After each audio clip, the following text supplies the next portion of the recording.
Once the boardroom has reached its seating capacity, attendees will be directed to a designated overflow area. Upon activation of the fire alarm system, please exit from the room in an orderly fashion and continue to exit the building and remain outside until the authority that has jurisdiction has deemed the building safe to return. Thank you for your cooperation. Board Member Rupert will now introduce her school to lead us in the Pledge of Allegiance to the flag. Mrs. Rupert.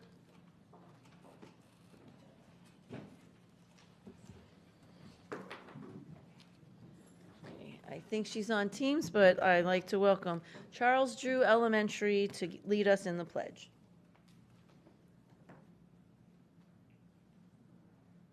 Of the United States of America and to the republic for which it stands, one nation, under God, indivisible, with liberty and justice for all. Please be seated. Thank you. Yes. Great. Thank you so much. As we prepare to begin this school board workshop, we are reminded that our vision is 100% proficiency for all of our students.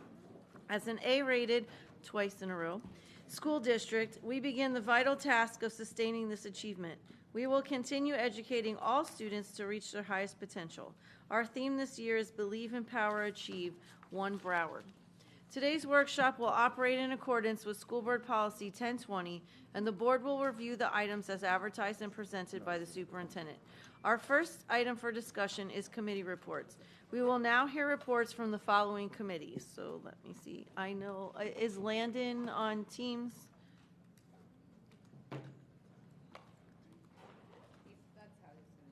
Yes. John, do we know? Okay.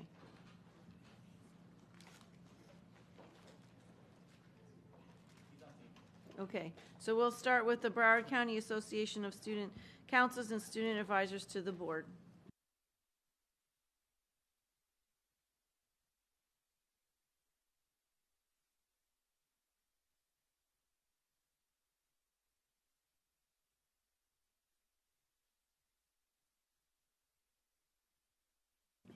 Okay, while we're waiting for that, Miss Mary Ferdig is the audit committee chair, the newly elected one, and she's out of town.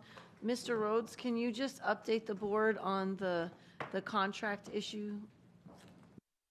Yes, so we had some discussion about whether or not we would be able to utilize the existing contract and use the fifth extension or the second of two extensions for the fifth year.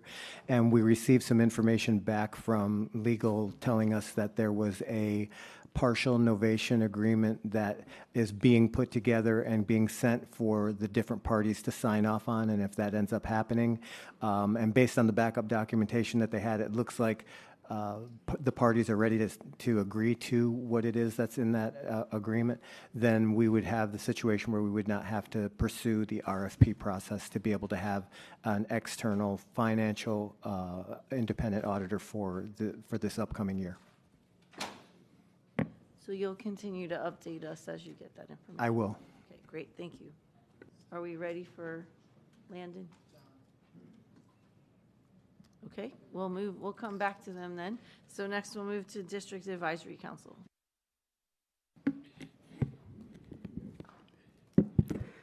Good morning, everyone. My name is Cynthia Dominique. I am the newly elected chair for District Advisory Council for the 25-26 school year.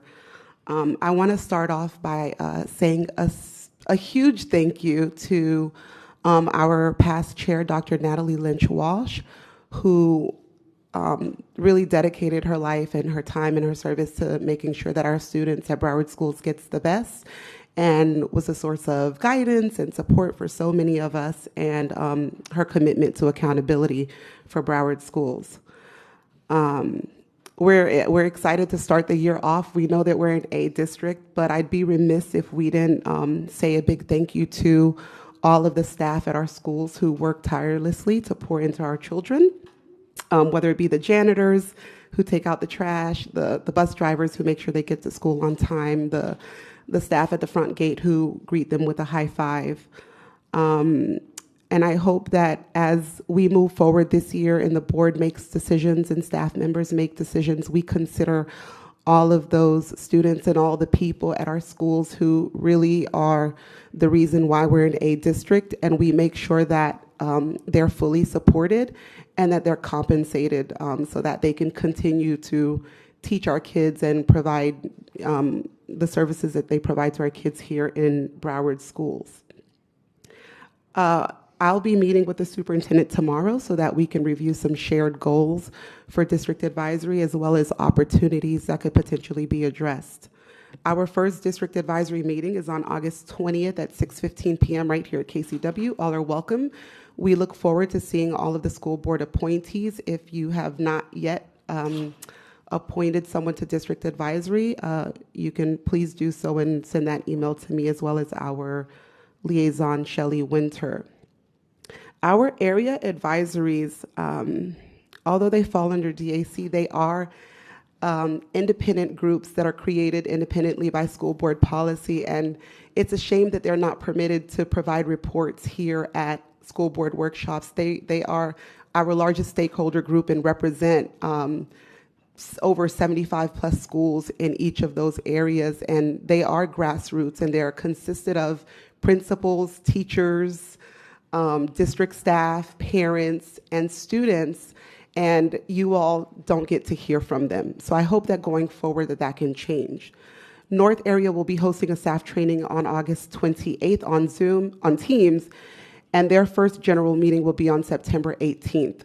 Central area will be meeting on September 18th at 9:45 at Indian Ridge, and South area will be meeting on September 17th at 9 a.m. at there at Pembroke Pines Middle School now. Some of the things that we need to be able to have a successful year, many of our area advisories certainly don't all have access to a Broward Schools emails. And actually at this time, many of us who did have access to those Broward School emails are not able to access them. So we do need access to those so that we can have access to Teams to be able to run meetings, especially as we want to allow our liaisons to not necessarily have to be on every single meeting that we have, and we're able to still facilitate those. Some of the things that have come up in our steering meetings and will be on our agenda going forward, student-centered issues are always the most important to us. So making sure that all of our kids are reading, all of our kids are getting access to the resources that they need and great quality teachers and being fully supported so that they can succeed is our priority. But we know that so far we've heard that not all of our schools have nurses, and they probably won't have nurses. And as you know, we listen to the board meetings and we hear about the financial situation that our district is in, we would hope that those cuts would not affect our children and impact the schools directly, especially as we sit and we watch that people at the top are getting raises and our teachers are not getting raises and our paras are not getting raises. And now we have schools without nurses, or we have schools that are sharing assistant principals and so many other cuts that are directly impacting our schools. Another issue is policy 80/20. I know Eric Chisholm has been so gracious in hosting a meeting previously, but that's been a source of contention for a lot of schools because it is a huge source of income for them as they support programs at their schools. Thank you. Great, thank you so much. Next, do we have the student advisors ready? Okay. He's on. Okay, Landon? Good morning. Can everyone hear me? Yes. Great. Thank you. And I want to apologize for the technical difficulties, and thank you very much, Madam Chair, for accommodating this, as it is the second day back to school. So I appreciate you making this accommodation. So in that vein, it was a great return back to school yesterday for our Broward County Public Schools students. It was nice to be back in the halls and have those experiences. So just want to say thank you to everyone who made that happen yesterday. I know and students know that it is no easy feat to make the opening of school as successful as it was yesterday. So thank you very much for everyone that put in the time and work to make that happen. We have some really exciting things to update you all on. As we shared last month, we've been working on the Superintendent Student Engagement Initiative, and we are now seeing what the results of that are. We have launched browardschools.com/students. It is a kind of a soft launch with some revised links, and we did a lot of work to make sure that it was the new word that I'm using, studentized, to make sure that students understand, kind of what the lingo is and the information that they need to access. And we did that by looking at the trends and data we received from surveys, from Speak Up, Speak Out sessions of students saying these are the resources that we feel we need and we don't know where to go for. So I want to thank the marketing team for their support in making that happen. I say soft launch because it's kind of the first iteration of it, but it will continue to be updated with a seasonal approach to make sure that the resources kind of match where we are in the year. So that's a really exciting thing to share. I want to echo some concerns regarding policy 80/20, and I will definitely be reaching out to the superintendent to share those concerns we're hearing now from some of our student government associations, and maybe just some different interpretations of the policy in terms of when it got back to the school level. So seems like in talking with students in our schools, it's an easy fix. So in the spirit of continuous improvement and making sure that we have a policy that works for our students as well, we'll certainly be reaching out to make sure that we can share that feedback. Our next joint student and school board discussion will take place on September 24th at the September 24th school board workshop. We're really looking forward to that, to have students come and share their honest, authentic feedback about their school experience. So that will model the same format that we followed back in May. So board members, please stay tuned. Within the next week, you'll be receiving a link to share the topics that you would like for students to discuss, exactly similar to the way we did it last time. So that way we're making sure that the discussion is both beneficial for students being able to share their input, but also beneficial for board members to know what are the pain points that students are sharing. And it will be unique because it will be, a month of school in. So we're really looking forward to that. Also, on the vein of the Superintendent Student Engagement Initiative, we'll be hosting our first kickoff call and training with our designees at our high schools within the next few weeks to be sharing with them best practices for student engagement and student feedback. So there's a ton of staff, too many to name, that have supported this initiative, and I'm very grateful. They know who they are, and I'm very grateful for their support in making it happen. And finally, on the topic of committees, our students will begin attending school board committee meetings within the next few weeks. All of our student appointees have been shared, with the exception of the wellness committee. That is coming soon, but all of those appointees have been shared with the staff facilitator and with the chair. So if anyone hasn't received those, please feel free to reach out to me and I'll make sure that they get to you. We're really looking forward to a broad range of students this year from all over the county being able to sit on those committees. So as I said in the beginning, and we'll reiterate again, I'm looking forward to an amazing school year. I know our students are looking forward to an amazing school year, and I appreciate being able to join you all virtually. And we'll be back in person next week. Thank you. Great, thank you so much. Excuse me. Next is the ESE Advisory Council. Good morning, everyone. Jackie Luscombe for ESE Advisory. Happy New Year. And thank you to everybody who worked so hard yesterday. I know there was a lot going on out at the schools. Lots of people had great experiences. Those who didn't, I know folks have been working hard, even over the weekend, to try to smooth their passage. So thank you. I know you want to hear all our dates. I'm not quite sure why, but anyway, I'll spend time on those. ESE Advisory, next meeting is August the 27th at Indian Ridge Middle School, 6:15 to 8:45 p.m. And next ACE meeting, that's our Autism Subcommittee, September the 2nd, Glades Middle, 10 a.m., talking about mental health, particularly as it's Suicide Prevention Month. So our awesome chair, Melissa Ramos, has called in some great speakers and resources to share with parents. And our Down Syndrome Committee meets September the 25th. They are also, really importantly, holding on September the 12th an Exceptional Educators Training Day in collaboration with the ESE department. This is their 7th annual collaboration on this, and it's for all educators who provide service to students with Down syndrome, goes over some of the essentials for them. And this is a really wonderful example of things that your advisories and your parent volunteers are out here doing collaboratively with the ESE department to serve students and parents. I'd like to emphasize that the work of an advisory chair goes way beyond a monthly meeting. So some of us find ourselves with a lot more to report, and I think restricting our reports to just sort of essentially minutes of meetings is not going to be fruitful. So I'm going to give a little bit of a broader report when I do mine.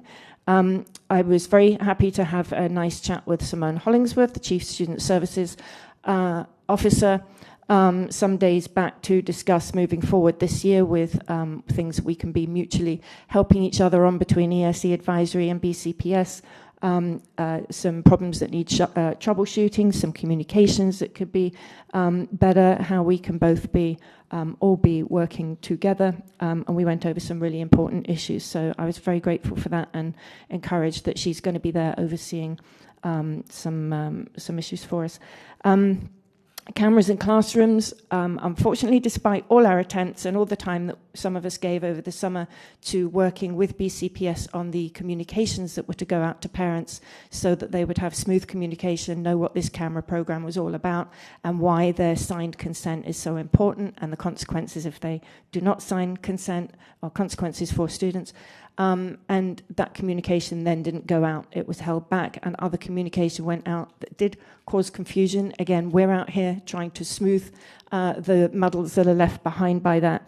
And in the end, the letter and the Q&A that we had helped work on did go out. There's still a lot to be resolved. We still don't have insight into protocols, procedures.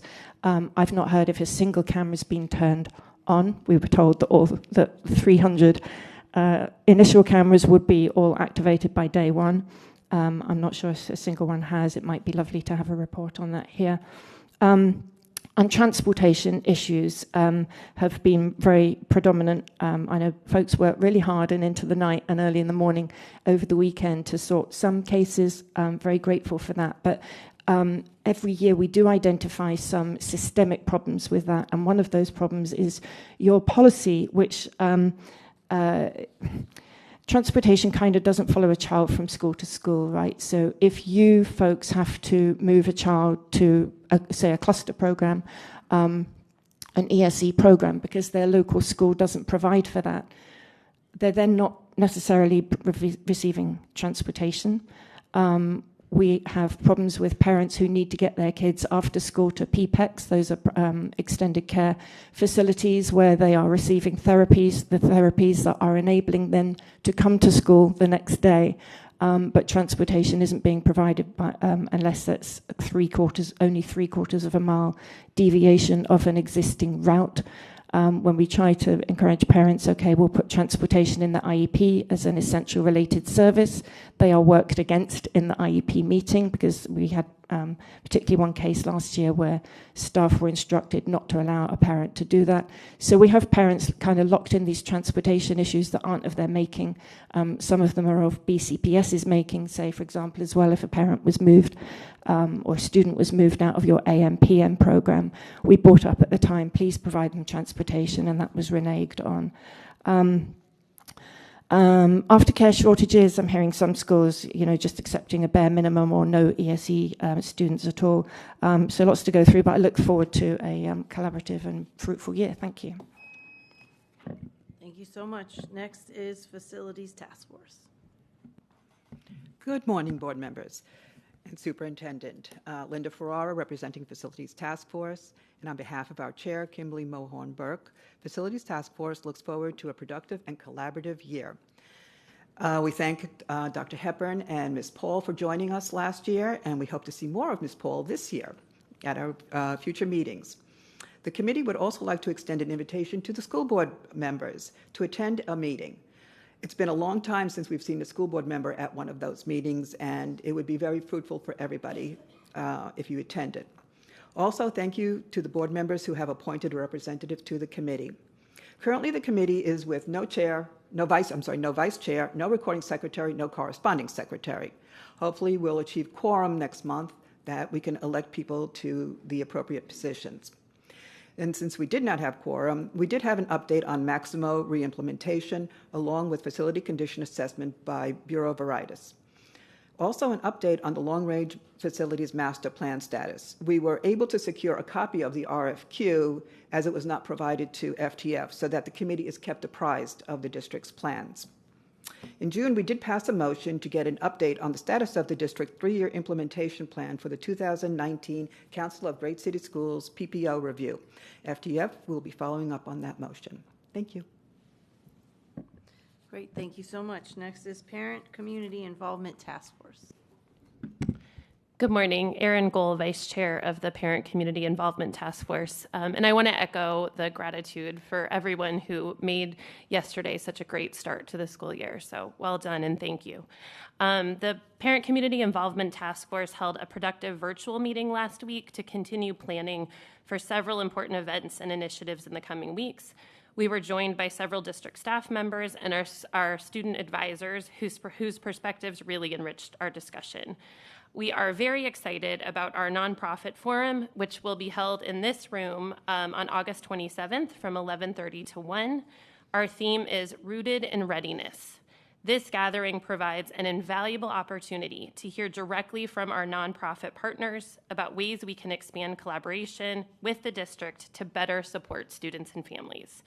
This year, we're excited to integrate a digital survey in addition to our discussion group feedback so that we can collect more nuanced and actionable feedback, similar to what we did for our secondary forum, and so we're excited about that. This will allow us to gather both qualitative and quantitative data on strengthening partnerships and removing barriers to engagement, and we'll share that report once we have that data with board members and the superintendent, like we did for the secondary forum. A big thanks to Lori Canning, Nadia Clark, and Eric Chisholm for their partnership in making this event possible. As we shared at our last update, we already have 5 parent universities scheduled for the school year. Topics will include helping parents navigate the Focus platform, college and career readiness, digital tools and resources available to parents, preparing for key academic transitions, including kindergarten and middle school, and we're going to time those to align with the school choice window to really try to drive people to choose BCPS. And we're very grateful to Dr. Wilson and Rachel Bogan and the entire Innovative Learning team for their collaboration on those. We are planning for our September Empowering Parents Conference, which will be offered simultaneously in 4 languages to ensure accessibility for all families. The conference will showcase the many pathways for involvement in our schools, reinforce that parents and caregivers are wanted and welcome partners, and connect them to district resources to support student learning at home. And lastly, you've heard this throughout the reports, but we spent a lot of time at our meeting talking about policy 80/20 and about concerns in regards to the implementation of it and its impact on volunteer groups in our schools. There was strong consensus that the current guidance could unintentionally create significant barriers for parent, community, and volunteer engagement, limiting opportunities for meaningful school events and vital relationship-building activities. There was a lot of passion in this conversation, and I think you've heard that from different stakeholder groups. I want to give a big thank you to Eric Chisholm for his thoughtful listening and collaborative dialogue as we talked through ways to improve the policy and the implementation guidance that's been given to school leaders to ensure that it does not get in the way of family and community engagement. It was a very productive conversation, and we appreciate the district's willingness to consider community feedback to ensure policies actively support and never hinder our shared goal of strengthening family and community engagement. We look forward to a great year, and thank you. Thank you so much, and we will finish up reports with Technology Advisory Committee. Okay. Good morning again, Linda Ferrara. September will be a year since we passed a revision to tax policy. I will be following up on the status as I see has not come before the board yet. So I assume I need to follow up with Mr. Sullivan on that. Can you repeat?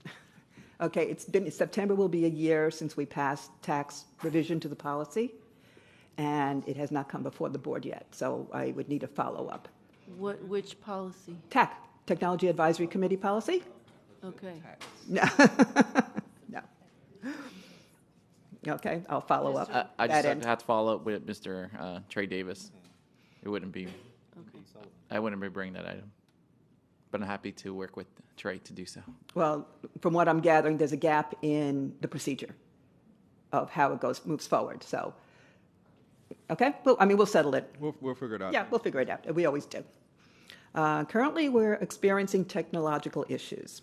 TAC, along with other committees that utilize the BrowardSchools.com email address, has been locked out of accessing their files, their emails, and any other pertinent documentation.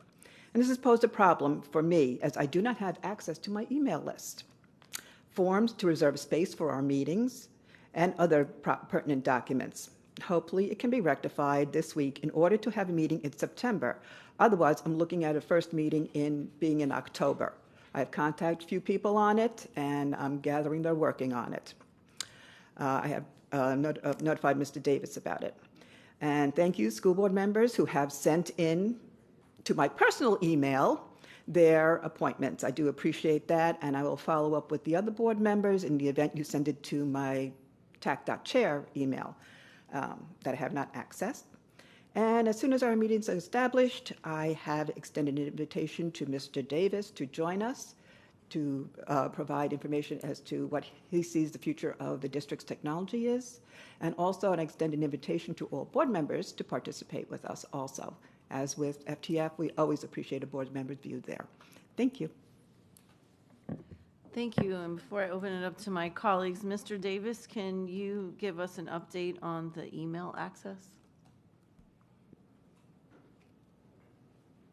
Go ahead, Mr. Hill. I think Mr. Hill has the information. Thank you, Superintendent Hepburn. So just to confirm that the emails have been activated as of this morning. So all chair emails have been activated as of this morning. Didn't do me any good. I think that's great news for them since.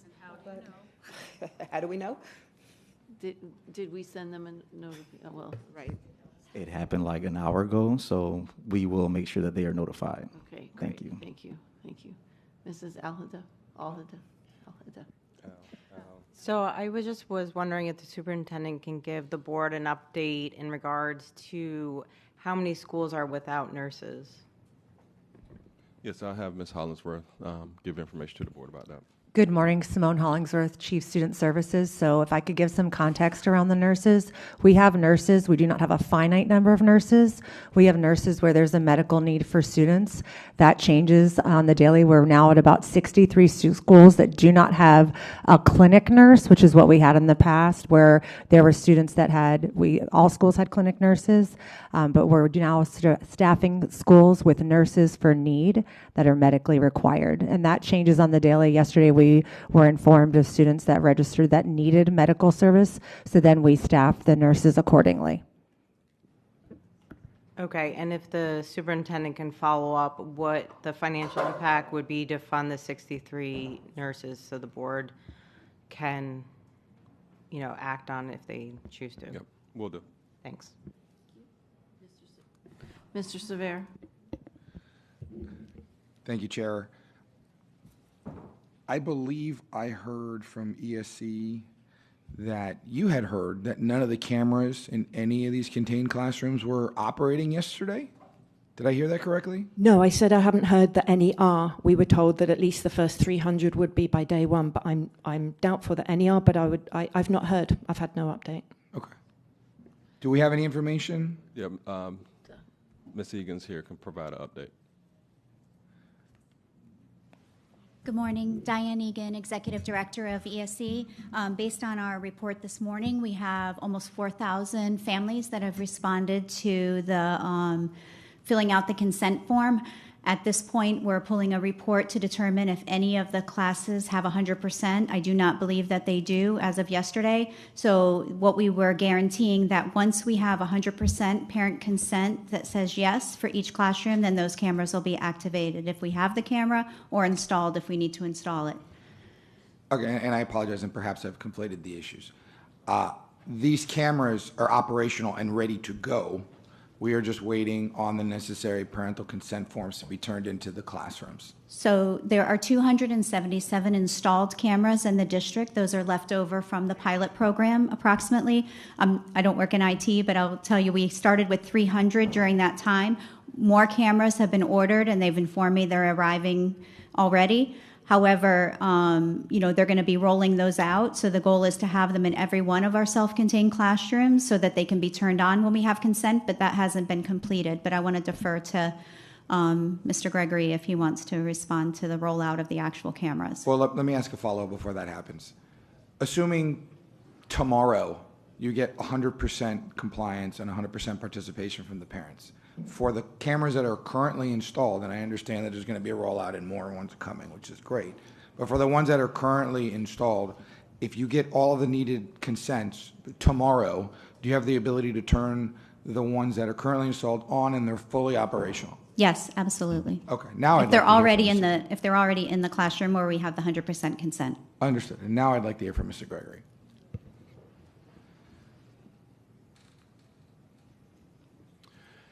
So just to reiterate, the ones that we currently have are available to be turned on.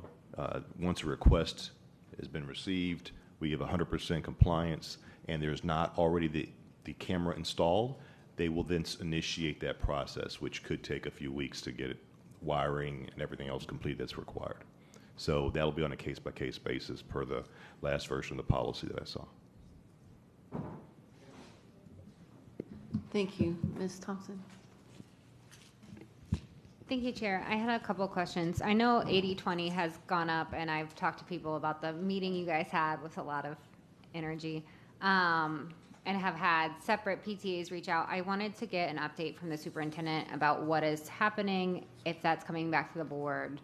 Yes, thanks for the question, Ms. Thompson. That will be coming back to the board. We actually had our own large group meeting with applicable staff to go over every item, every line of that policy based on the feedback we received from board members, from PTSA, PTO groups, from other nonprofit groups, and we will bring back the policy to address many of the concerns that we heard.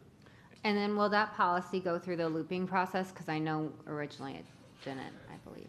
Before I turn it over to Mrs. Sullivan, I think the only group we have not heard from, and Landon, if you're still listening, if you can follow up with us soon, probably later today or tomorrow, so we can get the student feedback, and then I'll turn it over to Mrs. Sullivan. Absolutely, Dr. Hepburn. You want to go first, Landon? No, he was just confirming that. Oh, gotcha. Okay. Let's confirm so it, yes, it's I'll coming. follow up with that. The policy's coming August 26th for rulemaking, and then final adoption October 7th. Okay, but the draft you guys are proposing has already gone out to the, have you guys received it? So the way that looping works, so we unofficially kind of try to loop it with different committees, but looping is only initiated, it's not automatically every policy. It's either the board directs us to or the superintendent does. So it's not automatically loop. Yes, so I guess my question is, because I feel like this was one of the policies we probably, not that I'm super pro looping all the time, but like this was probably one. So the board could direct us on the 26th. And that's what I'm trying to figure out the process. But remember, if you direct us to loop, then that prolongs the final adoption. Understood. Just trying to figure out the process, because I feel like sometimes we get different timelines from different people. Yeah. And so we're trying to expedite this. We understand the pain points, and we certainly don't want to send a message to the public nor parents or nonprofit organizations that are doing great things for our schools and our kids that we don't want to work, collaborate, or partner with them. So I would say there's been an informal looping process by gathering feedback from so many people, board members, PTSA, PTO groups, nonprofits, to update this policy so we can bring it back as quick as possible. All right, so to reiterate, it's coming on the 26th workshop? For workshop for Okay. rulemaking and final adoption October 7th, unless the board directs us differently on the 26th. One more time, September what? August 26th for rulemaking, October 7th for final adoption, unless the board gives us a different timeline on the 26th. Okay. We're having a special for the student code of conduct as well on the cell phones. Thank you for that. And then I wanted to understand the transportation issue that Ms. Luscombe brought up more about busing. If I could get some staff clarification or update about that. Yes, absolutely. So I have Ms. Hollingsworth or Ms. Egan provide explanation about how we request and do schedule or route buses for ESC students, because it's a little bit different than the regulated students. And also for the after, because you said aftercare programs, they're not being able to attend as well, right? So if they, it seems like there's two transportation. Could you clarify just briefly the two? Yeah, there are multiple transportation concerns. One, even just at base level, is students who didn't have transportation on day one at all, despite their parents having done everything they were meant to have done back in the beginning of the last year. And then when that's brought to attention, those families being told, okay, well, your bus will start on Thursday. There are literally students who are not attending school until Thursday because they haven't been provided a bus. I don't take no for an answer, and I think that's problematic to some people. But if that's to change, there need to be people inside BCPS pushing for that resolution to have been day one. Okay, I'm sorry you didn't have a bus. Personal outreach to the parent, an apology, and a putting right of the situation and saying, from tomorrow morning, your child has a bus. And if we can't get a bus to you, we will arrange something. I don't know how you do it. That's their problem. I think too many times other departments are shrugging and saying, well, transportation called the shots. The IEP calls the shots if the transportation is in the IEP.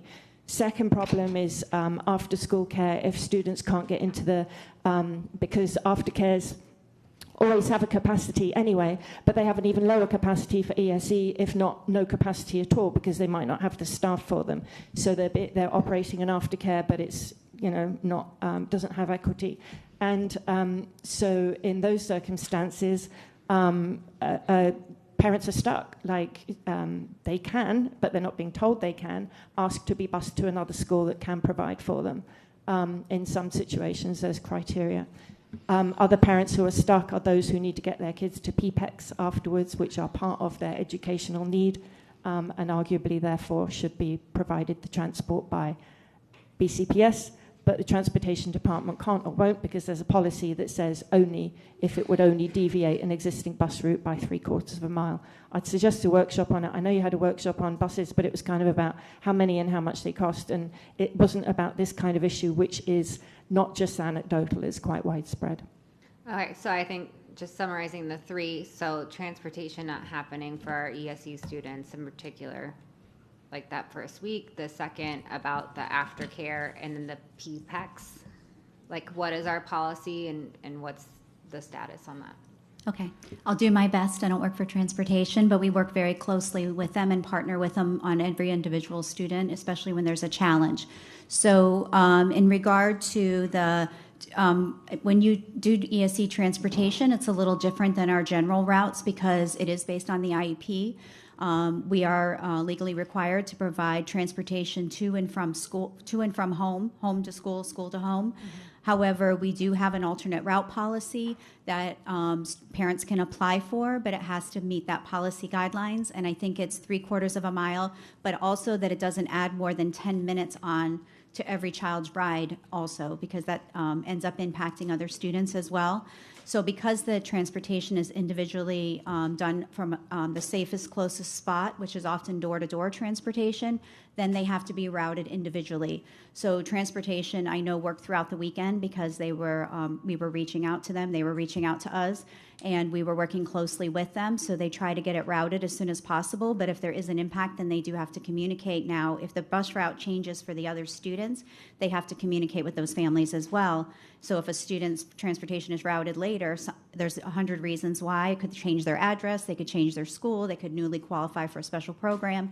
So all of those things have to be taken into consideration. So especially at the beginning of the year, they're working fast and furious to try to get everybody routed as soon as possible.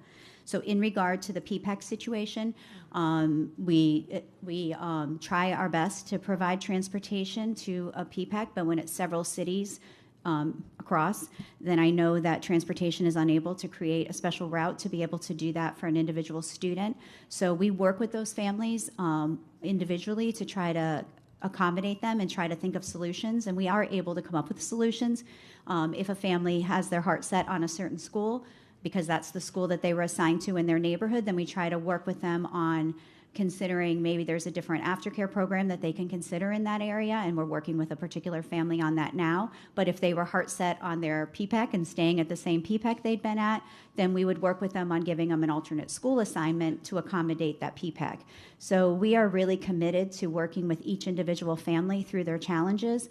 And, you know, even though we're not legally required to provide transportation to aftercare, we do know how important it is. So we try to come up with a solution that the family can work with, and, you know, we collaborate with them. So we have been in communication with many families and working individually through their personal challenges. So if a family is having issues, do they reach out to you guys then, or to transportation, or who is their customer service point person if there's an issue? We work with any family that calls us and work for a solution, no matter what other department we collaborate with. We're happy to do that. We prefer they come either directly to us, because we will definitely get somebody on it, because we know the other complications. Transportation has, you know, obviously they're working to provide transportation in the entire district, and they have policies that they have to adhere to. So, you know, we run those things by transportation. If they can approve it, great. If it doesn't work within guidelines or it's just not feasible, then we work with the family on coming up with a solution. So we prefer that they come directly to us, because that way we can work faster on getting a solution in place that works for the family. And they're not all the same solution. That's why we do it one by one and take it on a case-by-case basis, because we often have to tailor it to the individual family's needs.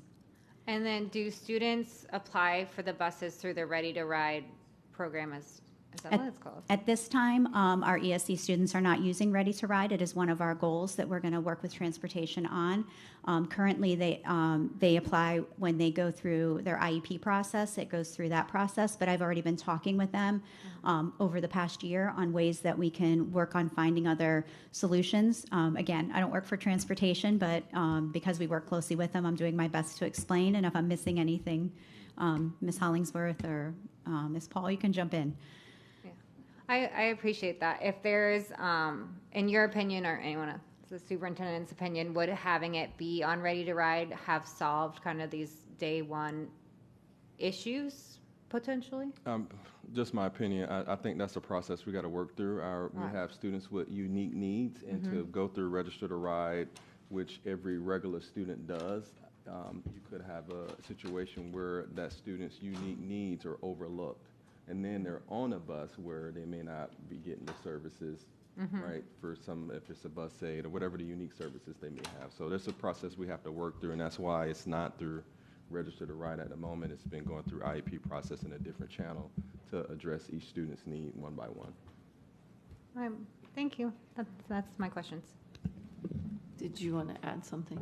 Yeah, thank you. Sorry, I did just want to add. People don't know where to go. So if they've been told you can't have a bus, or we don't have a route, so you can't, or you're not getting a bus till Thursday, so you could, you know, it's having to stay at home, or whatever it is, or 2 to 3 weeks you'll have a bus. They don't know, and they're not told where to go. So when we're hearing, well, they can come to us, they don't know that. They don't know who the heck to come to.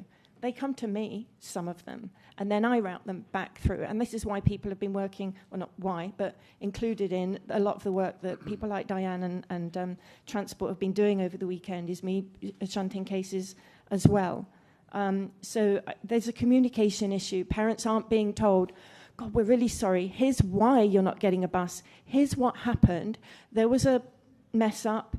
I do know that in some cases, students weren't rolling over to PT Web from Focus that has resulted in some students not getting buses on the first day. But it's that kind of, it always comes back to how it's dealt with by BCPS. There isn't a transparency of communication. There isn't a, sorry, we'll fix it, here's what happened. It's a kind of, let's close the curtains around it sometimes. And then also just on the issue of, working with parents to offer them a different school. When parents are told in April or May, your child is moving into a cluster, say from pre-K, here are the clusters that are available. Which one would you like? And a parent says, I'd like that one, please. And they do that in April. And then they're told on July the 31st in an email from the Transportation Department that they're not getting transport. And that the only solution is that if they change their PPEC, which is really difficult to do, a child creates a record there and a bond with staff and therapists, is that a couple of days' notice, they're going to have to change the entire school that they intended their kid to go to. That's not, I get that that's creating solutions and people's hands are tied, but all roads lead back to the Transportation Department, to policy, to things that could be freed up to make that easier on parents. And every year we kind of don't see it happening, and maybe this is the year that there needs to be a good sit down and a round table about it or something. Thank you. Thank you. Dr. Zeman. Thanks, Chair. I want to follow on to a couple of colleagues' points. On the looping of 80/20, to the superintendent's answer, Ms. Thompson, I'm comfortable if you're implying, should we or shouldn't we loop this more with getting it at the next workshop and the next school board meeting forthwith, that the looping, while it wasn't directed by the school board as it could have been, there's been tons of looping, and I think the solution, the issue is clearly defined, and I think we can find a better solution than wait. But I do have a question about that. Until we come up to that solution, Mr. Superintendent, what policy is in place about charging nonprofits for using facilities? What's the current policy? Yeah. Yes, 80/20. I don't know if you have any specific, Mr. Sullivan or Mr. Hill, in most of the staff that are associated with that policy and know it intimately aren't here. They're out and about supporting schools today. But it is policy 80/20. We can. So we have not imposed new fees yet because we haven't No, the policy, right? The policy has been implemented as written. Oh, I'm sorry. So this is revising the policy Correct. to raise the fees. So not to raise the fees, but to. Then I definitely think looping wouldn't be in our best interest, Ms. Thompson, because it's we got to figure out whatever the solution the board comes up with. I think it's better to get that done sooner rather than later. And there's been tons of looping. I do think that we need to think thoughtfully, though, as a board about looping. That's something in our authority, and we rarely kind of come up with a discussion and say, hey, how about these 2 or 3 groups to do it? I'd also encourage us as a board to stretch beyond advisory councils. I mean, the advisory councils are a repository of deep, deep knowledge, but there's other groups as well that we might start asking to be looped in. On the transportation issues, this has been something that's been a persistent kind of feeling in the back of my mind. And for a long time, I consulted with private sector groups, and they do things like RACI charts, where there's a definition of who's responsible, who's accountable, who's coordinating, and who's just involved, right? And I find all too often, Mr. Superintendent, that there are pillars of our organizations that have become silos of excellence. They're really good in their silo. But the second you go, yeah, but I need someone to look at these 2 silos and kind of come up with a solution. And at the end of the day, really, it's the A where I find just kind of all too often, I need someone to stand up and say, I'm accountable for this. This is my job, and I'm responsible for it. And I just want to kind of tee that up as kind of an issue for this year, which is to think a little bit about how does our staff at Broward County Public Schools kind of beat down silos of excellence to try and create a system of excellence. And I think we're just at that point, maturation-wise, that we're not dealing with tactical issues so much anymore. We're dealing with systematic and strategic issues, and that's where it gets harder, because you're not working about, do we have buses? You're working about buses for a subset of our 190 or so thousand students. It's a critical problem, critical issue. It ought not to go away, but I'm just struck by all too often there's these silos of excellence, And at the end of the day, they both point to each other and say, I don't work for them, they don't work for me. And so, that's that. So I'm going to put that on a kind of a drumbeat so that we think a little bit about it, and we continue to think about that as we flesh out the new cabinet, as we flesh out a much more mature organization. I think we're at the point where those are the kinds of issues that we need to work on next. To Ms. Gohl, one, thank you again, and all of you for being here today, and Landon for coming in from school. I'm glad you're attending some school today, by the way, Landon. That makes me feel better. There's a nonprofit meeting coming up. I'm sorry, could you tell me the date again? August 27th. And tell me the intent of that meeting.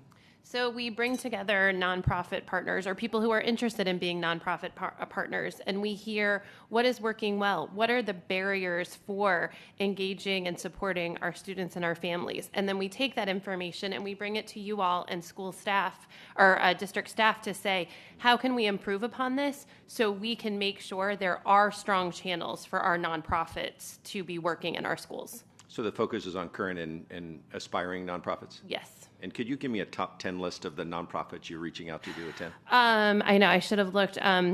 The Bogavia House, which I always say wrong.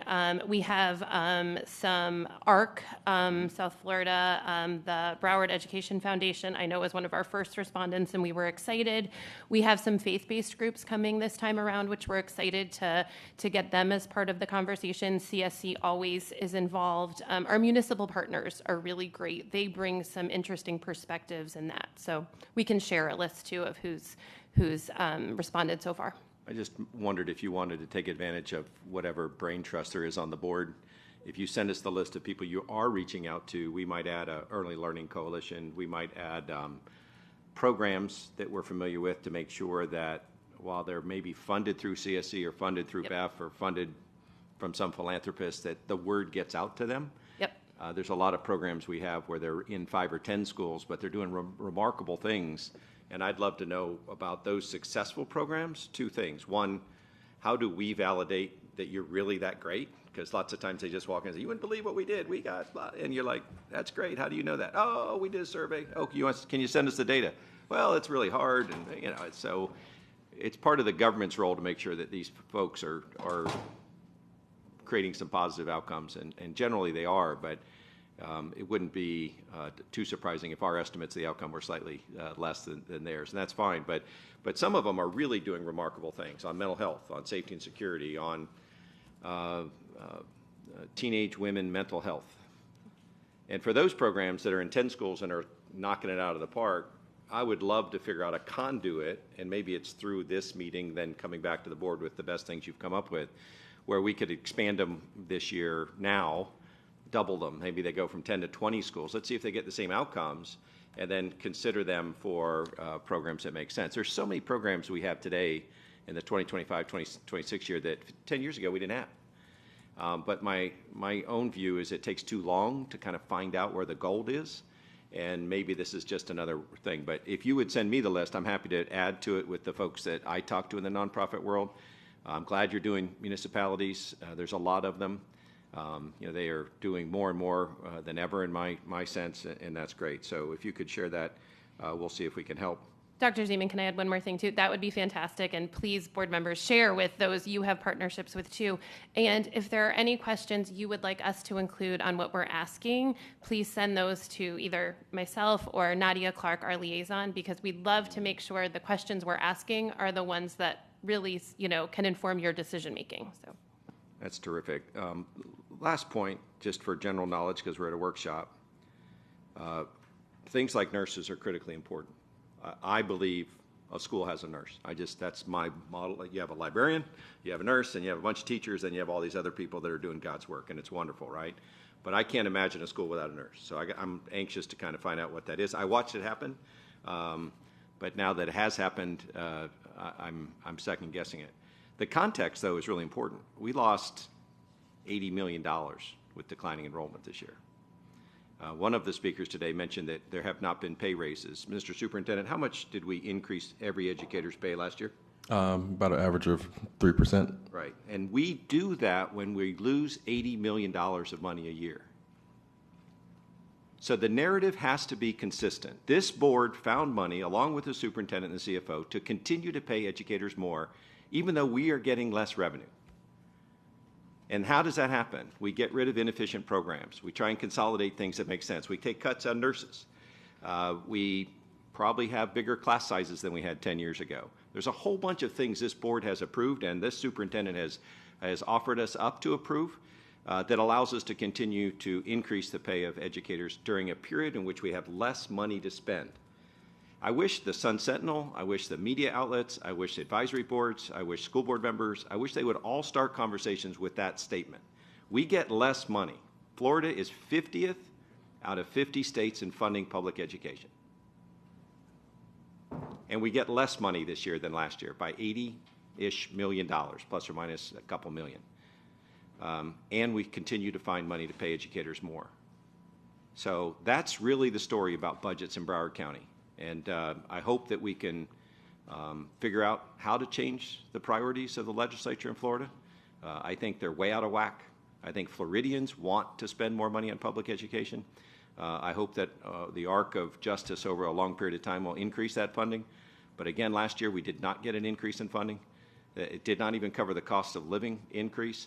And we got, as a result of over 8,000 fewer students, a decline of $80 million in this year's budget, on top of a $30 million almost shock to our Title II through Title IV funds, on top of a $120 million payment to public charter schools. So there's been a lot of big shocks that affected our budget, and yet we have still continued to pay educators more, and that's not easy. Thanks a lot, Chair. Thank you, and I'll round this out. Just a couple of things. I know that it's good to hear that they have access to email, but aren't all committees also supposed to have a web page? Can you just give us an update on, do all committees have a web page?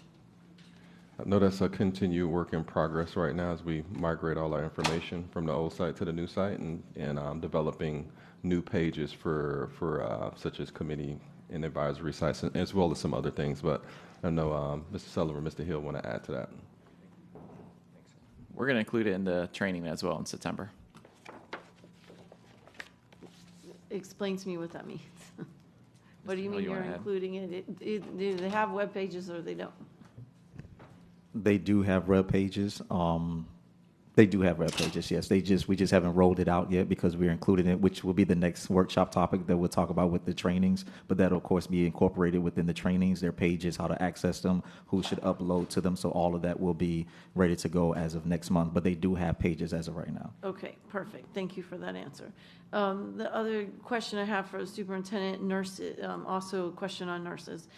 Do we partner with either Memorial or Broward Health where they would be able to provide us with nurses either part of the day or? We partner with a lot of organizations. The partnership that actually provides nurses to us. I've had Ms. Hollingsworth having a recollection about the specific Department of Health. Department of Health actually supplements and provide nurses for us. Other organizations do not. They kind of provide some support and help with training and things like that, but the Department of Health actually supplements and gives us people as far as nurses are concerned. So do we use any of our own budget money for nurses? Yes. So they just supplement it? Correct. Okay.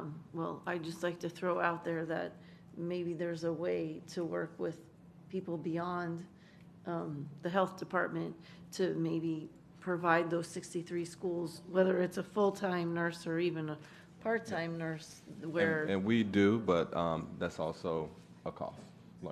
So it's the same as hiring our own nurses. They will help us out with training and reviews and things like that, but it is a cost. I know the team has been talking to as many people as possible as the ESSER ARP dollars sunsetted, which kind of supplemented most school districts across the country to have nurses in all of their schools. And so even with those other partnerships, there's the same cost. Well, I'd love to explore a partnership that didn't have a cost with it. Maybe there's something that we can provide in kind where they would provide the nurses in kind. So if that's not part of the conversation, I'd love to have you expand it. Yeah, absolutely. Okay. 80/20 concerns.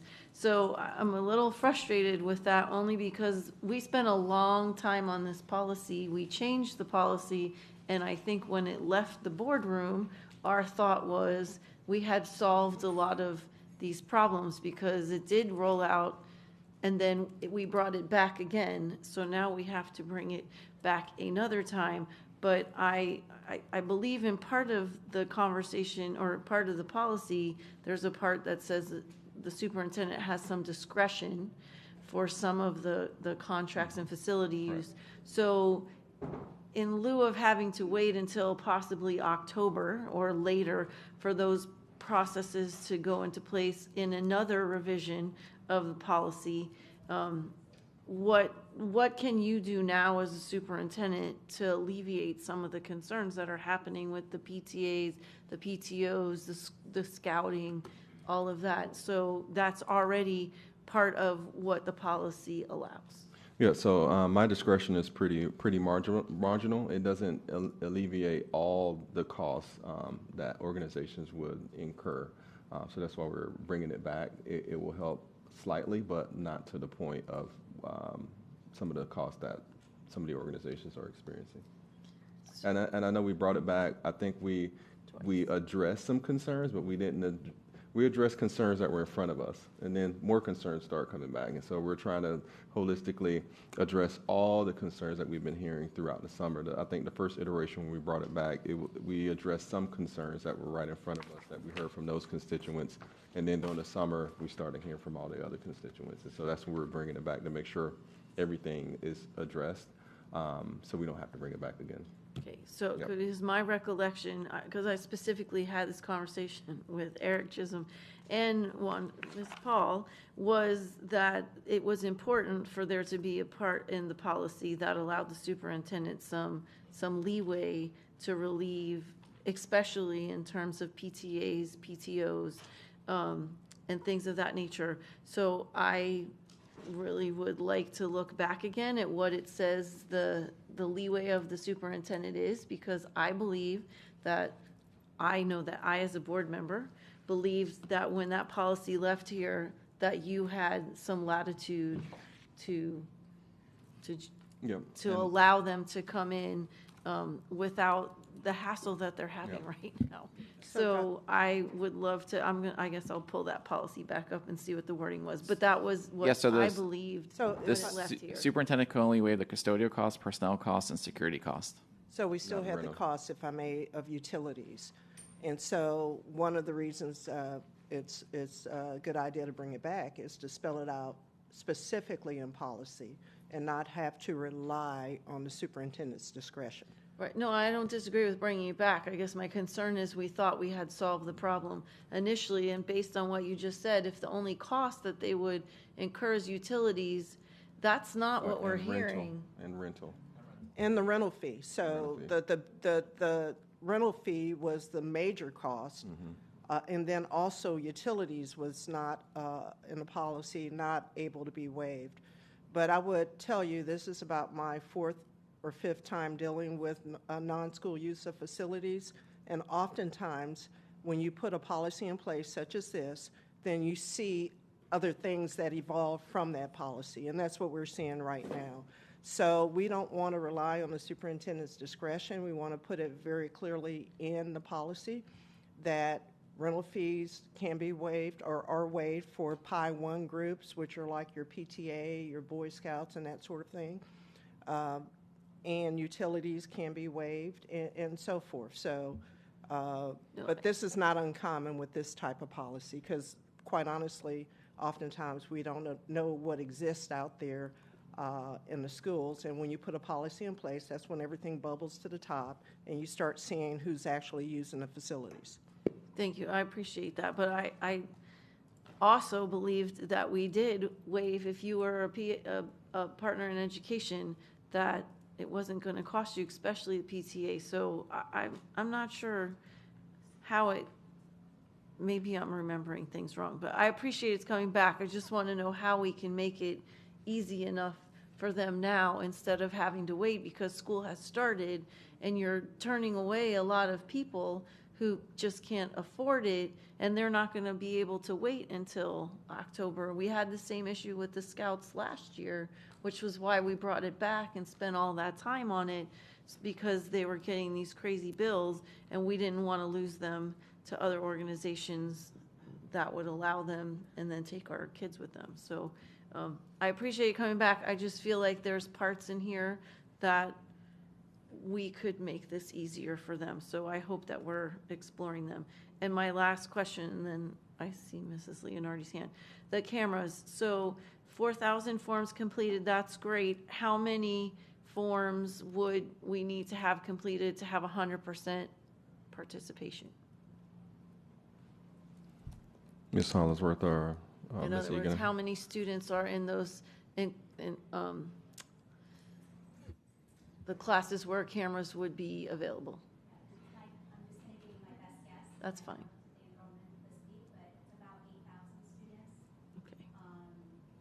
Go through and analyze that they are in the special program classes as well. So I just want to get a percentage. So 50% is pretty good. So awesome. Thank you That's for great. that. Yes.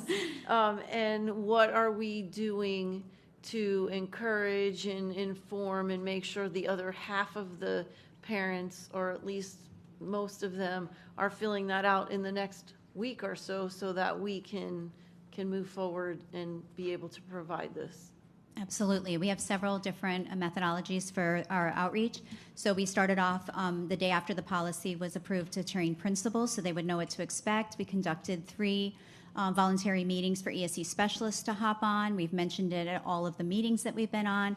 And then we've created some letters that they can use with their families so that they can send that out. We've been sending out parent links. We sent three out last week. We're going to send one again today. So we're trying to send them 2 to 3 times a week to parent links, and then offering them to call us if they have any questions. Our website was just posted this morning.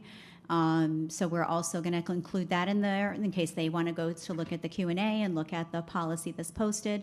So we're working on it daily to try to get that out there, and we're encouraging classroom teachers to also encourage their families and make sure they're explaining it to them. So as our school staff goes out and provides school support, we're also encouraging them to encourage the schools to keep, getting that information out there. So I also would love, and I know it's a lot, but a personal phone call to those parents. Maybe not at a 4,000 need, but maybe by Friday or beginning of next week, if they haven't turned them in, to start actually doing a personal reach out so that we can make sure we're capturing as many as possible. We'll make sure that's included in our guidance. Thank you so much. Thank you. Mrs. Leonardi. Yeah, just to add to the sense of urgency around 80/20, I'm wondering if they're not, well, 2 things. Like, I echo the chair's desire to resolve some of these issues immediately within the confines of the law and our policy and all of that. But to really try to work hard to make sure that groups that are trying to get into our schools that are having trouble are able to do so and really kind of try to resolve some of those problems. But as we go back and revise the policy, I would really encourage a scenario in which we have all stakeholders go through the system to kind of do a trial run and figure out, like, so if these are the changes that we make to the policy, this is how it goes through the system, what potential issues can arise. Because I think, I share the chair's frustration in, like, we keep bringing this back and then issues keep popping up. And so if we could have PTAs sit down with the team and other stakeholders that have encountered these issues, I think that would be really helpful in the process of bringing this policy back. Thank you. Ms. Bull. I agree with Ms. Leonardi, and I guess my question is, are we looking at the going through the Facilitron and talking to all the users, because I think the hiccups are not, there's hiccups with the policy and not having enough waiver power and enough discretion, but there's also just, like, I think my understanding is what the drop-down menus are, whatever's coming up when you're trying to sign up, and so people are having difficulties because they're being charged for things that they maybe should not be, but that's just the way that the Facilitron is set up. So if we can coordinate that to kind of universally fix these issues, would be great. Okay, I'm biting at the bit here. Keep in mind that the policy had not been updated for a long time, right? And so in using Facilitron, Facilitron bases the rules and is set up based on the policy. So once we amend the policy, and I think probably our attempt to try to cover everything from the past 10 years and put it in a policy is kind of where the complications came from. So I'm reviewing the policy along with the team, and we were really too specific. You know, we should have had just really large categories. And so we're going back, we're revising it to make it more user-friendly and not be in 80-20 speak. And I think that will solve it. But again, you know, as we identify different things that come up along the way, you know, hopefully we won't have to bring the whole policy back. Maybe, you know, we can amend it through our procedures and so forth. But yeah, I'm very optimistic that we probably won't see this policy after this next round for another 5 years at least. So that's the goal. Well, hopefully that's the case. I appreciate your optimism. Okay. Well, thank you so much. Thank you. Oh, yes, briefly. Part of policy 80-20 that hasn't really been addressed here was the partners in education piece that refers to the banners. And that's been a major source of confusion for a lot of the PTAs, PTSOs, and other groups that enter into contracts for signage and advertising at the schools. We had a meeting with Eric Chisholm, I think like 2 weeks ago, and there was a lot of questions. It was like a 3-hour meeting. So perhaps if, you know, we've invited him to DAC, but if he could maybe hold a public information session where they review the policy and just get that feedback, because going to group to group to group, some people may get left out. And the banner policy is separate It's a from separate 80-20. policy. It's not the same policy. So if I may, Chair. So we've already had some discussions about that policy and had some discussions with General Counsel also. We'll be sending out information soon, probably today or tomorrow, to kind of ease the pain in the transition that I think is going to help PTSA groups, PTO groups. So when a contract that they are in with the banner sunsets, then they can start with the implementing the policy upon the new contracts. I think that's some of the pain points. If July 1 was a hard date, and right, you may have a contract for a banner that extends into October, right? And so it's difficult for the person you work with the banner and all this other stuff to flip like that. So we're trying to make sure we work together to make sure it's an easy transition. And when the banner, whatever the PTSA work with that company for the school, when that sunsets, then they can start implementing something different. Yep. Mrs. Alhada. Thank you, Dr. Hepburn. The other pain point is the ability for them to have pictures and faces on the banner. If Ms. Batista, can you speak to that? Ms. Batista. Certainly. So there is no prohibition having a face or a picture on the banner, as long as we do have to modify the policy to include that as part of what, you know. Remember that the reason we changed the policy is because the speaker on those banners is the district now. It's government speech. That's what the banners represent.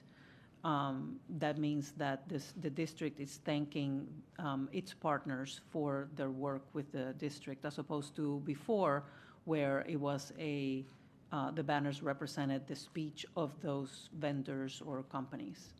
So it's a little bit different.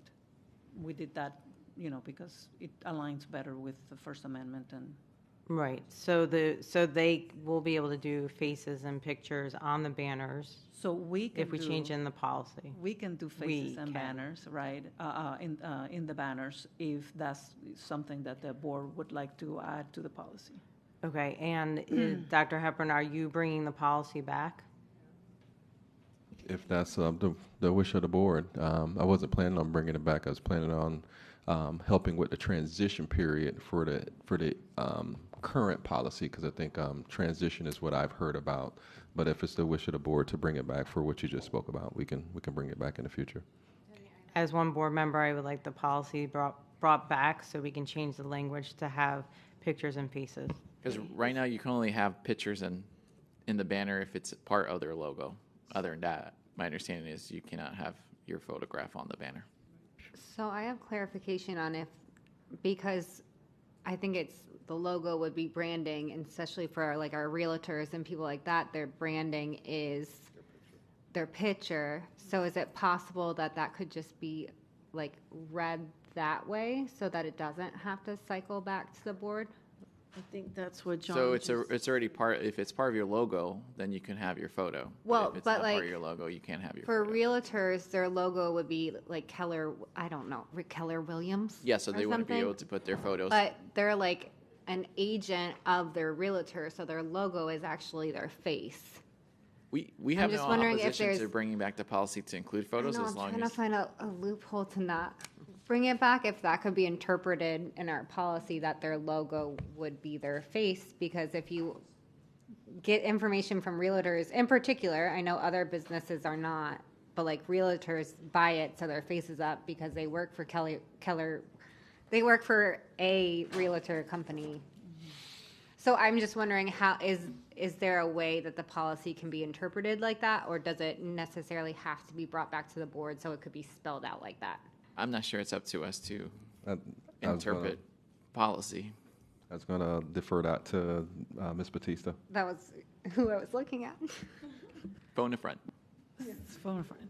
So it doesn't sound like a logo is usually the photo of the person. I think that's something that they add on to the company, in addition to the company that they work for. That's the way that I've seen it, and I would not read the policy that way. So I think it does have to come back for a change.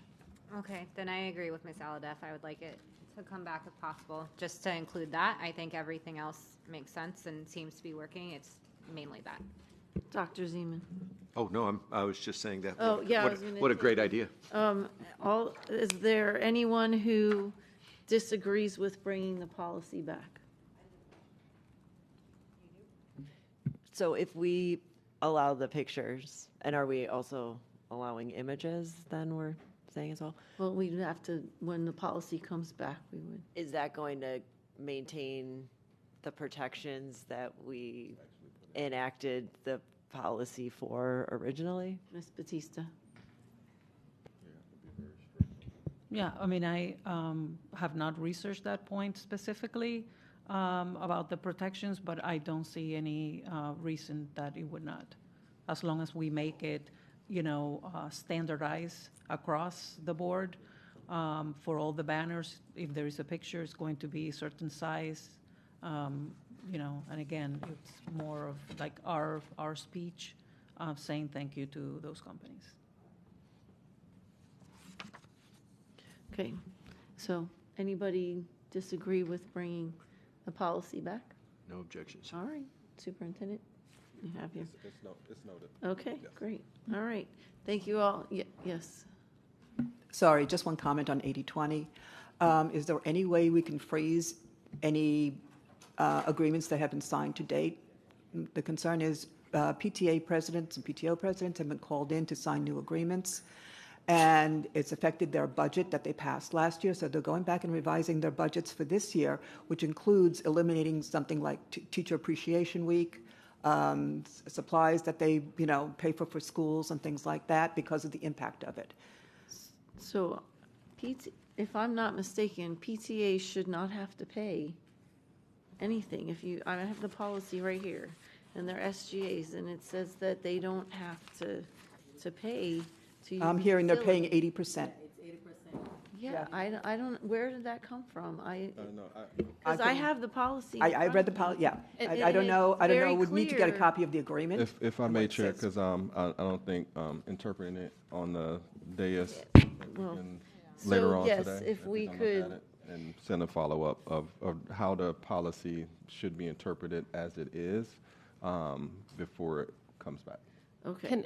Can I just share one thing? Direction was sent to principals to convey to PTAs that if they were holding any events that were outside of the traditional school day, that they were to be included in the leasing agreements. So direction was sent this summer to principals that then was conveyed to parent groups. Yeah, and I heard about fundraisers, but just looking through here, it says if the money goes back to the school, you don't pay rent. I mean, we spent a long time on this and felt that, and I don't understand, and I know you're going to come back to us, but I think there's a misinterpretation somewhere in here, and if there's not, something happened between when we spoke and when this changed. But anyway, I'm just as frustrated. I think we all are, and I know you don't want us to read through this right now, but if we could by the end of tomorrow, because they're right, the schools are getting ready to do things now. We can't wait, as I said earlier, until October to resolve this. It really needs to be done in the next week or so.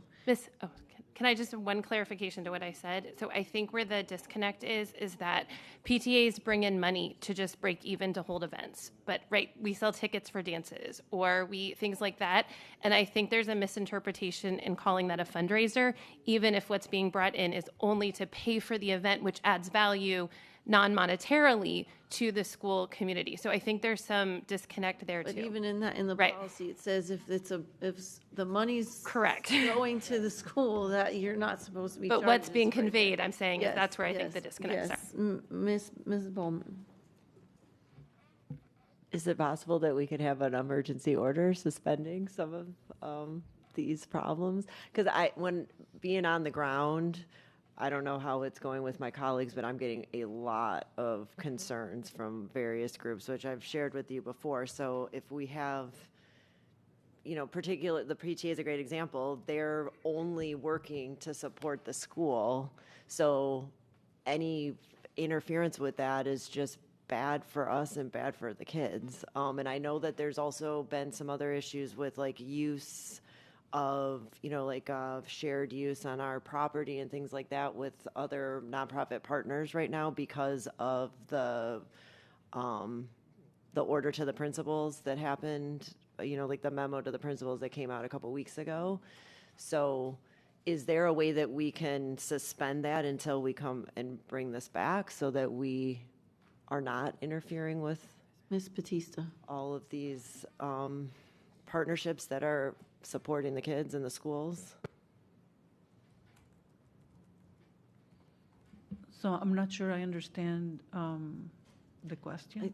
She's asking, can we do an emergency suspension of part of this policy I'm until being it comes back? facetious. I'm just referencing a legal thing about the emergency is there order. a But way in practically speaking, we have to go through a process to bring this back and look at it. Meanwhile, we're damaging relationships and prohibiting things from moving forward that normally would to support our students and our schools. So is there a stopgap measure we can take right now until we can clarify what our policy is? Well, so from my perspective, I think the first step should be to look at the language in the policy and make sure that it's being implemented accurately, because I do have some questions as to that. And then from there, the only way to change the policy would be to go through a process of rulemaking. So is there an emergency looking at how the policy is being implemented? How do we do that quickly? Ms. Batista? I mean, this would not go into the definition or, fall within the definition of an emergency. That would have to deal with welfare and health of students or staff. An expedited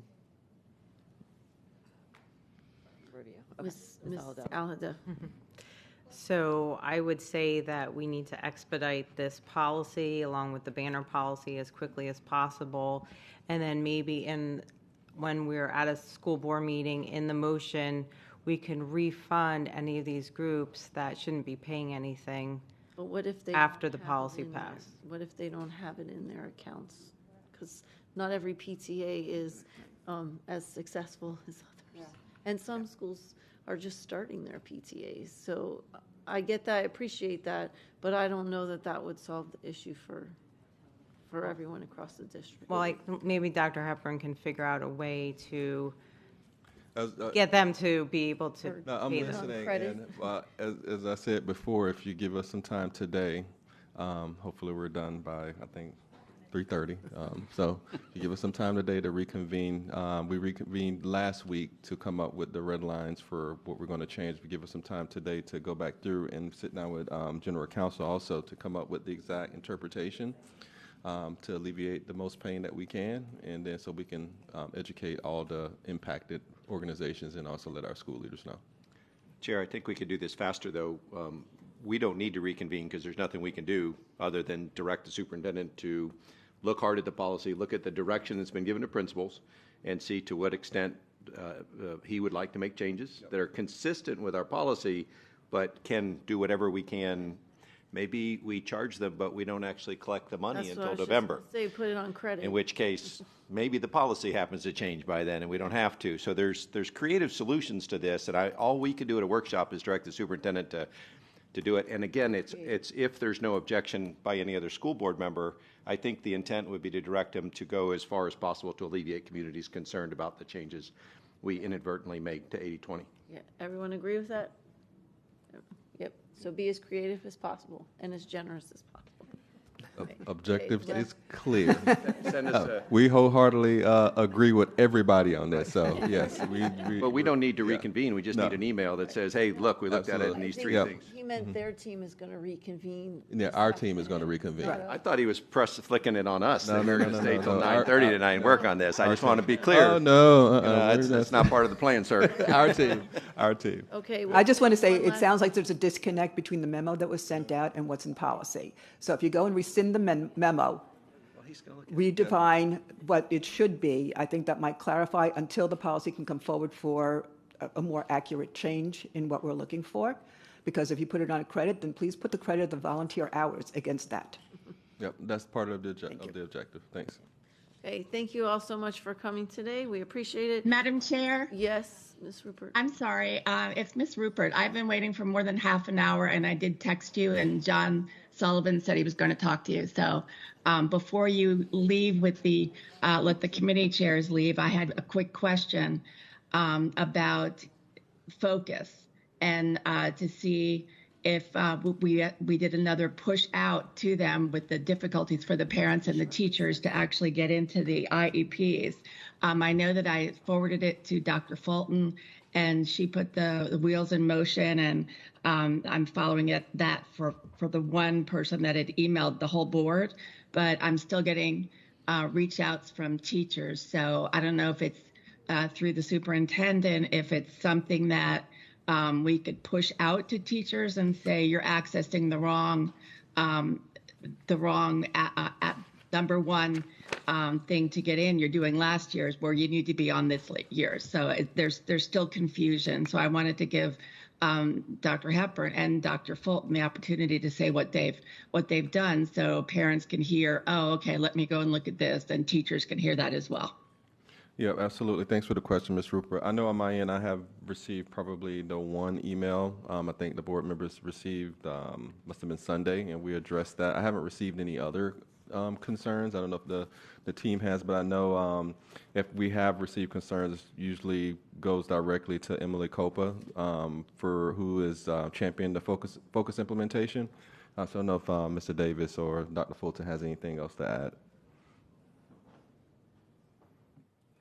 May I just say something? Because I've been bringing up focus issues for a year, and I don't have a pathway for getting them resolved. I get silence when I email about them. So this interests us too. It's not just this issue. There are so many. Thank you. Dr. Fulton. Dr. Hepburn, we did receive the one email from the teacher who was having some difficulties accessing his IEPs. So we did reach out to the teacher, but other than that one email, I have not personally received any other additional concerns about teachers having issues with accessing their IEPs. Yeah, and then Mr. Davis, if you can speak to if Ms. Copa has received any concerns.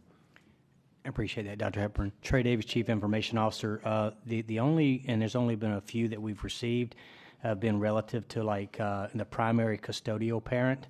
If it's a secondary, not having access to the forms for the student, but this is as designed. So when we've spoken to the parent, or if it's a secondary, that's been resolved. But very few that came through the queue. So, Ms. Rupert, does that? Oh, go ahead. I was going to say thank you, Madam Chair, and staff. I appreciate that. I did want to just directly ask Ms. Lunscombe if she's heard of any parental little problems when they're trying to get into their students' stuff. Thank you. If I may, yes, I have. And they are problems that have persisted for an entire year and longer.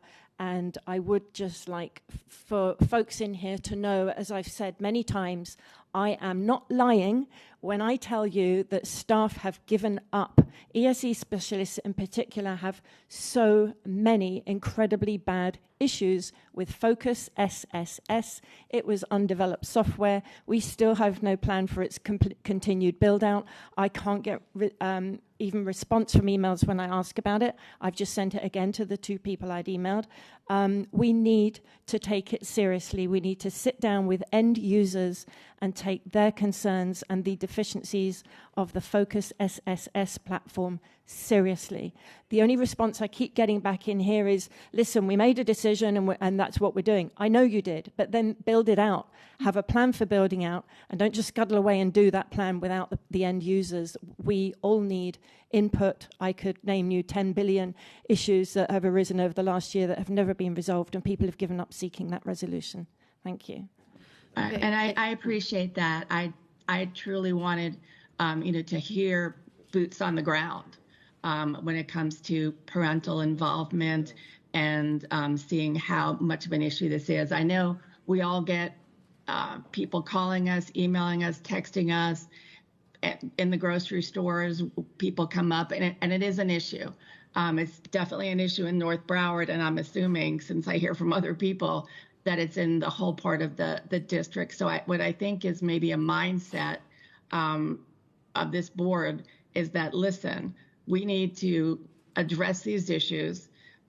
We need it in this amount of time, but what we really need is to actually go to the ESE population and ask them. I don't know if that is a survey. I have no idea if it's an in-person. I would probably, as an ESE parent myself, I would prefer to actually have somebody there that could kind of work us through almost like a tutorial, because we do need to understand that this is a problem and we need to work together. I very much appreciate Dr. Fulton and her team and Mr. Davis, dealing with this one teacher one, but there are many people that are still silent, and I would be remiss as a board member and an ESE mom if I didn't say this and make sure that it doesn't go by the wayside.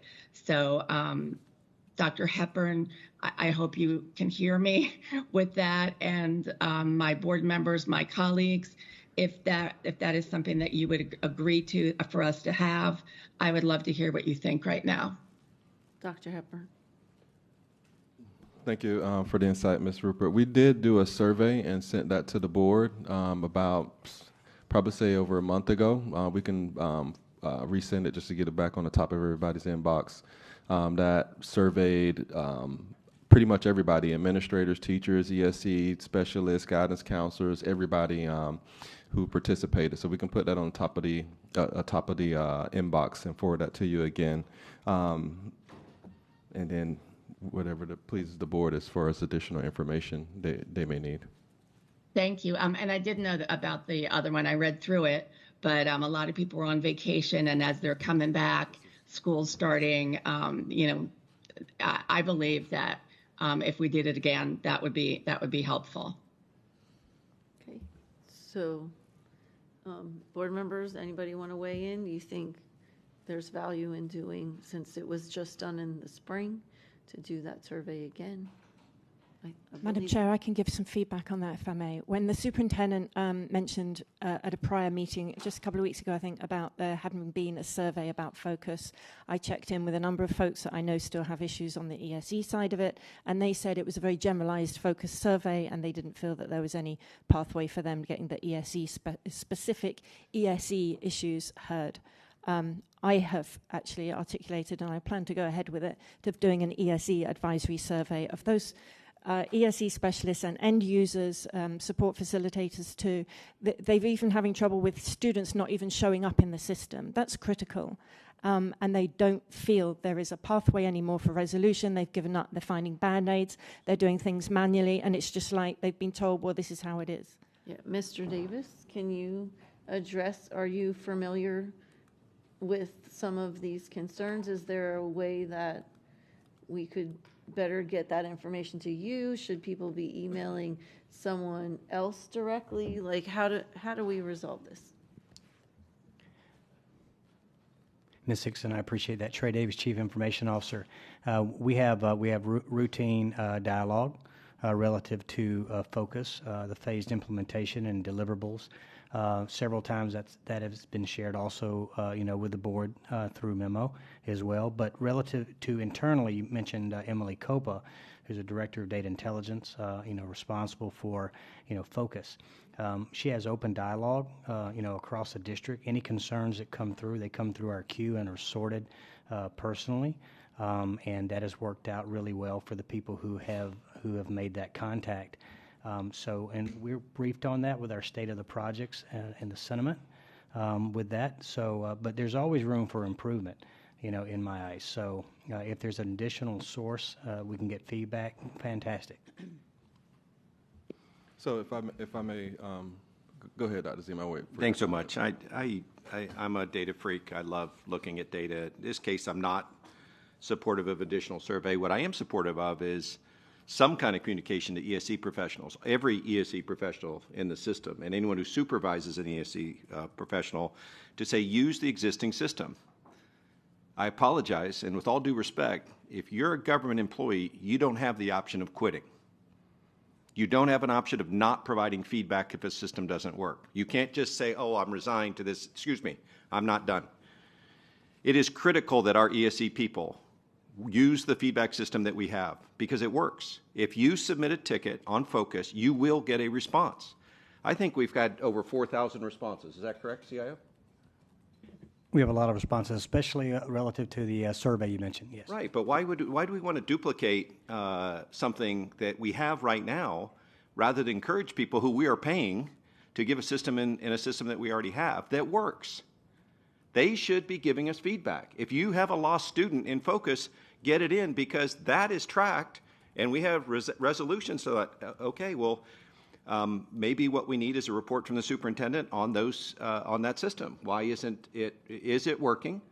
Are those responses all being actually resolved? Are we going back to the people that enter into that, following best practices, and saying, hey, you're an ESE instructor at Stranahan High School, and you submitted this.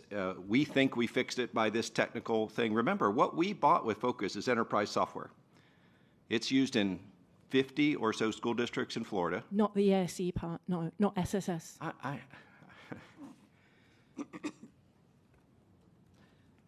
I've spent a lot of time on this too.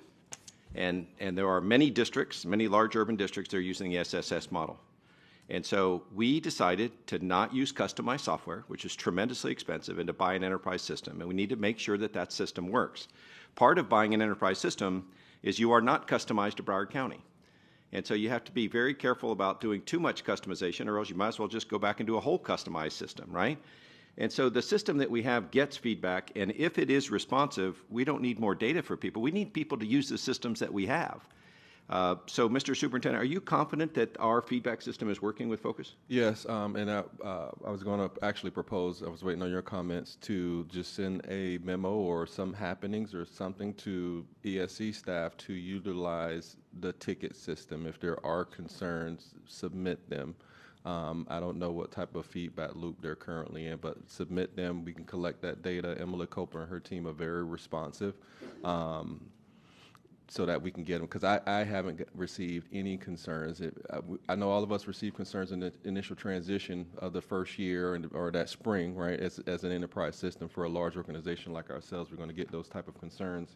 But since the middle of the year of last year, I haven't received very few. I can count them on my hand. So that's what's going to be my comments, is send happenings or some type of memo to that specific group of employees that support ESC and do all things ESC to make sure that they are using the ticket system that is very responsive to their needs. And it helps us continue to iterate to address any needs as we move forward. Thank you. So, thank you. And if you could maybe give us a follow-up in a couple of months, how many, has there been an increase? What does that look like? And make sure that they are following, because at the end of the day, they should be emailing who can help them, not all the different systems. So, well, we're going to try this. All right. So thank you again so much.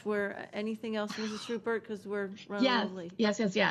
I wanted to, say thank you for my colleagues for listening, and I appreciate the superintendent talking about where they need to send it to. But if there is any problem and you've gone through the system, I know my assistant's going to have not a smile on her face, but if parents and staff are having an issue and you've already put it in there, absolutely email me and I'll forward it to the superintendent. nora.rupert@browardschools.com. Thank you so much. Thank you. And thank you again for coming. And we are going to take a short recess to get ready for item number 2, which is the Advisory Committee Policy and Training Series.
Thank you and welcome back. The next item is the Advisory Committee Policy and Training Series. I now turn it over to staff for a brief presentation. Thank you, Madam Chair.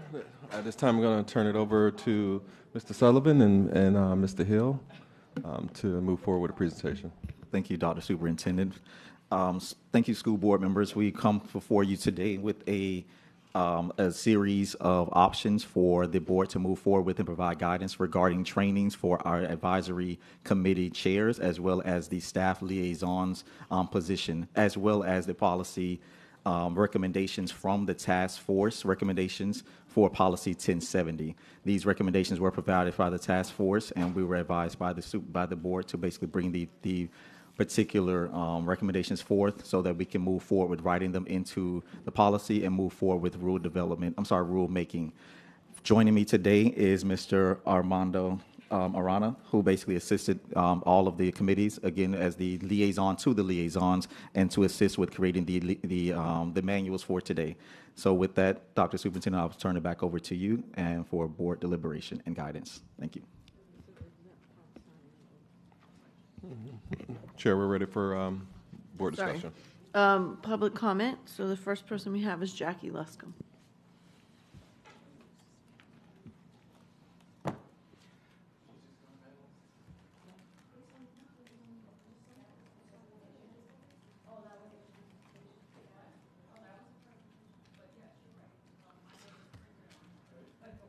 I'm sorry, I signed my name under Natalie, so I just want to check. Natalie's name's not. Miss Dr. Lynch Walsh isn't on this list. Her name was at the top of the list. Top. My name I'm was... sorry, I didn't see it at the top. Thank you. My bad. I apologize. Natalie Lynch Walsh. Dr. Natalie Lynch Walsh. Dr. Natalie Lynch Walsh, Plantation, Florida. Because the best way to get a Saint-Tomian to park on you like a Category 5 hurricane is to get between us and life, liberty, and the pursuit of happiness. I sign up first before anyone else, and this will continue until I'm done with my rebuttal, which is coming along nicely, by the way. I don't even know where to go. Yeah, we have a saying back home, them who can't hear must feel. I'm not from the States. Don't ever make that mistake. I don't react like stateside-ers. Anywho, this really should have been two different items. You have the two items, training materials and stuff written by staff, and then you have the recommendations from the DOJ committee. The recommendations from the DOJ committee, most of them I don't have an issue with. There are little things that really should go back to advisory because most of the members on DOJ, they were rushed, and most of them are new, and it didn't have the benefit on little things of going past all the advisories. And there are big things that they caught that we all agreed on. And they tried to also give support to liaisons and to the advisory chairs. Because understand the issue of websites and emails, I have documentation from when Dr. Wanza was the chief of staff, and then an email that was sent to Narnik, the former diversity chair, where they said they were going to have websites and emails by last October, as in 2024. That did not happen. And if you can't see it, it doesn't exist. But the biggest thing on here that the committee recommended was putting due process back in.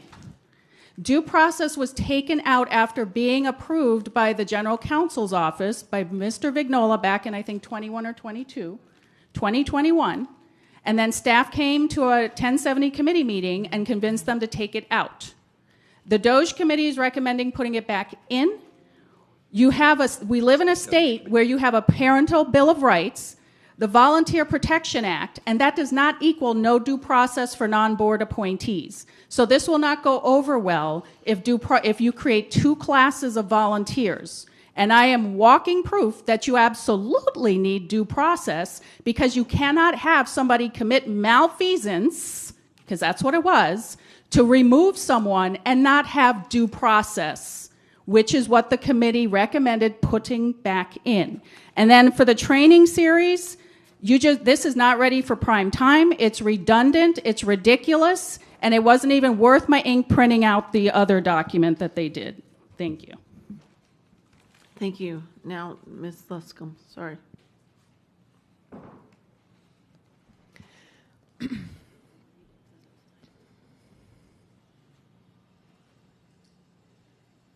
Thank you.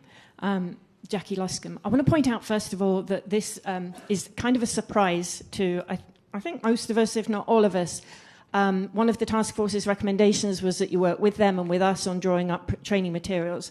I first found out about this about 1 a.m. on Thursday night or Wednesday night, whenever it was. I haven't even had time to read all the materials since, but I've seen enough in them to want to make a suggestion here now, which is please send this back to the drawing board. Let advisory chairs put their heads together, come up with dates for a round table or a series of round tables or whatever you want to call it, not just 2 here and 1 there and the rest of you on the sidelines, but to honour and complete the work that the task force started.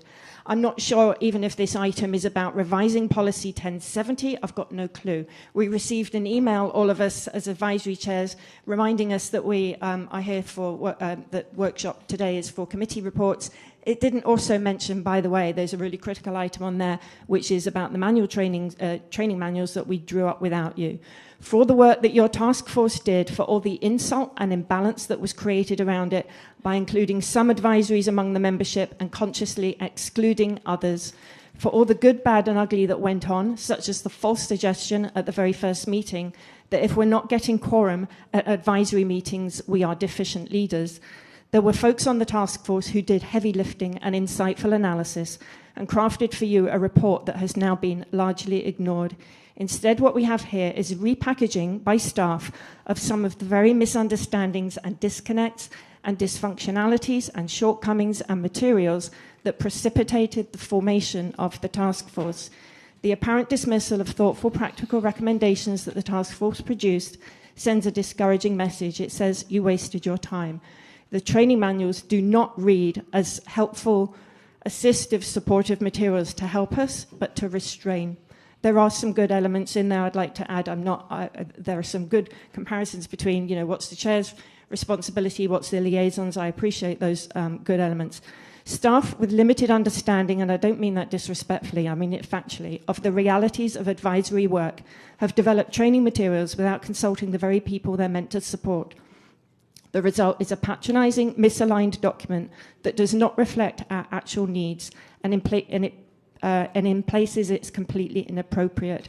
This isn't just a missed opportunity, it's another insult in a pattern of decisions that have disregarded time, expertise, and commitment of volunteers.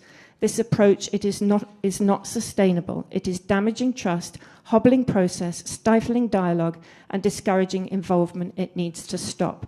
Because my input is only measured in increments of 3 minutes, I can't go through some of the examples that I would like to bring up of what the objections are, but I hope as we're in a workshop, we'll be able to do that. Thank you. Thank you, Cynthia Dominique.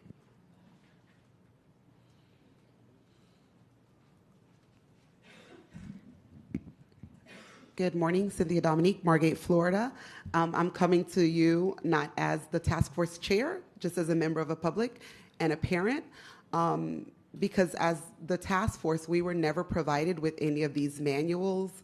And again, as Jackie stated, our recommendation was to create these manuals in collaboration with liaisons as well as advisory chairs and members. It's really hard to create something without the input of the people who know the nuances of the work that they do. So that's really what I would recommend, that these items go back to the people who will be utilizing them and who are going to be held to the standards that are inside of them. Thank you. Thank you. Brooke Bordy.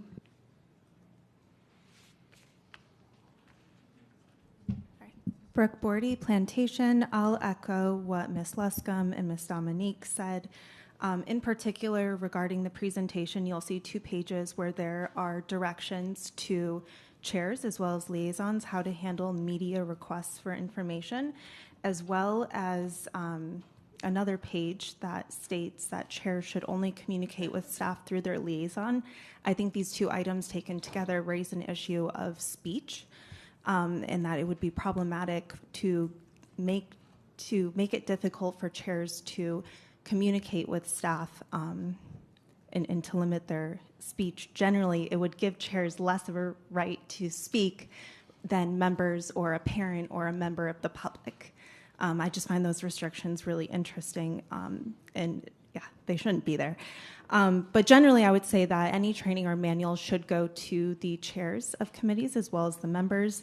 Maybe this is a good starting point, but there should be a roundtable with the chairs to reassess these materials and to edit them. I do think some of the provisions are problematic, and it was the thought of the task force that these materials should be made in collaboration with the chairs, which did not happen. So I would suggest that's how we move forward. Thank you. Thank you, Linda, for our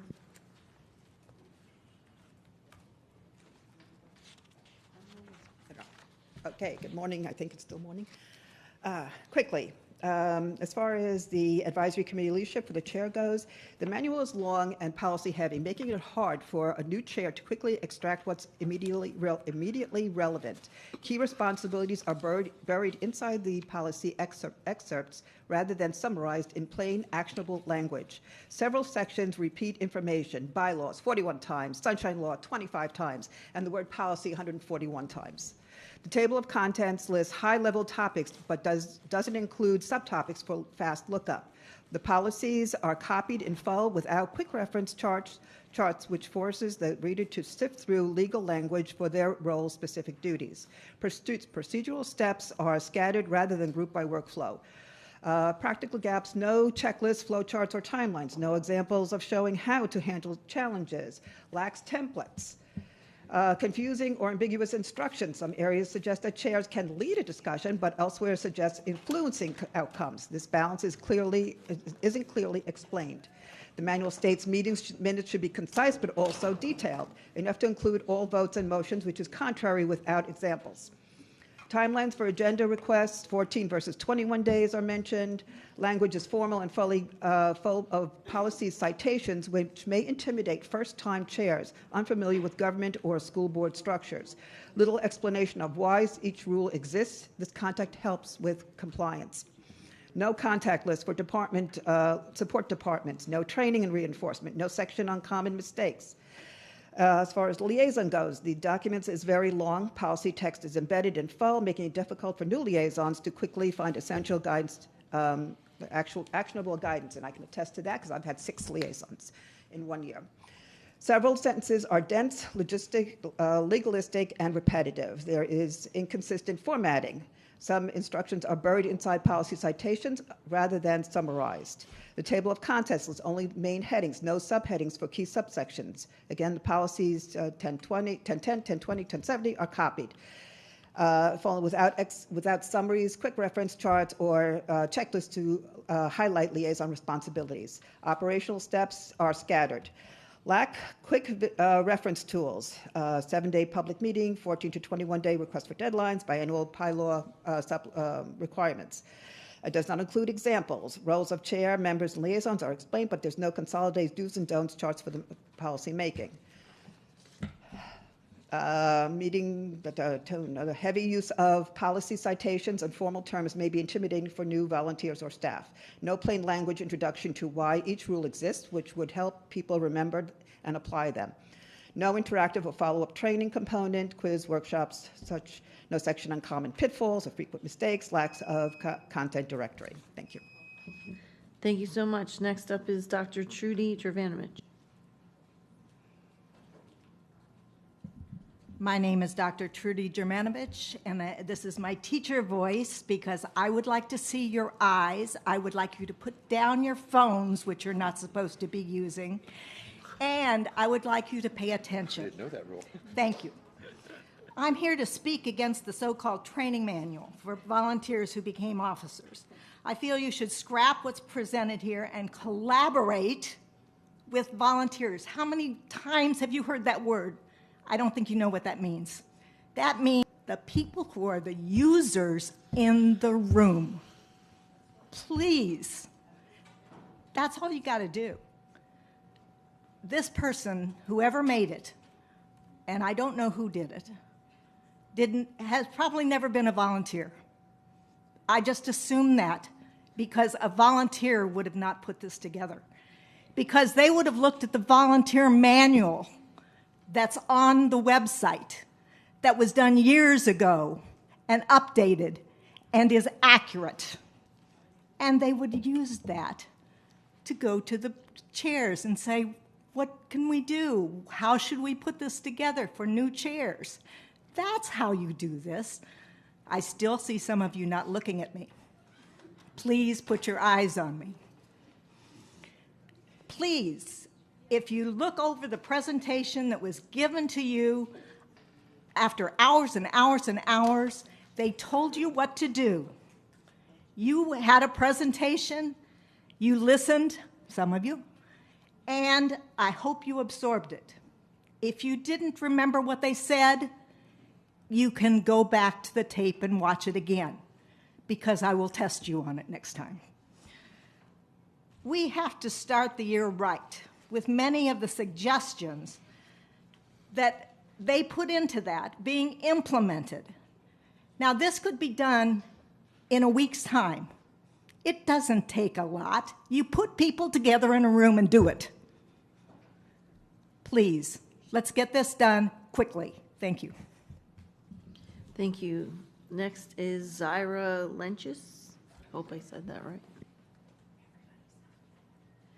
Thank you, Madam Chair. You did say my name right. Superintendent and board members, I usually don't like attending these meetings in person. I do watch for years and years, and I saw the item on the agenda, and I thought, I said, there's no way. Are you guys really doing this with the real issues that we have going on in Broward County? When I first came to this country, my mother was a public education advocate. And over the years, I'm like fighting public education. You know, we got to make sure our kids go to public school. I wouldn't send my granddaughter here now. You know why? Because you guys don't have any respect for the volunteers that you have in here. You might think you do, but you don't. You don't show them that. You don't show that you care what they say. Not that you have to do what they say, because it is an advisory position. We advise and so on. But to make it more difficult and challenging and putting rules on how they can help a parent versus not. I come from ESOL, and it was a little bit different because we always had parents come in, learn about our system here, and hopefully then integrate them into PTA, SAC, and SAF, and those kinds of things. But that's not what this is. Collaboration should not be used in this room. Not yet. Maybe one day, but not today. Collaboration means we all have a respect for one another and we could work together. But it doesn't seem like to me, from watching and from listening, that anybody here wants to collaborate. And a lot of times I've heard, well, no, this is what we're going to do anyway. For Ms. Lipscomb to stand here almost in tears. For over a year, I've heard her talk about focus, and I don't even work on focus.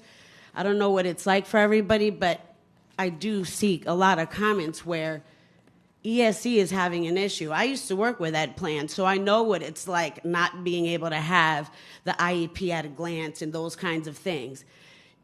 We're going the wrong way with this nonsense. Please cut it out. Let your chairs do what they have to do and run their meetings how they run them. Let them tell you what's going on out here. Sometimes for one parent, a board member will make a motion. One parent's dealing with one thing. Meanwhile, there's hundreds of issues going on that are more the affected district as a whole rather than just one parent. And things happen that way. That's how it is.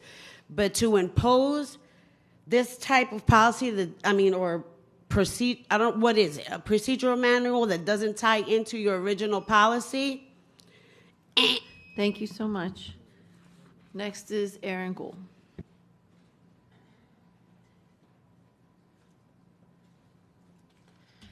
Good afternoon. So I just want to make a couple more general comments, but when you have the 1070 recommendations from the task force, and I just want to remind everyone, those were the product of hours of deliberation, of thought, of debate, of input from our broader community of committees. So please, as you are looking at those, take it with that in mind. We really did spend a lot of time being thoughtful about it. And so that is what you have before you. In terms of the training and manuals, this was one of the biggest gaps we heard repeatedly every single meeting we had. And so I do think there is probably the most opportunity to create more productive channels with this exact move. And I am so grateful that we have started this ball rolling, but please now take this draft and bring it, however it works, to either bring together a roundtable, but allow chairs who have the lived experience to provide their input and their feedback. Allow the task force to. So I would just ask for that. I think we do have a real opportunity to do so much good with this, and so let's not miss that. So thank you. Thank you so much. Next to board discussion, Mrs. Leonardi. Thank you. And I kind of want to, I think there are a lot of our staff right now spent a long time, had a long day yesterday getting schools ready for the first day. So I just want to commend everyone in this room who made the first day of school a success, because I think, everyone's nerves are a little bit frayed. So I just want to give a kudos to everyone who made yesterday a wonderful day for students and families and teachers and employees. I have two questions. I guess I have two questions. So were there manuals, because I think maybe I misheard something. Were the manuals created by the advisories, or were they created without the advisories? Dr. Hipper. Mr. Sullivan and team. I believe they were made without the advisories, but we're happy to share them with them and collaborate. Okay. And so again, I think it's very hard. It's hard for me to watch our staff be routinely disparaged given the amount of work that they've put into, again, getting schools ready for the first day of school, which I know is not the topic that we are on. But if we are asking people to work collaboratively, it is very hard to come to a place where that can happen when people are being laughed at and disparaged repeatedly. So I need to say that because it's really, really inappropriate. The people in the audience need to not be speaking, or we're going to have to.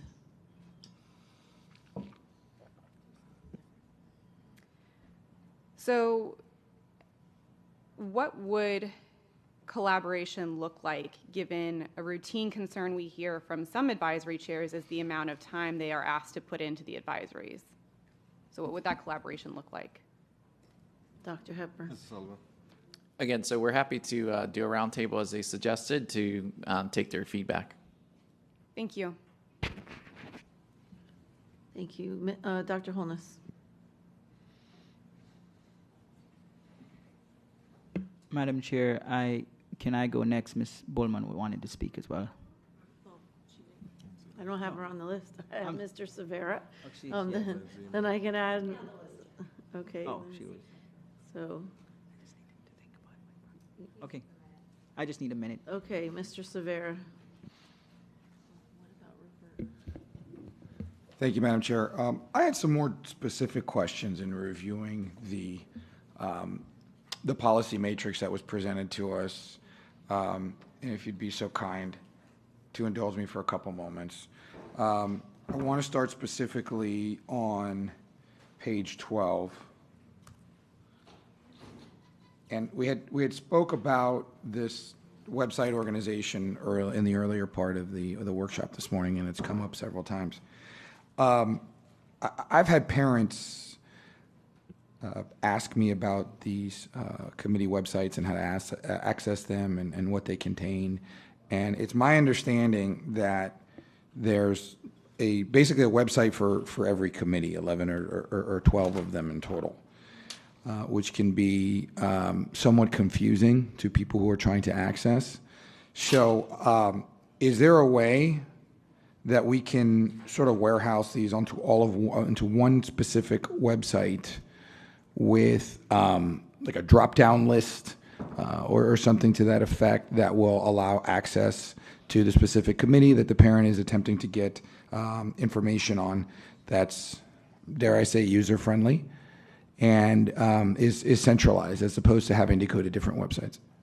Mr. Hill. Thank you, Dr. Hepburn. Thank you for the question. Yes, if you go to the school board's website right now, underneath the communities tab, there is an advisory committees tab. I'm sorry, I thought the mic was off. There's an advisory committees tab, and under that tab, it has all of the committees listed. And if they click on it, it'll accordion down where they can then access their particular page. So it's probably not set up that way now, but that's how it will be set up going forward. That there will be a centralized. Well, it is set up that way now, but the new information will be, of course, updated. So there is a centralized page that includes all committees, and they're able to then filter to their different committee pages from that particular page. When can we expect that to be operational? By the end of the week. Oh, fantastic. Thank you for that, Mr. Hill. Madam Chair, if I may move on. On page 16 of 41, there's a section here in dealing with the ethics trainings.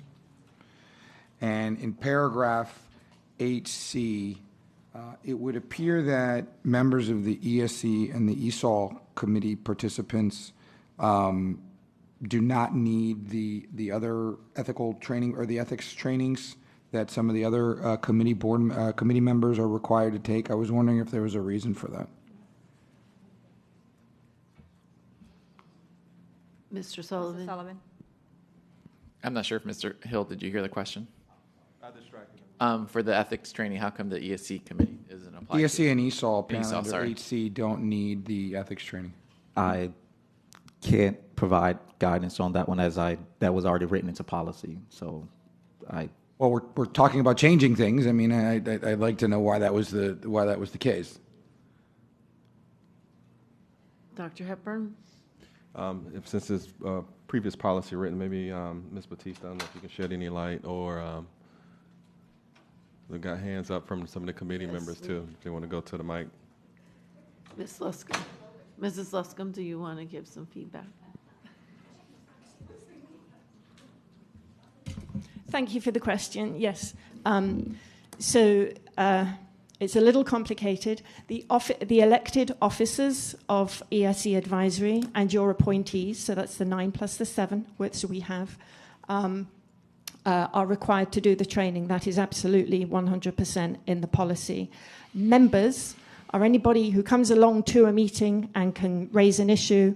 If they've been to 2 out of the last 6 meetings, they can have a vote as well and vote with those elected core. But that membership, that general body membership, can move in and out. So say if you've got one topic of interest at a ESE advisory meeting and somebody might come along and then never come again, you're not making those people train and do ethics and Robert's Rules and Sunshine Law training just to be in the room. They are the general membership.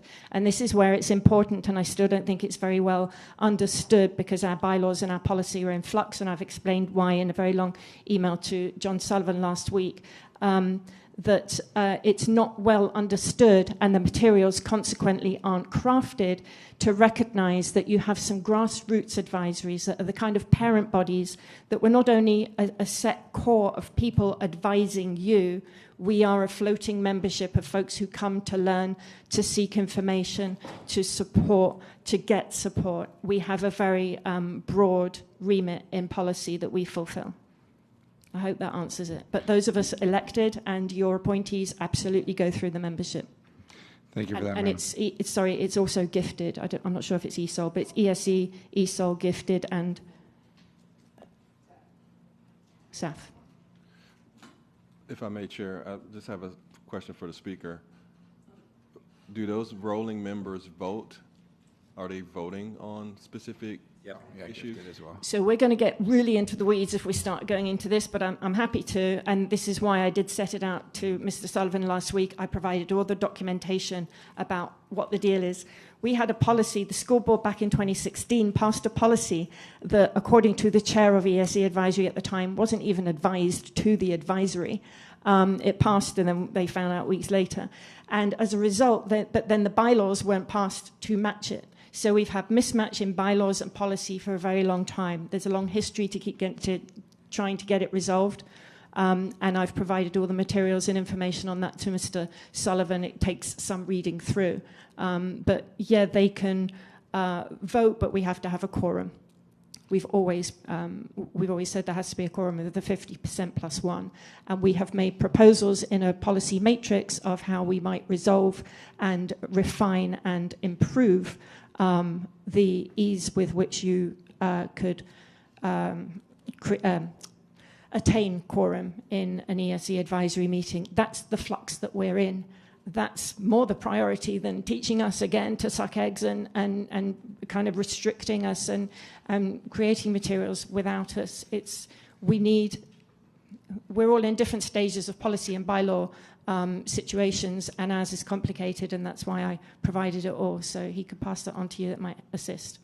Or I could spend half an hour at the mic explaining it. This is a question for Mr. Hill. Do we have any other advisories or committees that have a rolling membership? Yes, there are other committees, and that's actually one of the recommendations from staff is for the board to adjust the ability to have these floating memberships, not only to retain the integrity of the votes, but also to make sure that everyone is receiving the proper trainings.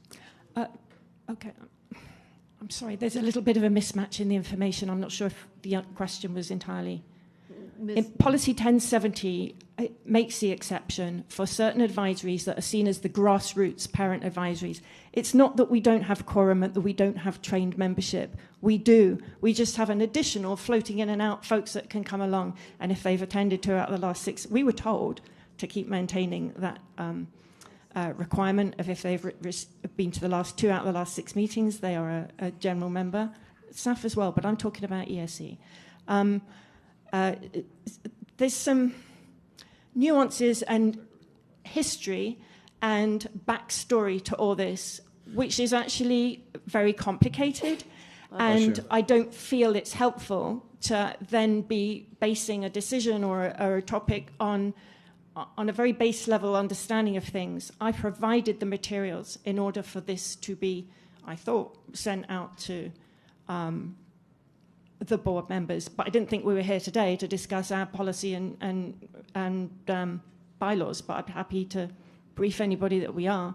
I'm not entirely sure what is going on in today's meeting. We've got a policy, and I'm not sure if any of us know what's happening to this policy today. The manuals that were just parachuted on, we've not had insight, and it's feeling very disorientating, but I'm anxious about conversation going off the rails without facts. Thank you. Mr. Severa, did she answer your question? Yes, and obviously provided a lot of more additional information, so thank you for that, ma'am. Thank you. Do you have any other questions? Not in regards to that particular line item. I do have something else I'd like to move on to, if I may. Looking at section 7 on page 23 of 41 of the matrix PDF, there's an idea that's being presented in which those of us who are having, those board members that are having difficulty in filling their specific committee seats, a suggestion is proposed that a pool of specialized volunteers will be put together in which a board member or board members may review that pool and select a member from that pool to fill a specific vacancy. I've got a couple questions and comments as to how that process would work. Number one, who's compiling this pool and where is it coming from? And number two, if I may, what are we doing as far as getting the word out about committee vacancies to the parents that are in our schools? I think that there's probably a big market of parents who maybe have no idea that these committees exist. And perhaps if we start targeting parents a little bit more succinctly, or quite frankly, at all, we would find ourselves having a large contingent of parents wanting to rise to the call here and serve on some of these committees, instead of just putting together random volunteer pools of people who I don't even know how they're going to be comprised of. But to recap, this volunteer pool idea, who's putting this together? Where is it coming from, number one? Number two, what are we doing as a district to better advertise these openings to our parents who actually have children in the schools, to see if they have any interest in joining any of these committees with some of my colleagues and myself who have vacancies and available spots. Dr. Hepburn. Thank you for the question, Mr. Vera. Actually, this is the path we're trying to take, because I know some of the board members do have some difficulties in filling all of their committee or advisory seats.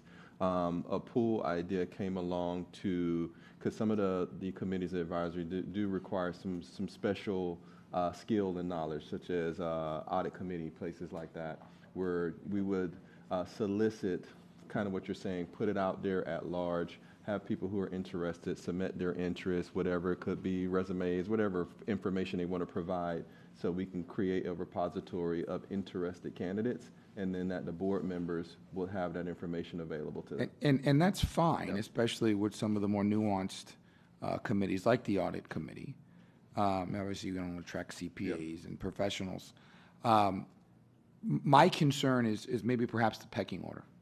I'd like to see a direct and targeted solicitation of our parents, of our kids that are in BCPS, to see if they have any interest in serving on any of these committees. I mean, I'm sure we have parents who are CPAs. I'm sure we have parents that are professionals in all of our schools.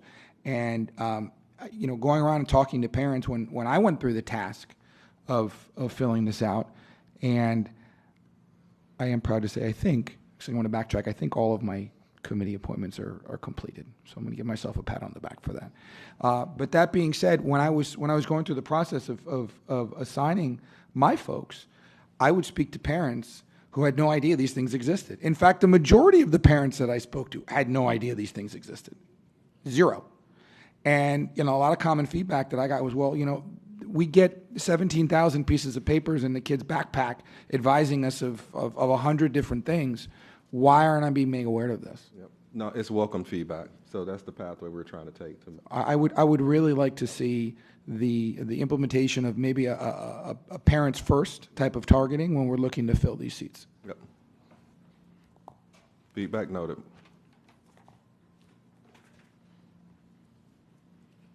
Okay, Mr. Severi, have anything else? I do. Okay. Thank you. Just bear with me. Mr. Hill, I just want to confirm you're collecting all the feedback, correct? Yes. All right, thank you.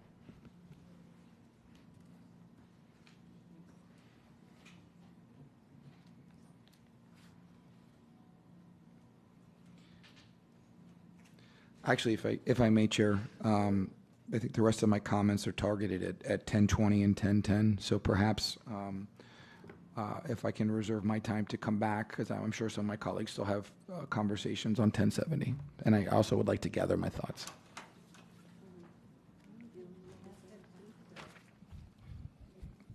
(10:20) and 10:10 are in the onboarding manual.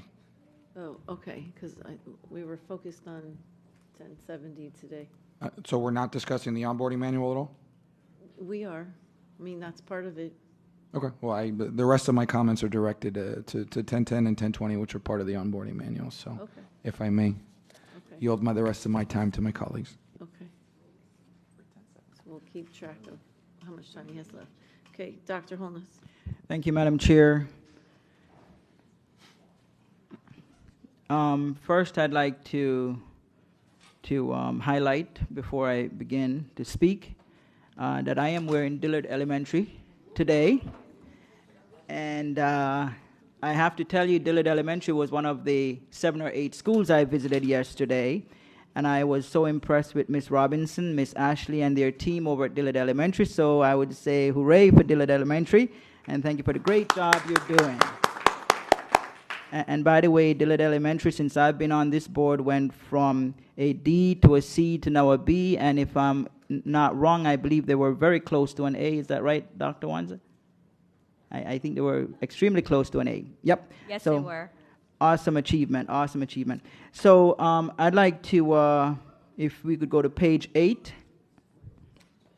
of Policy 1070 Matrix. On page 8, I believe there is a, let me just go there.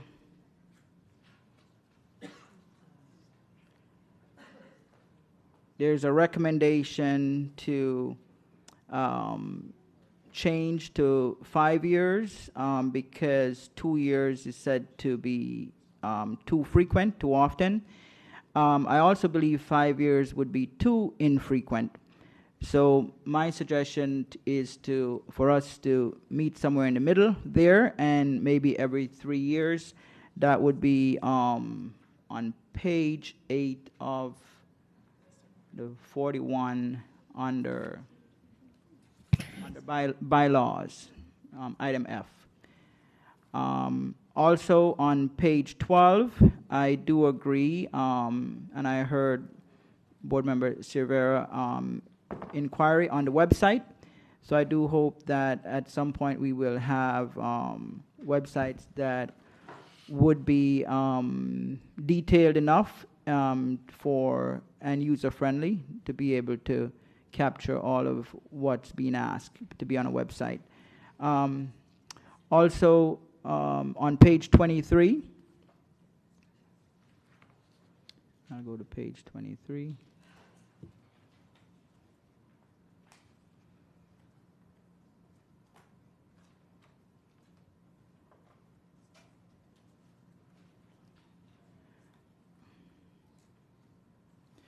Okay, on page 23, it speaks in regards of having pool of volunteers. I believe there is also concern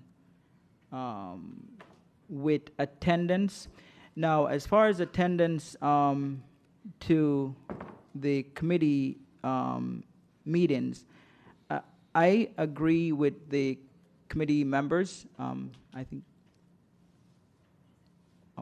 I agree with the committee members and the chairs that are here that attendance can be a problem, and I believe as board members we do have a responsibility as well to ensure that the individuals we are appointing are actually attending these committee meetings.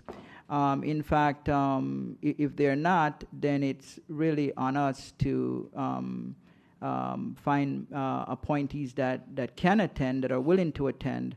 I've had situations myself where I've had to discontinue a member because of infrequent attendance. So I think as board members we do have a responsibility because they do need a quorum, they do need our appointees there in order to make decisions. And as far as I believe there was a mention of having an application for a pool of volunteers. And I believe as well that the application should clearly state what the commitment requires, especially in terms of attendance, because it makes no sense we're appointing people and they're not going to these meetings. So I think that's really, really important. Page 24 says a person, let me go to page 24 of 41.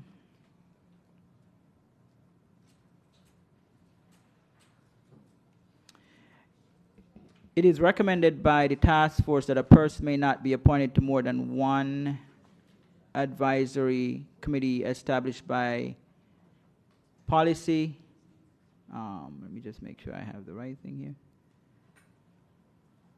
Established by policy by the same school board member. However, this does not preclude a school board member from appointing a person to serve on advisory committee if that person is already serving on multiple advisory committees.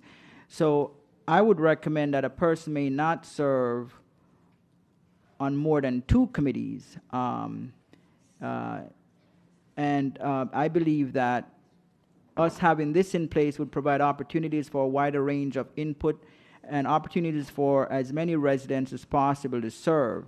So therefore, my recommendation here would be chair on only one committee and a member of no more than two committees. On page 28,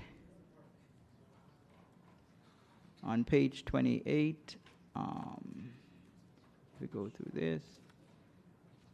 On page 28, it appears that regarding non-school board appointees, that the task force is recommending that the board remove members of board of non-school board member appointees, while I believe the recommendation from the district is that the committee remove such individuals. So, Dr. Hepburn, I'd like clarity from Ms. Batista regarding page 28, that can the board be, is the board legally able to remove members of committees that are non-school board appointees? So yes, let me talk about page 28 for a second, because I think there may be some confusion. Okay. So there are a couple of there's a Florida statute related to volunteers, and there's also federal law related to volunteers. Neither one of those two statutes provide a property right to volunteers to be volunteers. In other words, a volunteer is not a paid position. It doesn't have, they're appointed and serve at the pleasure of either the board or the superintendent.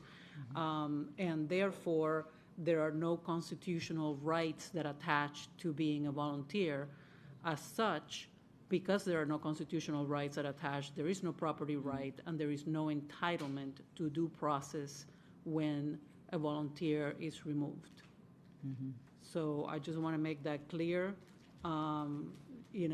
If the General Counsel's office was ever asked to put a policy together or write something into a policy that included a provision for due process, we can certainly do that, because we can write a policy that says that there is due process. But that would not mean that writing that into a policy would make it so that the volunteer is entitled to due process by law. So just because someone may have wanted it there and somebody wrote it in, doesn't give or afford that volunteer or any volunteer that property right that would only be given to them by law if they had, if they were paid for the position. There have to be other issues involved for someone to have an entitlement to due process. Okay, so Dr. Hepburn, based on page 28, would you be recommending the task force suggestion as far as the eventuality of the board removing or being held to the responsibility of removing non-school board appointees, or do you think this should go back to the committee to vote and remove those non-school board appointees once you recommend the removal of such person? For a non-school board appointed? Correct. Now, I recommend that it not go back for a vote if I recommend a removal. Okay, so I guess when I read the process is you're going to recommend the removal, and then from there, it either goes to the committee to vote 2/3 of them, or it comes back to the board to determine, because I'm looking at the middle column and the right column. The middle column suggests that it comes back, that it goes to the committee and the committee vote to remove that person. Am I misunderstanding it? Or that the board... If I may? Yeah, let Mr. Hill or Mr. Sullivan clarify. So that's the committee, that was the task force recommendation. The superintendent or staff's recommendations to keep it as is, which allows the superintendent to remove anyone if they're found in violation of policy or law, if they're non-appointed by the board member. Okay, so the superintendent can make that decision to remove anyone without it going to the committee for a vote or coming back to the board. Correct, unless it's a board member appointee. So he couldn't do if you, for example, appointed someone to a committee. It's Right. only- So we're speaking in terms of non-board member appointees. Correct. So the superintendent recommends and can take the action to remove a non-school board member without that going back to committees for a vote or coming back to the board. Correct. That's the current policy, 1070. Okay. All right. Because the policy, would the current policy 1070, John, be what's in the middle column? No, that's current policies on the left. The middle is discussion or red line, and Right, the got far it. right is the task force recommendations. They're Okay. recommending a change. And the change they're recommending is that it comes back to them for a 2/3 vote? Mr. Hill, is it that, or is it to go to the actual committee? Can I jump in? I think maybe that last one was in addition to the superintendent removing someone, the committee would have the ability, if they saw a reason, to do it. So I think number 5 is not part of the superintendent, because this whole section is about removal of committee members other than school board appointees. So I think number 5 is not tied to the superintendent. It's if the committee has an issue with someone by 2/3 vote, the committee could also, in addition to the superintendent removing somebody, the committee could vote to remove somebody. I think it's separate. I don't think all those numbers are tied to the superintendent. Correct, because what you're describing is for school board appointees, for the committees to be able to remove them. But on page 28, my understanding is that we're making reference to non-school board appointees. Well, yeah, on page 29 at the bottom, it says removal of committee member. On 28, the section is removal of committee members other than school board appointees, and it has all these numbers.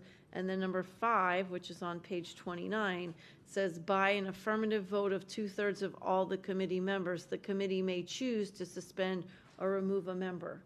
That's separate than the superintendent recommending a removal. That's another way that a committee member would be removed from a committee. Okay, so the list from 1 through 5 are different ways in which a member could be removed, or is one contingent on the other? No, they're separate. They're separate, okay. The committee they have a mechanism to remove a member. The superintendent has a mechanism to remove a member that is not board appointed. Okay. Yep. All right. So I'll move on to page 40. On page 40, I do agree with, and I'll go down to 40.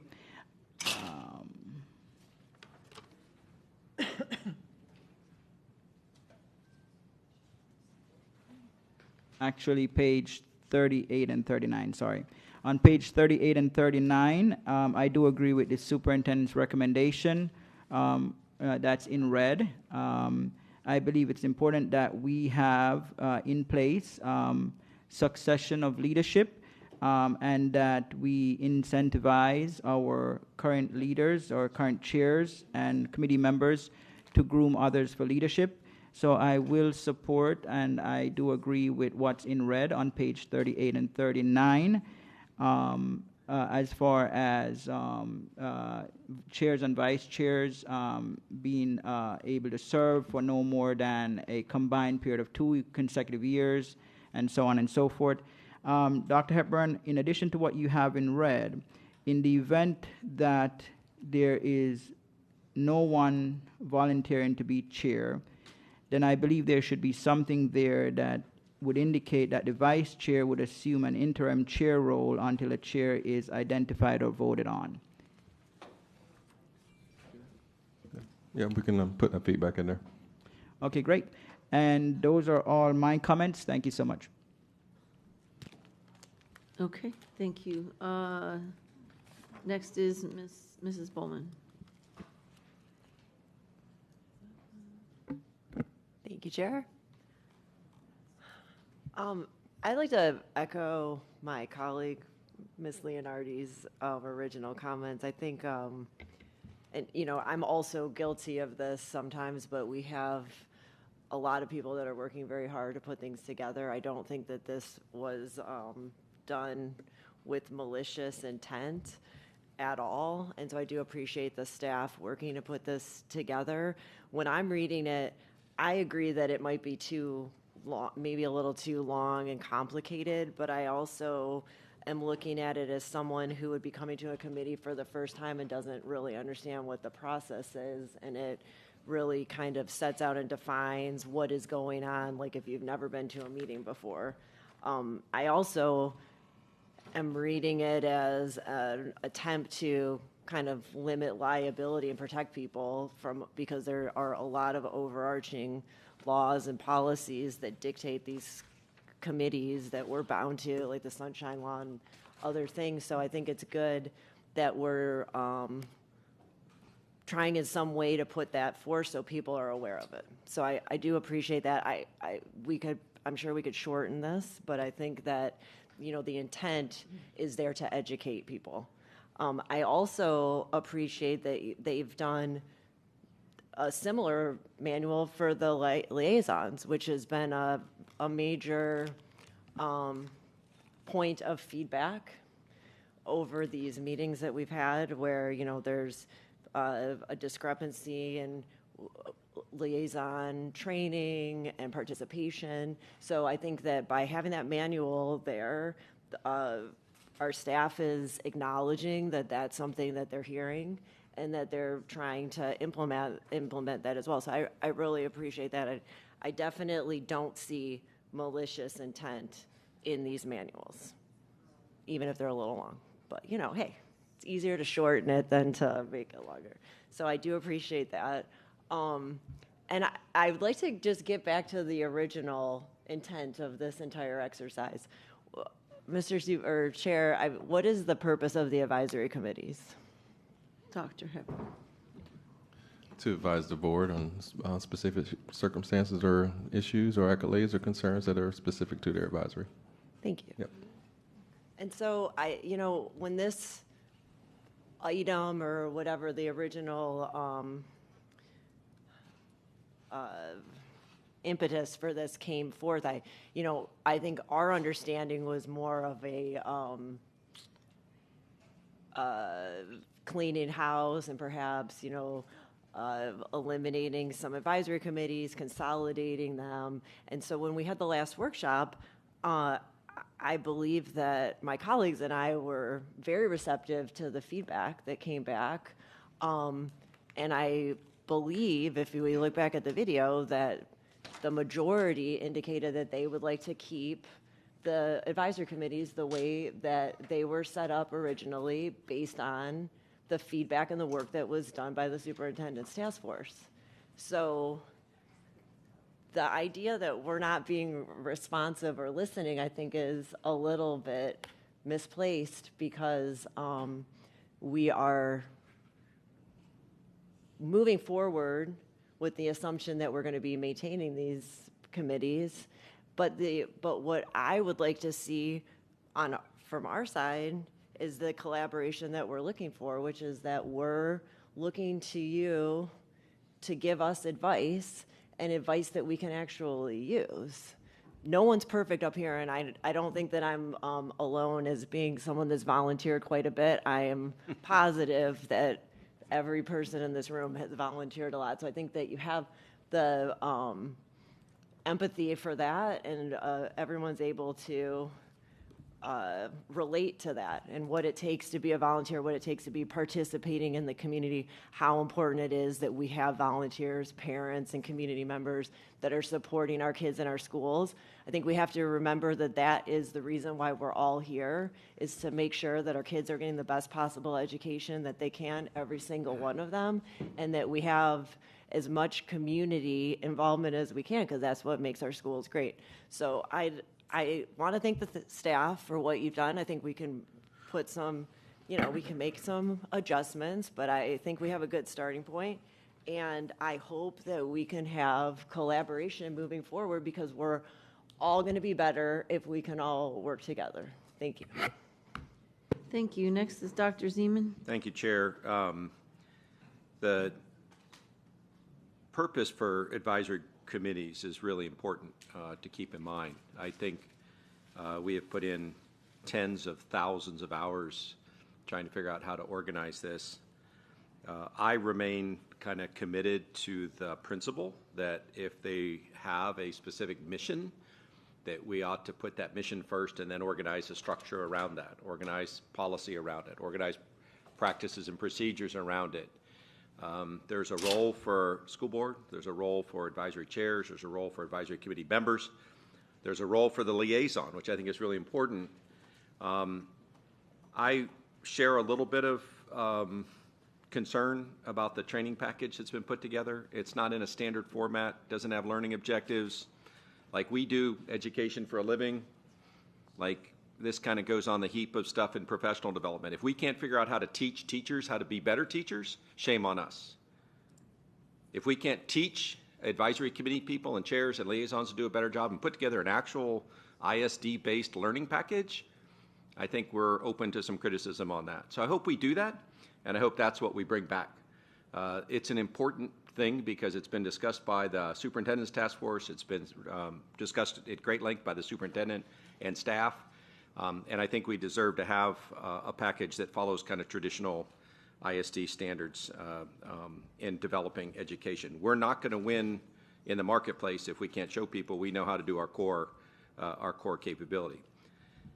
Having read all the work of the superintendent's task force, having interviewed the people that worked with the superintendent to put together the original brief, having been the former and current, thank you, Maura, for the shout out, current volunteer on a whole more things than I probably should be, and having been the chair of an advisory council to the city that I've lived in for a long time, I bring my own kind of needs for this. One is a need for efficiency. You know, we need to take the effort that the hundreds of people on the advisory committees put in and actually drive toward getting something done. The getting something done, it turns out, though, is giving advice.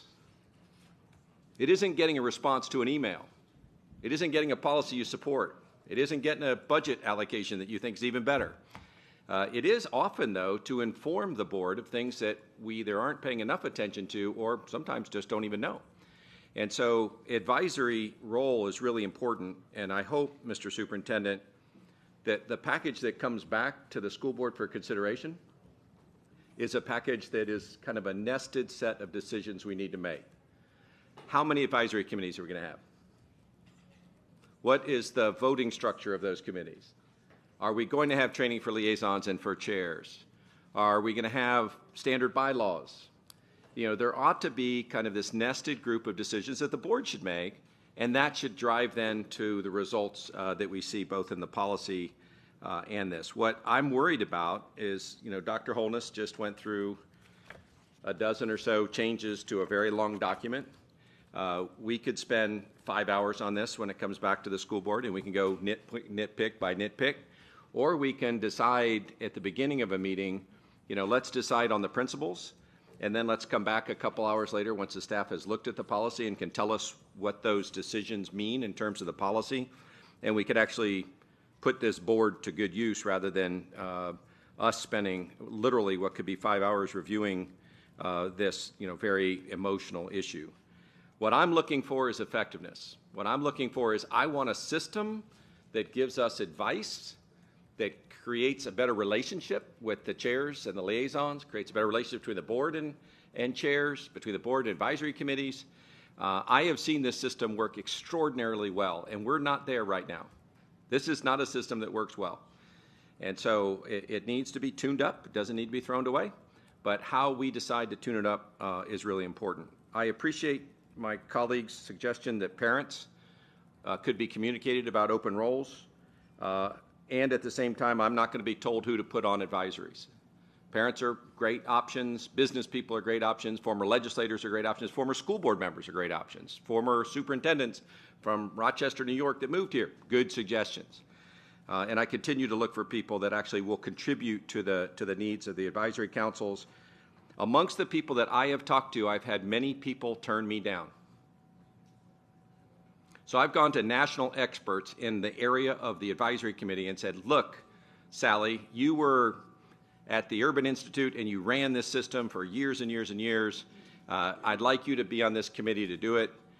She watches an advisory committee and says, Alan, no thank you. That's the tune-up we need. We need a tune-up that our advisories work well, we listen, the advice that's given is done respectfully and professionally, and we listen and take action that makes sense when we decide that it is important and urgent for us to do so.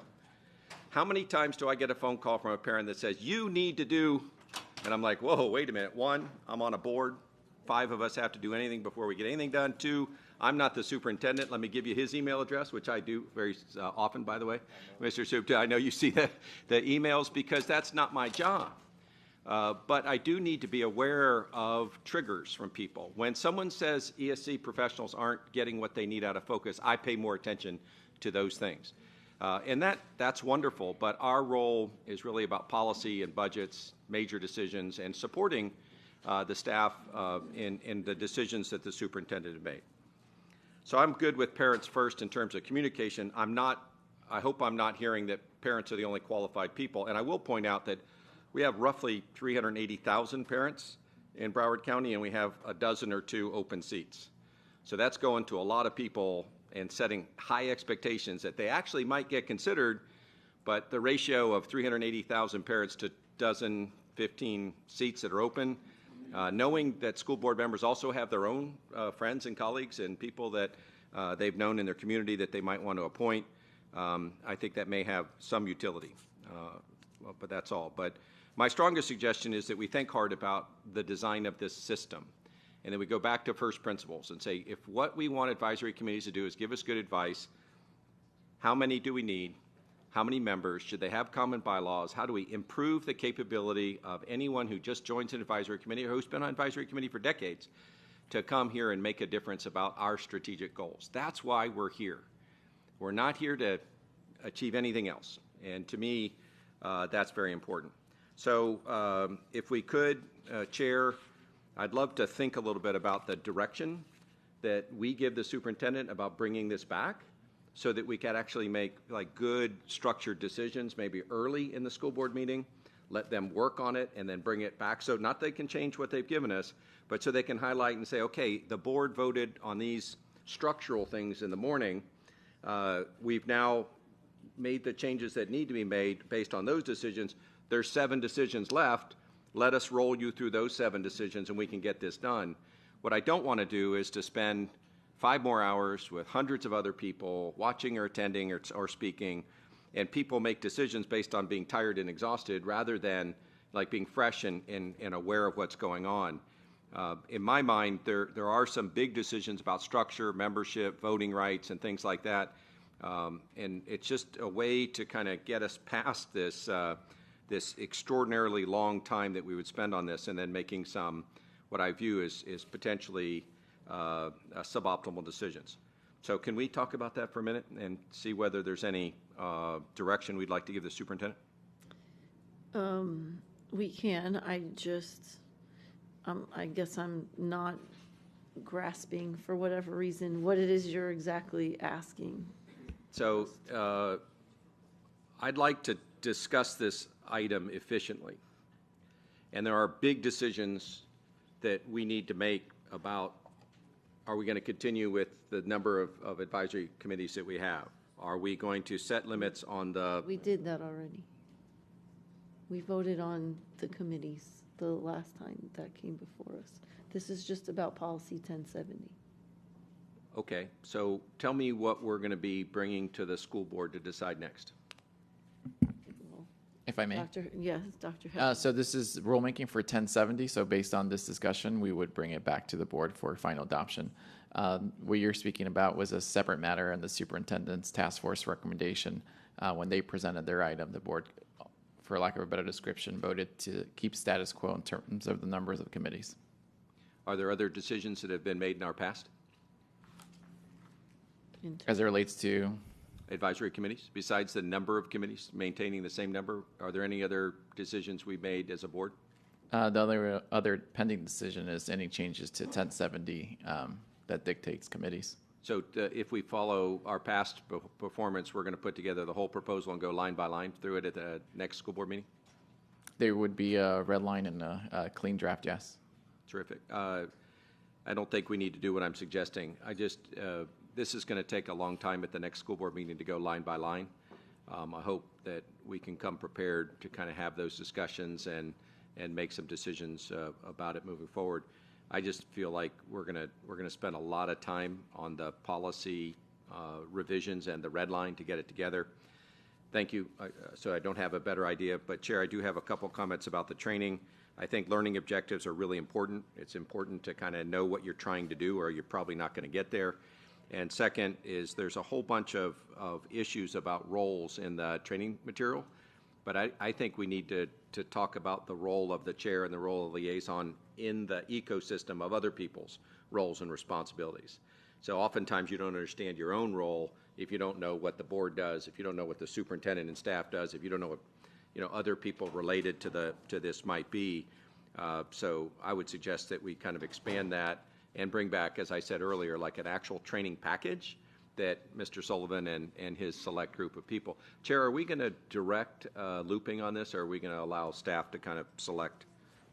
We can definitely do that. We can also do that with the training manuals. So if you want to suggest that, we can see if everybody agrees. What I'd suggest that meets with John, my own view, is that all advisory committee chairs should be invited.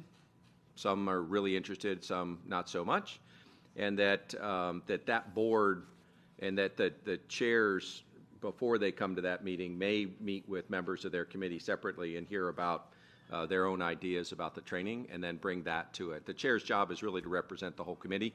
I don't think we need to make it 712 people that show up that are on advisory committees and their friends. But the chairs do a really great job of representing their committees. I would say they're very good to meet. And again, not all of them may show up. There certainly will be schedule conflicts and other things anyway. And then second is that those chairs be asked to reach out to their committee ahead of time, and from those people that they think might give them constructive feedback to bring that to the training meeting with John. Okay, so is your suggestion that we loop or they do a collaborative work with the training manuals? I would suggest that for the training manual, the loop would be with chairs of the advisory committee. Okay. Is there anyone who disagrees with that suggestion? Can you repeat it again, Madam Chair? Go ahead, Dr. Zeman. Suggest that superintendent staff loop the training manual once it's put into a training manual format, traditional format, with the chairs of the advisory committees. Mrs. Al-Hada. Yes, I would just like clarification on the level of looping, because from my understanding, there's different looping levels. So the suggestion was to the chairs of the different advisory committees for the training manuals. And how much time will that take? If we do it as Dr. Zeman prescribed, we would probably want to give them a few weeks so they can meet with their respective committees to get their feedback, and then they can represent their committees as chair in the roundtable. So it'd be one meeting of all the committee chairs with the staff to have a discussion and hash it out. So I'm guessing 2 months, give or take. Because I think that would give the chairs enough time to meet with their respective committees. Okay. Anybody disagree with that? Okay. So I'll talk after when I. Okay. So I think that's the direction for that. Okay. Anything else, Dr. Zeman? Do you need looping for the actual policy itself, or we're done with that? What I would say, sorry, if I may. Go ahead. What I would say for 1070, I don't think you need to loop it, because we already included all the feedback that the task force members had on that policy. So that would be your looping. So this has already done the loop to loop to loop, but yeah, I have no. Other feedback is in the documents. I'm not sure why they're screaming now. Back of my ear, it's a little distraction. I think actually in the interest of getting it done and getting it implemented, it'd be great. We may come back a year later and do another round, but I think we've got lots of input on this, so I don't have any recommendations for looping on that other than to not do it. Okay, thank you. Mrs. Rupert? Thank you. And thank you, Dr. Zeman, for that suggestion. I would definitely want to loop this and most importantly, talk to the training manual and make sure it goes back to all those chairs committees. So I appreciate that. And I also appreciate the superintendent and chair with the suggestion about our PTAs and student parent groups to make sure that there's really no way to overburden them, since most of our PTAs really are just barely making it after expenses are actually covered. So I do appreciate those two suggestions and look forward to the roundtable and finding a really good place to move forward to, where every volunteer, parent, community person is welcomed into One Broward. So thank you. Thank you, Ms. Thompson. Thank you, Chair. I had a couple clarifying questions. Was this noticed as rulemaking? Is Dr. Hepburn? Mr. Hill or Mr. Sutherland? Yes. Because even on the agenda, it's like usually we have like rulemaking, like it's very spelled out. And so, I mean, maybe this was just one board member, but like when I was looking at the item, I thought we were talking about the training manual and not necessarily the policies involved in it. It was all of the above, but the Civic Plus notice is a rulemaking. It doesn't say rulemaking. It does not say. It says advisory committee policy and training series added. Yeah, that's what the item says. But I think it was advertised. Mr. Sullivan, was it advertised? Mr. Hill? He's pulling up the legal ed. Okay. To clarify, on July 29th, it was advertised, before then, it was advertised for notice of development of rulemaking for this policy, yes, For in this 70. date? But it's supposed to be on the agenda usually. Okay, the agenda has a typo. We're okay. Well, it seems like we're not okay though, respectfully, because it's, so we went through, and again, I was not on board with the task force from the beginning, so I'm not trying to like prolong more work, but like you spent so much time. All I can say, it was legally noticed for rulemaking. July 29th is that date. Okay. So I do feel like it could have been clearer or followed our standard of writing when it was rulemaking, but like people make mistakes. Is the task force still meeting? Because my understanding from that very long meeting we had was they were going until October specifically for this 1070. Dr. Hepburn. I defer that to the task force chair. I believe they don't sunset until October. Yeah, because they, one of the concerns was the summer and the availability of chairs during the summer or task force members during the summer. Yes. Ms. Dominique, the question was, is the task force still meeting? Chair, we actually requested for a meeting to be noticed.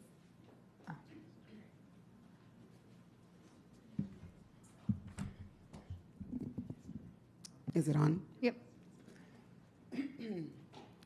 We actually requested a meeting for this Thursday so that we could touch base and figure out our next cadence of meetings. It would have been nice for this information to be provided to the task force. We could have reviewed it. We could have provided feedback. So yes, the task force is still available to meet. Of course, we can't have conversations out of sunshine. So I don't know if that meeting was able to be noticed for Thursday. We got that request yesterday, I believe. Yeah, because. So we'll process it. Yesterday was the first day of school, so I was a little distracted. I'm sorry for any distractions, but I just came back from 2 weeks of military duty, and it's getting back into the cadence and getting back to school with our own kids as well. So, we felt that after the discussions had here, we would meet on Thursday to see what the task force, any input that they had, and then, talk about next steps. Thank you. I think that's, and I understand it was noticed. I'm not trying to be mean to staff at all. But there does seem to be a lot of feedback, specifically on the policy. However, I do think the training manual, one, beautiful, and two, like, did incorporate a lot of the feedback that we heard from the task force. Like, I'm looking at the, I was looking at something, the verbal report requirements. I remember we had like an hour discussion on whether the word should be you may or should or you could request to or submit public comment if you're unable to go to the meeting. That seems incorporated. So I think the training manuals with feedback from the chairs seems to fit the feedback we got during those other discussions. I just do think there's a discrepancy or a misunderstanding with the community as well as myself about the policy. And I know we're now running behind time, so I don't know if there's a recommendation on what to do with that. But I know that 1020 is coming back to the board soon. It was on our agenda last meeting that was like 12 hours long.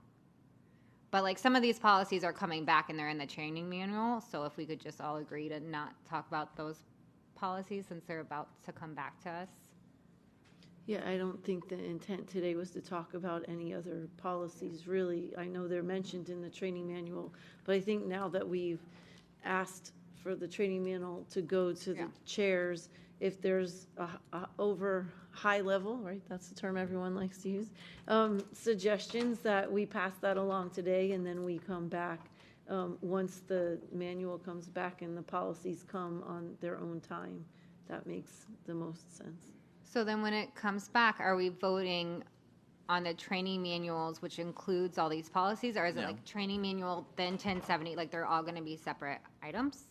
Well, the training manual probably will not be voted. It's not a board action. Okay. 1070 would be. We presented the manuals for board discussion and get feedback, but I don't believe that's something you would vote on. But if Ms. Batista thinks differently, but I believe that's operational. Ms. Batista. Yes, that's correct. Okay. I don't really know where to go from there, but I was just trying to get clarification on what is actually happening in this meeting, because there seems to be a lot of different thoughts. So thank you, Chair. Thank you. Mrs. Alhada. Yeah, thanks. So I'm sitting here, I'm very frustrated, and just especially after hearing what I just heard, if the training manuals is not something that this board is voting on, then why are we even having this conversation today? Dr. Hepburn. And I know the initial conversation is about policy 1070, but the board and also the task force made recommendation about a training manual. The board did ask us to start working on a training manual, and so we packaged that all in for discussion also, so we can get some feedback on their direction to go. Okay. I guess my higher level comment will just be that, the board always says, like, did we loop it, or did we get feedback from our committees? And so it's a little bit frustrating that Dr. Zeman had to make an ask to loop it when we know we should have looped it or did a roundtable or, had the conversation and the collaboration before even coming here today. Dr. Hepburn. Yes, point taken. One of the things we want to do this summer, we know that committees are not functioning during the summer for the most part. We've heard from them in the past about the summers. So we wanted to put something together to bring it here to get feedback, be it if it's feedback about, hey, you need to loop it, be it individual feedback from board members about specific content that should be in it. So the whole purpose is to bring it here for feedback, which would include some of the suggestions made, such as looping it with specific committee or advisory members, particularly the chairs. Okay, I guess I'm just saying maybe in the future, if it could already occur before even coming to us. I know timing is an issue on everything, but we're always going to say, hey, did you have the conversation? Did you talk to the key stakeholders, to the committees? And whether that was done in a one-day roundtable, if that was more efficient, or it was looped, then it's just, I think, important before it's coming down back to us, and then the board can make a decision. And then we feel more comfortably like, okay, great, everybody's on board, and we all know we're all rowing in the same direction. That's my point. If I may, sir? Go ahead, Mr. Sullivan. Historically speaking, the looping is initiated at the beginning of the first rulemaking, because based on that direction from the board, then that would impact the timing of the final adoption. So looping usually is initiated at this stage, whatever the policy is. Right, we're talking about the training manuals. No, I know, but I'm just saying, historically speaking, as it relates to looping, we don't loop until we're directed at the initial rulemaking. Okay. I have another comment on page 6 of 8, the advisory committee's training series, and it speaks to the 25-26 school board appointments to advisory committees. My line is completely blank, and that is completely wrong. I don't know where that information came from, but I only have 4 committees left to fill, for the record. We'll update it. So, Thank you. So just to put it on record, we did create this document before we went into that shared, and it was updated. So yes, we do have your information. Thank you. Thank you. Thank you. And to Mrs. Al-Hadaf's point, we've gone back and forth about what things look like. So sometimes there's a committee meeting and that's rulemaking. Sometimes it's here at the workshop. I know we're going to have a better discussion of that. But if there's, for example, we'll just say 1070. So if, in order to get community feedback before it comes to us, and I'm just trying to clarify, so correct me if I'm wrong.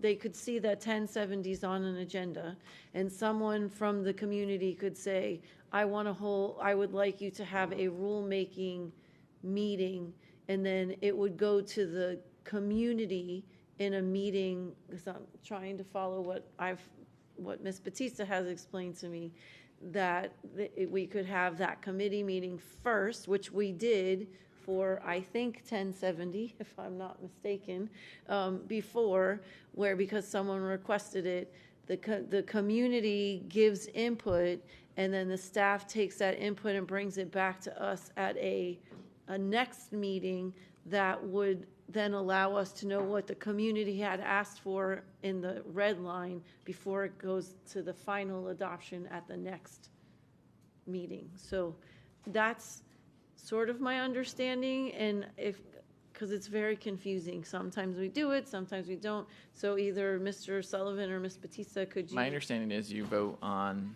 if someone makes that request from the community, they're impacted by the policy, then the board would vote on that as an item, whether to do that or not. I don't think it's automatic, but Ms. Batista could help me.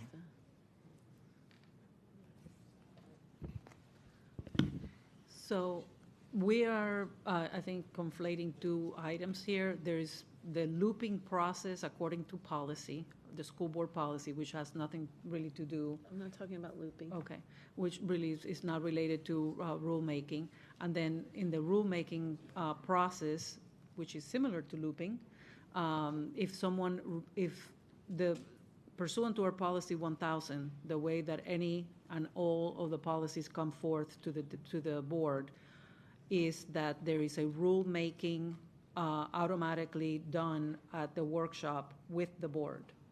That is not something that is prescribed by statute. In statute, it only says that you do rulemaking if requested by the community or by someone, and we don't do it that way. By policy, we actually do more than is required by Florida statute, and so we bring it every single time to a workshop.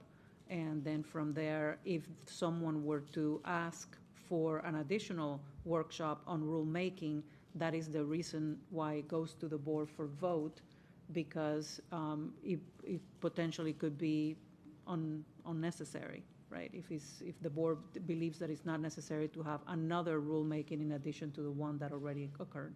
So not to continue the same question, but in January, when 1070 came to us, in the middle of us having a discussion, because in a rulemaking meeting that the community asked for, they're allowed to have back and forth conversation.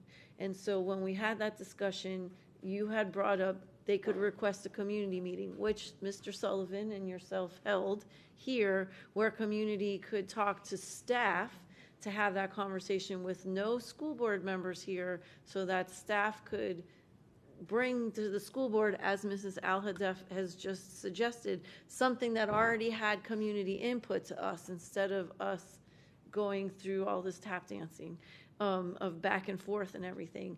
So what you just described isn't really what I was asking the question about. So, and I know that we're bringing the policy back so that we don't necessarily have to bring every policy to us, but that was a separate question. This is specific to if someone sees 1070 or any policies on the agenda, they request, as has happened to us, a rulemaking meeting. All the term, let's call it a rulemaking meeting. And it's a rulemaking workshop, but that's not a request of a workshop here at the school board. It's a separate meeting with the community and staff only. Because what you said in January is that's the way the statute reads and that's the way we should do it, but that's not what our policy says, so we don't do it that way. And we really we're trying to have a discussion. Why are we not just following the way the statute says? So is this better a conversation for when the policy comes back? Because I don't want to waste everyone's time, but we've been in circles on this particular item since January. Yes, so the short answer is this would be a discussion for when policy 1000 comes, and then you can discuss whether you want to continue to have the process as you have it now, which is a rulemaking workshop where the board attends, or have a rulemaking workshop, as prescribed by statute, either only when somebody requests that particular rulemaking to occur, or without the board. Okay, then I'll not ask those questions anymore. Okay, so I just have a couple of questions on 1070 in the recommendation page here. So the first one is page 24 of 41. Because I'm just giving my own feedback on what this normally comes to us as a clean line and a red line, but this came weird, so I think that's why it's a little confusing.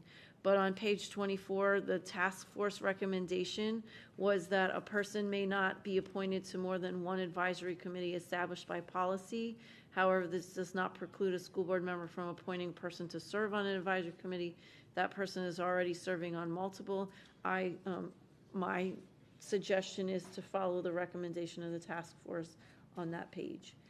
They also made a recommendation, the task force, to replace where it says committee motions to committee recommendations. So I think we should also clean it up with that, because we've been very clear that they're recommendations, not motions. On page 25, where it says each school board established advisory committee appointee must communicate at least monthly with his or her appointed school board member. I think that is a good suggestion, because honestly, when we don't get attendance from the committee chairs, whether our appointees are showing up or not, we don't know if they are or not. So to have them know that your job as an appointee is to you could email the school board member and say there was no meeting this month. That's fine, but I think that's important, because we appoint people because we can't make it to the meetings. I know that we often get suggestions and kind of dinged because we're not going to the committee meetings, but that's really the point of having an appointee, is because we can't go to them, and so we have our appointees. So I would suggest following what the superintendent's recommendation. So that was the middle column. On page 28 and 29, I don't think that the school board should be voting on whether a committee member gets removed or not if it was a recommendation by the superintendent. I don't think that's our place. That's the job of the superintendent. On page 38, the original, my recommendation is just to keep what's originally in the policy, which is officers of each school board shall be elected by the membership. As you keep changing it over, it's very confusing. Each advisory committee shall have the authority to elect their officers to serve up to 4 one-year terms, and an advisory committee appointee or member may not serve as chair of that advisory for a period of 2 years following the conclusion of their term as chair. When you start to add in vice chair and recording secretary, that whole idea of building a bench kind of crashes down if you don't allow them to serve in those capacities. And my last suggestion on page 39. Madam Chair? Yes. If you don't mind, before you go to the next recommendation, if I may, sir? Yes, go ahead. We just need clarity on that because now we have 2 conflicting feedback from board members, from you and Dr. Holness as it relates to page 38 and the section on election of officers. And we can go around and ask everybody what their, well, okay. So I think that's the whole reason the policy came back for the most part, was this particular one. So I think staff needs a clear direction on what we as a board believe collectively on this. So if everybody could weigh in. There's an original one that allows them 4 one-year terms, which was after many, many months of doing this. That's what was brought, then a board member brought back to have 2 one-year terms, and that you couldn't serve in the capacity of chair, vice chair, recorder, and secretary more than 2 consecutive years. And then there's a suggestion by the committee. So if everybody could kind of weigh in on that, or so, Ms. Bowman. And that's page 38. Page 38 at the bottom.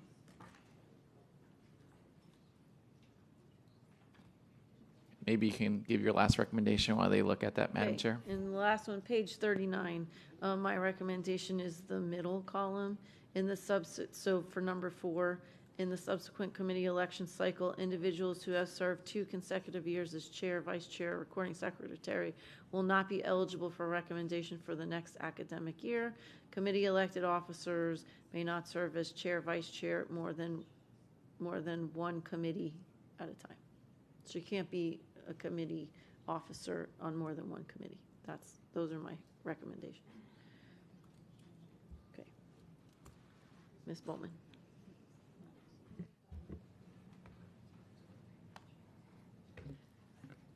My recommendation, when I'm looking at this now, is not to go with one or the other, but I think maybe we go with just the chair and not include the other positions. Mrs. Alada. And I'm sorry, would that be for 2 or 4 years? I would say for 2. I would say to each advisory committee shall have the authority to annually elect their officers to serve up to 4 one-year terms in each position. Okay, Dr. Seaman. I'm in the Bowman camp. Okay. On this one. So, okay, Mrs. Leonardi said same as Mrs. Bowman. Okay. Ms. Counting. Thompson. The task force recommendation of 4. Do I need to read it? Mm-mm. Solid. Okay, Mr. Severe. 2 years For all or just the chair? for all. Dr. Holness. Thank you, Madam Chair. So just to clarify, Board Member Bowman, she's going with pretty much everything that's recommended in red by the superintendent except being applicable to the chair. Is that correct? Only applicable to the chair. But everything else in red is... There wouldn't be a It would be 2-year in term place. limit. Okay. I will soften my position a little and go with Bowman. Okay, and Mrs. Rupert. The original one. Okay. That the task force recommended. Oh, that's not the original one. Sorry, you're talking about 29, right? Page 38. 38 for term Oops. limits. Okay, sorry. Ms. Hold Bowman's on. Recommendation is only a 2-year term limit that would only apply to the chair. Seems to be good. I want to do the one for the task force for 1-year terms. Okay. You have a consensus? Thank you. Madam Chair. Thank you. I just wanted to reiterate that I also recommend that if for whatever reason a committee is not able to find a volunteer to be chair, that the vice chair assume an interim chair role until a chair is identified and voted in. We capture that feedback. Okay, thank you. Chair, what was the agreement? So unless anyone's adamantly opposed, the consensus was around Mrs. Bowman had the most consensus.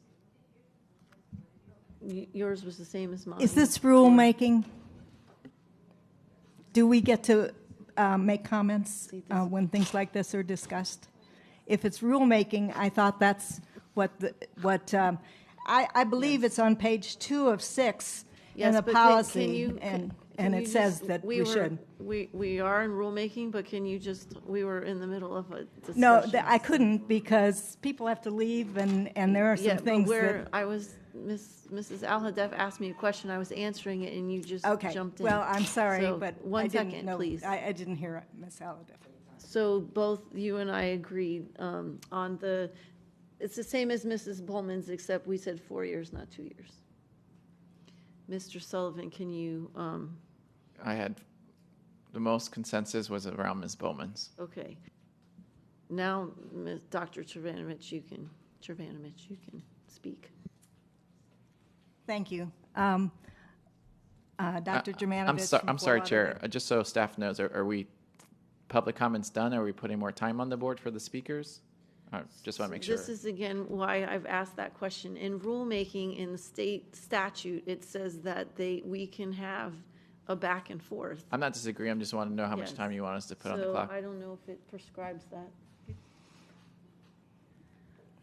Well, again, that's something that needs to be addressed when the policy comes back. You can have a time limit as to how much time, even during rulemaking, speakers can speak. You can have 3 to 5 minutes, and I would say at this point, if it's up to the chair, if you feel that. Yes, Thank 3 you. minutes. My name is Dr. Trudy Germanovich. I'm reading from page 2 of 6. The notice of this is in policy 1000. The notice of rule development. We're on 1070. Right, but That's what the we're reason talking I'm about. reading it is because we did not get notice of this meeting. No one got notice of this meeting. It was legally noticed on Where July was it legally 29th. noticed since nobody saw it? Mr. Hill, where? It's legally noticed where every single policy has been noticed. Every single meeting that we do is noticed in Civic Plus. Okay, this says the notice of rule development will also state that if each person decides to appeal any decision made by the school board with respect to it, that person will get the proceedings and we can appeal it. Do you want to go through all of this? It also says that it goes through and it says that you're supposed to properly notice this. You did not, your own policy says that. It's on been page noticed, 2 of 6 of 1000. but we're on 1070. This is the speakers can only talk on 1070. I want to be very clear on that. Dr. Natalie Lynch Walsh, Plantation, Florida. This is what happens when you have, this is why I asked you this morning. Actually, what this looked like from an agenda standpoint is it looked like you were having the 1070 recommendations from the DOJ committee and then 2 items from staff, which would have suggested 2 different topics. Since they advertised it as rulemaking, to have avoided all of this drama, it should have said rulemaking and been separated, and then we would know that we were in a rulemaking workshop for your purposes, but not a rule development workshop as we often do, which I think you're going to get some requests and certainly one from me. And I just, for my purposes, want to be clear based on what I'm hearing. Page 28, understand that in 2021, the then General Counsel's office, meaning Mr. Robert Vignola, approved language for a process. Don't let Lady Batista get you hung up on due process as a legal term. It is about having a process. Please be respectful of the staff. I didn't think that calling her Lady Batista was disrespectful, but okay. What ended up happening when Cartwright was here is a staff person came in and talked the Policy 1070 committee out of that language. And as a result, you have this lone sentence that says the superintendent may remove someone. If it is a board appointee, none of that can happen. The board member has to go along with it. This policy has 2 classes of volunteers in a state that values protecting volunteers supposedly and parental rights. And if you don't put the Doge Committee's recommendation for putting a process in place, whether it is giving it to the committee to review and vote on, which is what was in the original language, it got a little complicated because the Doge Committee said bring it to the board as opposed to the committee that the person serves on. Pick one, but if you have no language, you give me no other choice but to say that this entire school board is okay with having 2 classes of volunteers and no recourse if you are wrongly removed, as I was, by a collection of people. Understand that Ms. Batista wrote a memo after the bullying complaint where she said there is no reason to have due process, blah, blah, blah, and she can't take back this memo because it's in writing. And this will be going to everybody I can think of to give a complaint to. So please don't put yourself in the position of going along with having no process for people to appeal or not be removed until you ascertain whether people are lying or not, which they were. Thank you. Hi, Jackie Luscombe. I just want to give some really relevant backdrop to this meeting today. Back on June the 24th, you had the task force in front of you to present their recommendations. And they were split up into 2 things. For a start, they were kind of a little shut down, and you remember Cynthia Dominique, the chair, made a very impactful speech about not shutting down, that kind of a presentation. And the arrangement that was articulated here was that when Policy 1070 came back before you, the task force would be allowed to present on that element of their recommendations relating to Policy 1070. That hasn't happened today. It was the point that we made kind of right back at the beginning of this meeting, was that there hasn't been any advertising of the fact, other than on Civic Plus, which is who of you could have even told us where these meetings are advertised, which parents in this district know what Civic Plus even is, how to access it, or that they have to now go there and not to the school board agenda or to the school board calendar to find out what you're going to be doing in a meeting. We didn't realize this was rulemaking today, and that process that we were promised has not been honored. Thank you. Thank you. Good afternoon, Linda Ferrara, Cooper City. Yes, had I known it was actually rulemaking, I would have addressed all my comments on 1070. Well, it's not me. Oh, I'm taller, okay. I would have addressed 1070 on some of the issues. Unfortunately, I didn't bring those notes with me. A couple of the issues. The 4-year term was discussed almost for 5 years. Bless you. And the reason for the 4-year term was because of the time it takes a volunteer who works in the district part-time to understand how to navigate the system. You don't do it in a meeting for 2 hours once a month. It takes time, it takes years, like any job does. It becomes a job. It becomes part of our passion because of our students that attend the school. It's important to us that we understand what it is. It's important for us to develop the relationship with staff.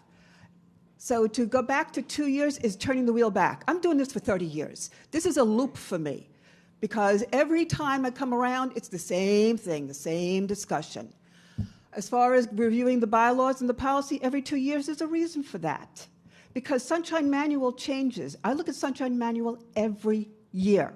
They put out a new manual every year with new reiterations of something or another that the legislatures decided, which is not reflected in policy. It's not reflected in bylaws, which we need to do, but I do reflect it in my training material.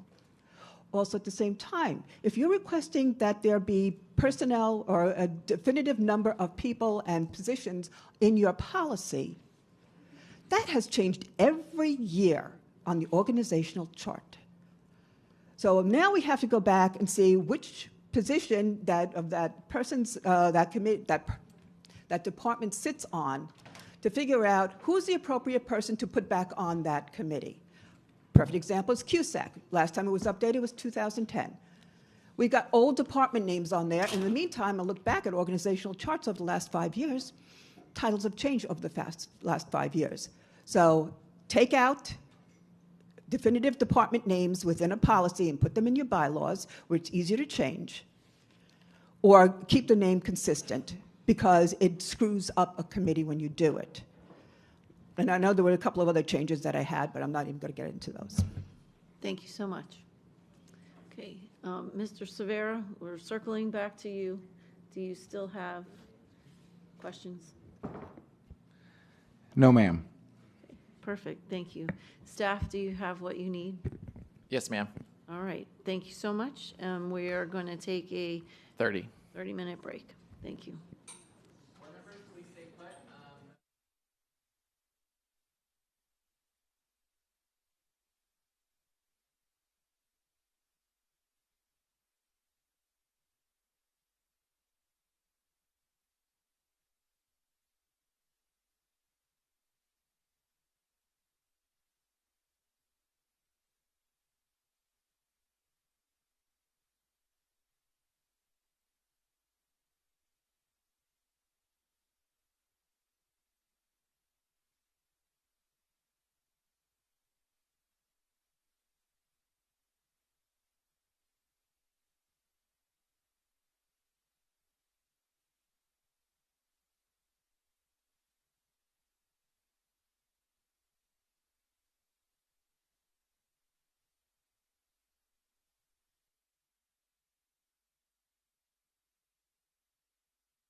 Thank you, and welcome back to the school board workshop.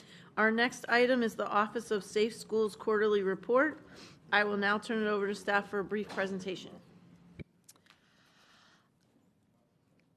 Good afternoon. My name is Morgan Nykiel. I'm one of our compliance coordinators with our Safety, Security, and Emergency Preparedness Division.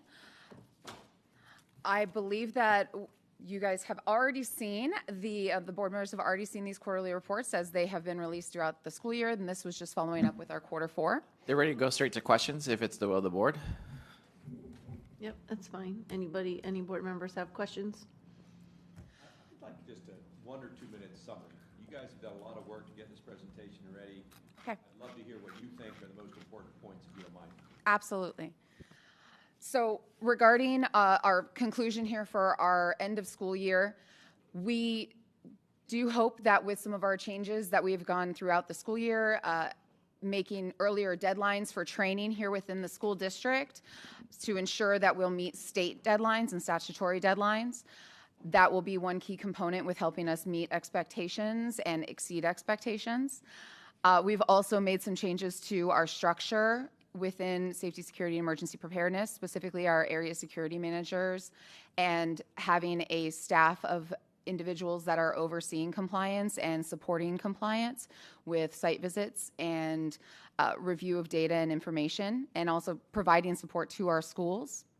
We did see a small drop with our last quarter being some items that could not be corrected, which is why we've implemented some of those changes, and we hope to see additional progress within our next school year.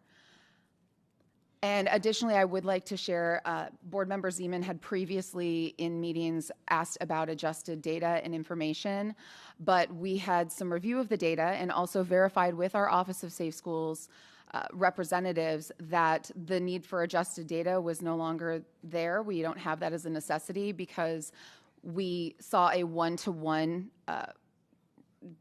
change with the items that were being marked as deficient. So instead of it being just documentation as a broad category, they were choosing one item to mark as a deficiency for a compliance concern, as opposed to multiple items, which is how it was initially communicated to us. So that's where we didn't have a need for adjusted data. So it went from one item to a different item. So all of that being equal. Would you like me to clarify a little more, Board Member Zeman? Mine and nobody else's. We can talk about it offline. Absolutely, sir. No, that's quite all right. But that's why we do not have that in the presentation. Okay, thank you. I skipped over public comment, so let's go to there. Dr. Natalie Lynch-Walsh.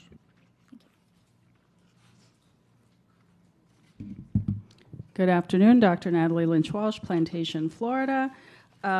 Since this is a very brief presentation, I'm a little concerned about the percentages.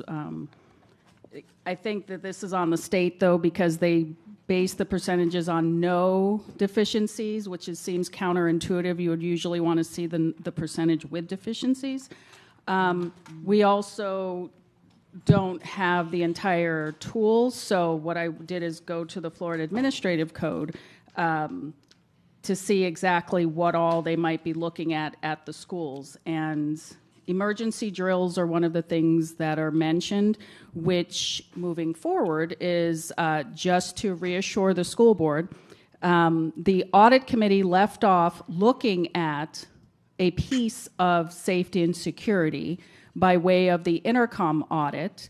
And one of the things we left off with was all of the amounts of money that was being spent on the intercoms and the different iterations of intercoms. It was the last thing on the agenda for May that did not get discussed.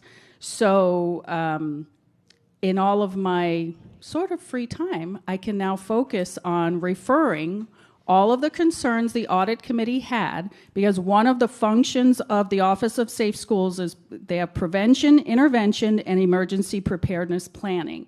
Making sure you have functioning mass notification systems, which we don't have, or at least functioning communication systems, and getting to the bottom of that. Under best practices, they list the standards that we did not look at before embarking on all of that. So, to anyone who thought that the intercom systems would no longer be discussed simply because I was no longer the audit committee chair, just rest assured that they'll be referred to the County Inspector General and the Office of Safe Schools. Thank you. Thank you. Next, we have Felicia Schumann. Good afternoon, Madam Chair, Dr. Hepburn, and esteemed board members. I want to take a moment to address important recommendations based on the last Office of Safe School quarterly report for Broward County.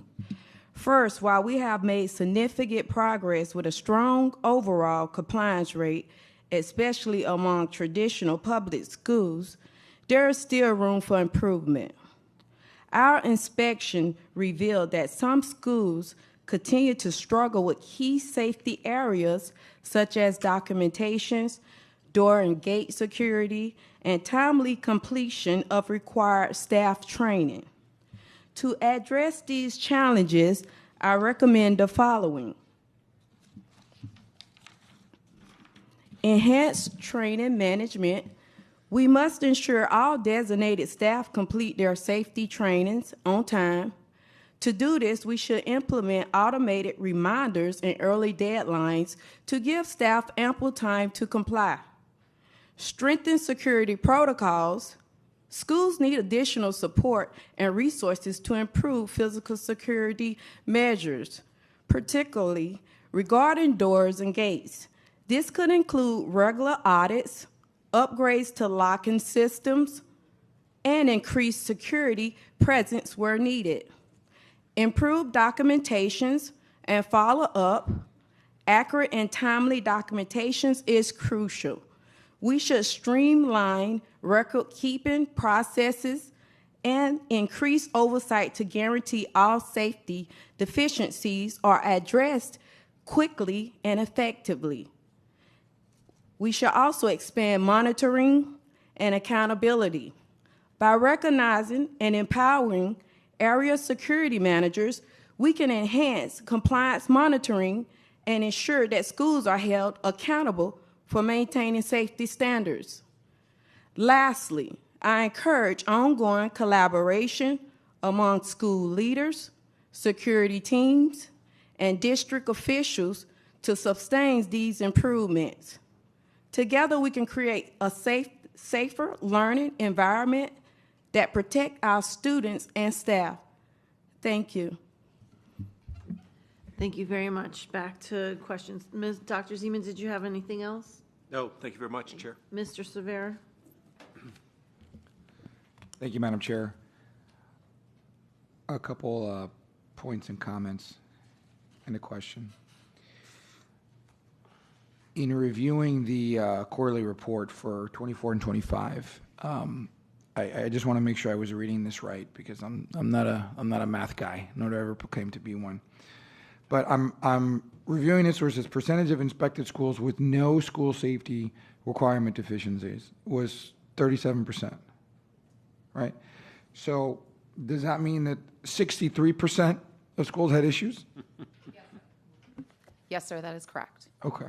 At least one. It does not give quantitative data as to how many or how compliant or deficient that individual school is. The first page that's on this is what is presented to us by the Office of Safe Schools. That is how they provide us that data and the breakdown. And Dr. Lozano has something to add back there. Ms. Nagyel, how many schools were in that sample that were assessed that quarter? For that quarter, there was only 27 schools actually assessed, and so that is 37% of that 27. So that would mean that the other 17 were the total that had a deficiency identified. So we inspected 27 schools and 17 of them had an issue. That is correct. That, one or more, yes. That sounds bad to me. And it's a sample of our traditional public and charter public schools, so that is a total of almost 330 to 350 school locations. Okay. And could a quote-unquote deficiency be something as simple as the SRO didn't follow the right route that day or a gate was left unlocked? There are a multitude of different items that are a level. It could be a gate that was left unlocked. It could be that they did not have an exemption appropriately identified for something that could have been unlocked.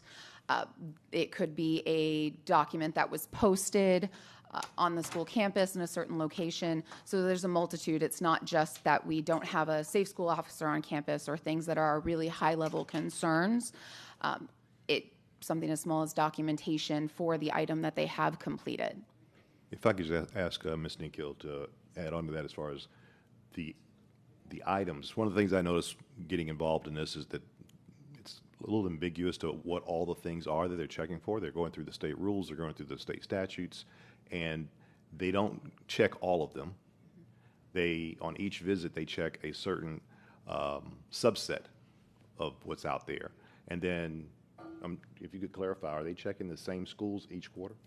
No, they are not. It is new schools every quarter. So you can't really track this is the performance of the same cohort of schools through the entire year. You're looking at the results of different schools each quarter, maybe different subset of data for each quarter. And additionally, one of the items, like we had discussed, are items that while we have resolved them within the district, such as someone took a training late, they still took that training and it has been resolved. No matter when that is identified through that school year, it will be cited as a deficiency by the Office of Safe Schools because it was conducted late, which is why we address the fact that we have set our timing deadlines earlier than the state requirements to ensure that whatever our deadline is, even if we are running a day or two late with those, which we hope to not have that occur, that we will still be meeting those state expectations. So setting that deadline at a later point in time, does that give us more opportunity to become compliant? Yes, that is correct. That we would, having that earlier deadline here within 30 days requiring a training for threat management instead of the state required 60 days would give us that opportunity to make sure that we are resolving and still meeting those expectations of the state. So we can set higher standards internally, and that's what we're choosing to do. Are you satisfied with the 30% number? No, sir, I don't believe so. I think that we can all improve. Absolutely. Madam Chair, if I may, perhaps this is best directed at our general counsel. I took a look at the version of the statute that's referenced in here in the Office of Safe Schools, specifically 1000.212, and I noticed in subsection 11, C1, there was a directive specifically imputed by the legislator in imposing a deadline of August 1st of 2025, and specifically what the statute says is by August 1st, 2025, the office shall develop, host, maintain, and administer a threat management portal that will digitize the Florida-specific behavioral threat assessment instrument for use by each school district, school, charter school, governing board, and charter school. Where are we with that? Because I realize obviously August 1st was just a couple days ago. Madam Chair, Mike Gregory, Chief Safety and Security. There has been challenges with the state getting the portal accessible to all single sign-on users across the state. We do have access in our district, both our district-based threat management manager as well as the backup district threat-based manager have access, and we've directed our schools to be entering their BTMs in the EMS system, so we were able to track all that activity while we wait for the state to resolve the issue with single sign-on into their state portal. We have provided the state with our list of all the users that we have in the district that need access, and it's on the state's, it's on their list of issues to resolve and get updated for our users to be able to access it. So the district has done everything it needs to do. We're just waiting on Tallahassee. That's correct. Okay. Thank you, Chief Gregory. Thank you. Mrs. Rupert? Had my questions answered by staff, but I'd like to hear it on the record. My question was how the reorganization of area security managers will increase compliance. Dr. Hepburn. Chief Gregory. Thank you for the question. As you heard, we have done a reorganization of our area security managers. We have 14 of those positions. We've divided into two teams of 7 for this current current school year. They're in 2 teams of 7. One team will continue with their traditional responsibilities have been with building relationships on campus, addressing operational issues for security at each of the schools, overseeing the security teams, providing input as to security measures and ensuring compliance with all the activities that the security staff need to be involved in. The other team will help us on the compliance issues. They'll be reporting to a different division, and they will be our own internal auditors, you might categorize them as.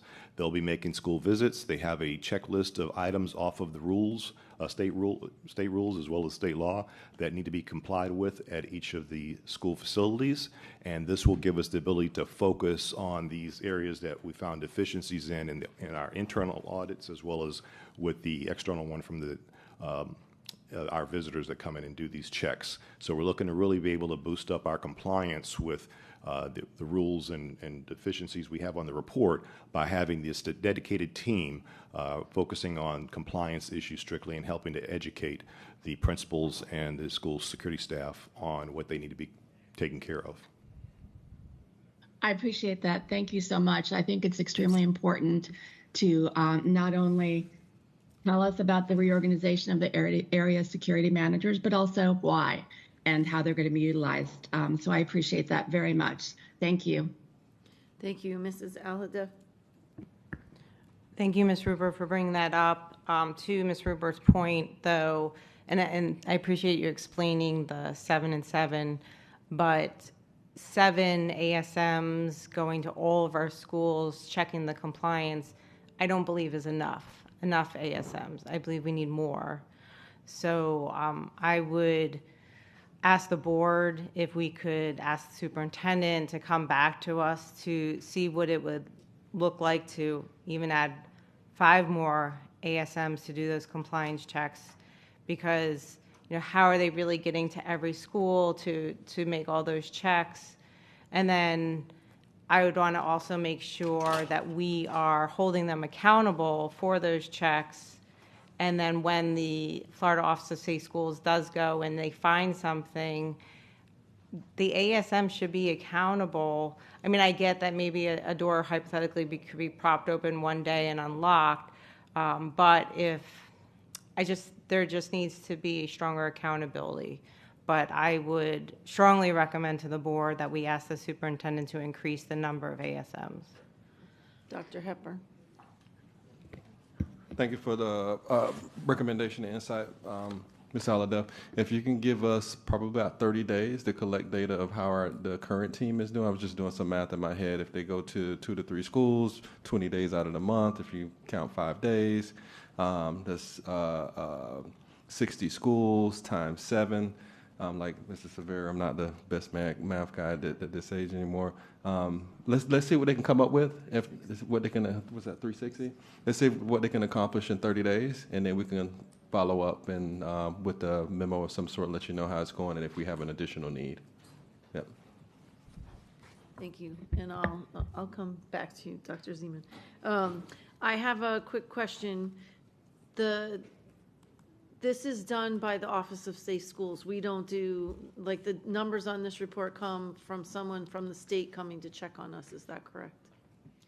The first slide is the numbers that have come from the Office of Safe School. It comes from the Office of Safe Schools, but everything else that is calculated does come from those site visits.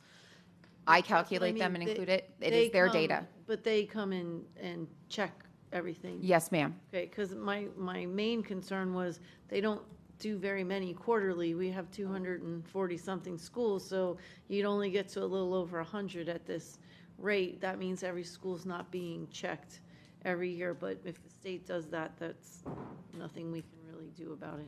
I can provide clarification. They're required by statute to visit every school in the state at least once every 3 years. They are on track to probably do once every 2 years or just over that, because they're visiting about half. They are doing actually more than their minimum requirement, excuse me. And then we are required to visit every one of our schools at least once every year, which we did complete last year. with our staff, but those were staff that were also addressing items regarding employment and additional security staff items. So now having this focus that we hope to not only be able to visit every school once with that group of individuals, but have follow-ups and re-inspections to ensure maintaining compliance. Okay, thank you. And I would just say we gave the superintendent a directive to find a large chunk of money for employee raises. So if we were to add staff, which we're trying to downsize, I would hope that that came with, if we're increasing one, we're decreasing something else. So that we're staying in compliance with the question we asked, which was for you to bring us back a budget that had a large chunk of money for pay raises. Dr. Zeman, you wanted to add something? Yep, 4 things. One, the standards that the Office of Safe Schools have, does that represent 100% of the security requirements for a public school? No, sir. And when they visit, they pick some of those and they do some of our schools. The state statute is very specific, though, in the sense that it says we have to, at a public meeting, declare how many of the schools were completely free of any safety defect that they chose to look at. Yes, sir. A really good measure of kind of overall safety, though, is looking at the items times the schools and how many individual items. If there's a document missing at one school, that counts as a deficiency, and that school goes into the what Mr. Cervera is pointing out. 63% of our schools had at least one deficiency. But when you're looking at 20 to 40 items on a school, one document puts you into that state required statistic, which is a way to define it, right? But when you put all of those items together across all the schools, 95% of those were compliant. Yes, sir. I'm a 100% guy. I really am about safety. I know that we're driving toward that. It's also human beings, and very rarely do I or anyone else operate perfectly at 100%, but I know it's really, really important. I also noticed that public charter schools are a slight bit below traditional public schools. I'm not going to compete with charter schools on safety. I want them to be at 100% too. Those are also our kids. They're our neighbors and things like that. Do we do anything to help them understand how to increase their level with this specific state inspection? Do we reach out to Franklin Academy? Do we reach out to the others? I think Ms. Batista has all their phone numbers, so we know how to get in touch with them. And we provide tons of support to public charter schools. Our school psychologists do testing there. We do mental health things there. We do professional development for them. Is this an area of a green field for us where we can reach out and try and improve how our neighbors' kids are doing in public charter schools? I'll go ahead and address that for you as well.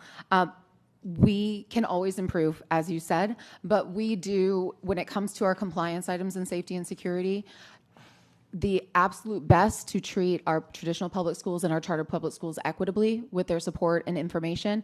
I also have a lot of their direct phone numbers actually myself to be able to reach out and communicate. I send direct communications as well to those principals. When we have trainings, we are addressing them quarterly in trainings as well to charter principals and presentations. We do those site visits in our charter schools as well and provide that support. I actually believe I spoke with about 3 different charter schools this morning to address items and questions that they had and provide support. So we do try to treat them equitably, and even sometimes where we see additional support is needed, go out to the site and assist them in that way. But as you said, we can always improve in those aspects. If there is a memo that goes out relating to compliance, it is typically provided, that information is provided to both sets. If something is presented on compliance to, say, traditional school principals, we're presenting that same information as well to our charter school principals, trying to make sure that they're getting that best information possible. No, it's difficult to do better than another organization and then call that organization and say, hey, would you like us to teach you how to do it even better? That's kind of a difficult conversation to have. I suspect Chief Gregory and the chiefs that have similar positions with charter schools. We have some charter school companies that have over a dozen charter schools in Broward County. Those levels will have a Chief Gregory-like person, not as good as Chief Gregory, but another guy that says he's responsible for that. those conversations are helpful. Our ASMs going out and talking to their equivalent of ASMs and things like that. This is the second year that I've seen significantly higher scores for traditional public schools than public charters. But those are our neighbors' kids too, and on mental health, on safety, on transportation issues. There's a lot of good reason, and Broward County expects this, by the way, for us to take care of all the kids, even if they don't choose our traditional public schools. Last point, which is really important to Ms. Aladef's suggestion: how does 95% compliance over the 4 quarters last year compare to other large urban districts in Florida? Sir, I can't necessarily address that directly. That is something that we've chosen to monitor internally, and that is not something that I can see the data or we can see the data from other school districts. How about the 37% that are of schools that have no safety deficiencies? How does that compare to other districts? And it's a terrible measure, by the way. And Mr. Severa may not want to be a math guy. I think he's actually really good at math because he can cite statutes and subsections and numbers faster than anyone I've ever seen. But this is a difficult measure because if you have 30-ish items that you're being inspected, if a school fails 1 or fails 17, they still get in the bucket of having a deficiency. And so it's like not a normal distribution with which you can do a lot of inference from. But given that deficiency, how are we doing at 37% compared to other large urban districts in Florida?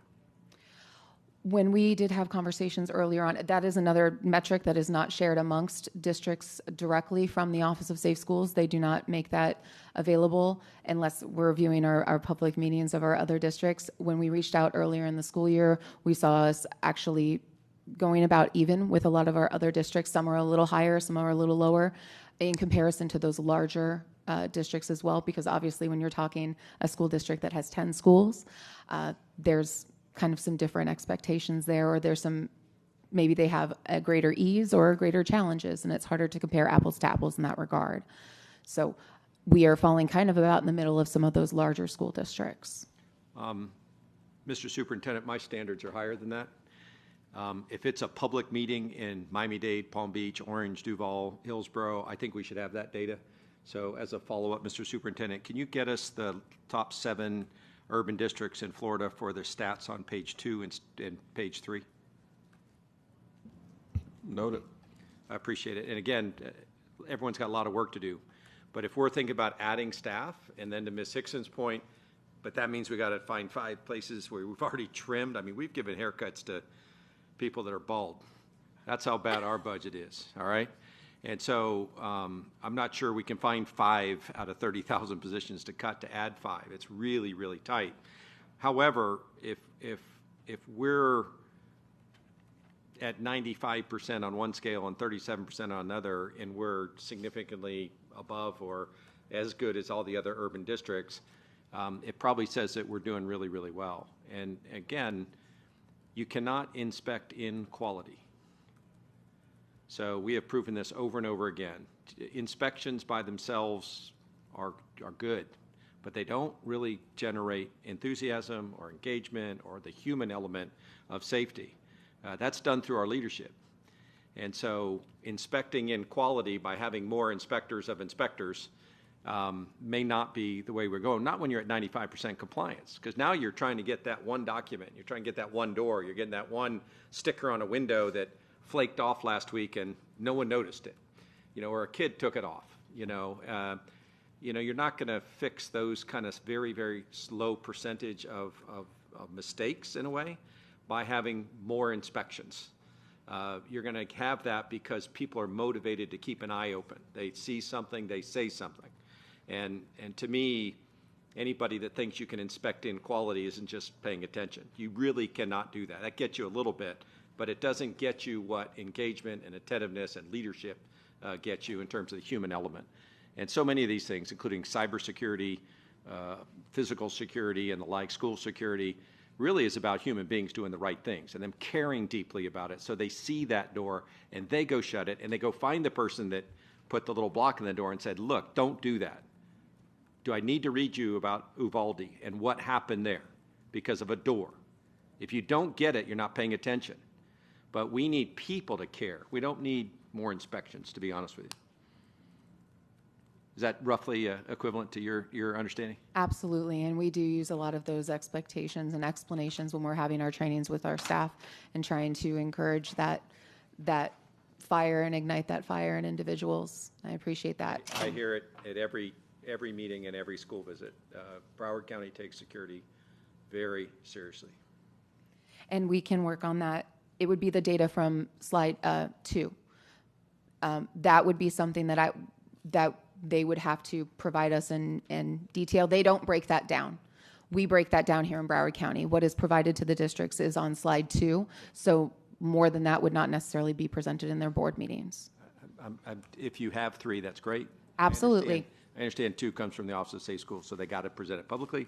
I suspect other counties are as wise as we are, and they kind of go to the next step. But if they have it, great. It just will help us because it's a much better statistic than the number of schools that have 1 or 17 deficiencies. Come on, it's hard to act on a statistic like that. Thank you so much. Thank you, staff, very much for coming, and we appreciate the time to ask questions. Okay, the last item for today is the Office of the Chief Auditor Evaluation, Feedback, and Action Steps. I will now turn it over to Mr. Rhodes for his presentation. Thank you very much. Dave Rhodes, Chief Auditor, and when it comes to the board comments that were provided to me, I responded in short OCA action steps to try to create that bridge to some of the concerns that the board members had. But because there was some discussion at the time about incompetence and insubordination, I felt like I had to at least identify areas where Yellow Book is the objective guidance that I have to follow, and how I can understand how in certain cases that could either have a feel or a sense of insubordination.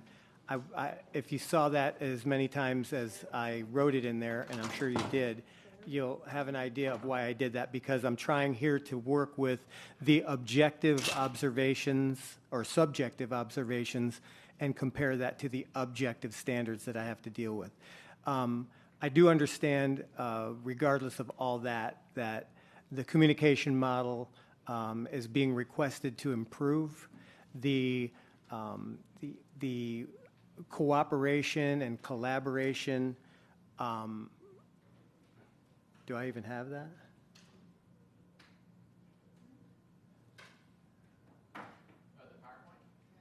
I don't have a PowerPoint. I just have the matrix that was put in here. No, unless anybody else needs it up. I thought everybody had the chance to review that. So if we're good, that's one less thing to worry about.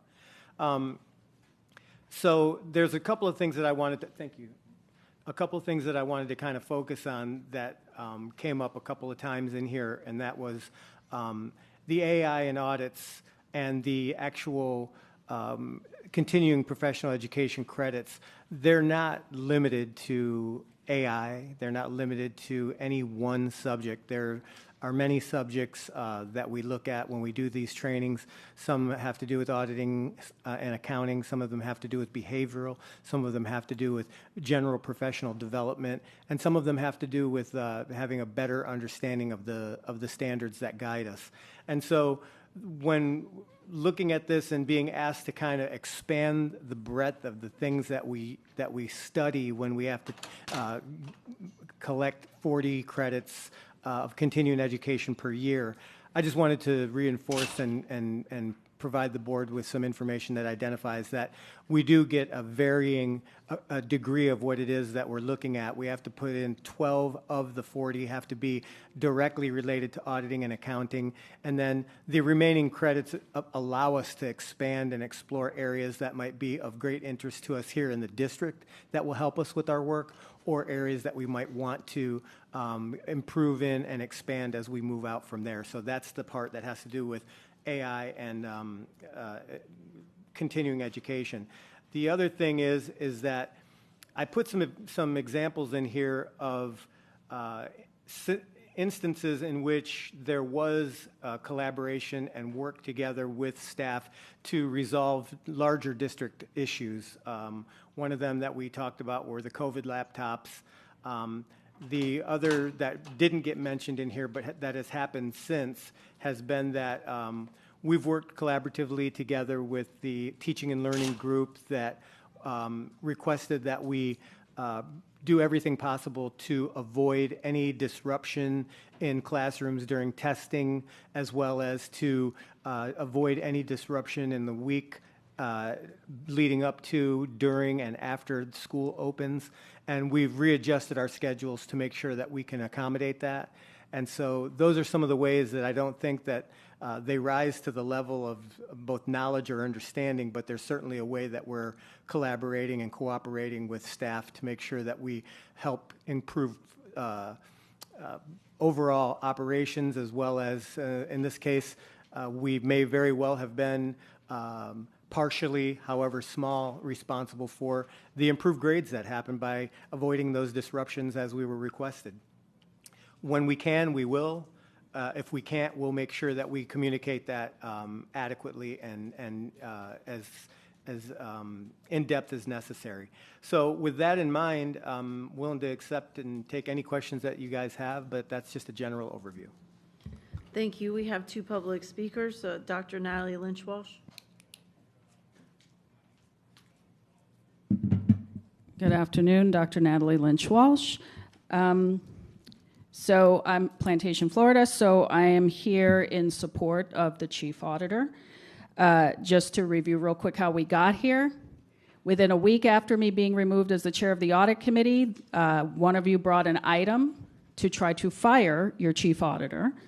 When someone is competent, compliant, is not corrupt, and is honest, I'll collaborate with them all day long, every day.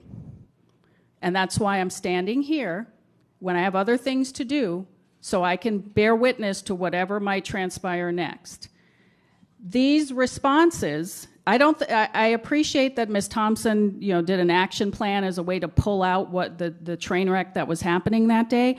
I don't think that gets us what she was trying to accomplish, because a lot of these things, I think we were under the impression it would be a majority of board members, so you could see where there was overlap, and most of these are like one board member said this, two said that, and if you may recall, I also sent you where a lot of the criticisms actually represented threats to the chief auditor's independence, which is a problem, is not something you want to do. You don't want to threaten your chief auditor's independence. And I'd also like to note that so far you have 3 direct reports.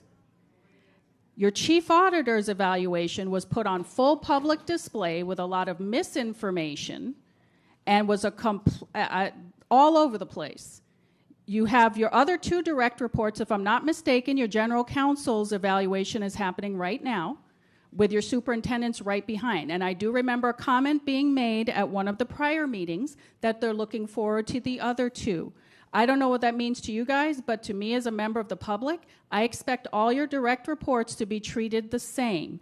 I can name multiple instances during Ms. Batista's evaluation period where she has given you bad advice, or I've had to fact check her, and all of these things should be you can smile all you want. All of these things should be discussed, because Mr. Rhodes was accused of all kinds of crazy things. Same goes for your superintendent, whose evaluation is coming up in September. I think his might be required to be discussed at an open board meeting. But there is nothing, having done it for one direct report, that should prevent someone. I'm not saying you need to necessarily be like Tori and bring an item to fire her, or Daniel, but you could certainly bring a B item to discuss her evaluation, because there's lots to be said about your other 2 direct reports. They should all be treated the same. So I'm here to support him, and I hope we move on from whatever this is that happens here. Thank you. Thank you. Ms. Felicia Schulman.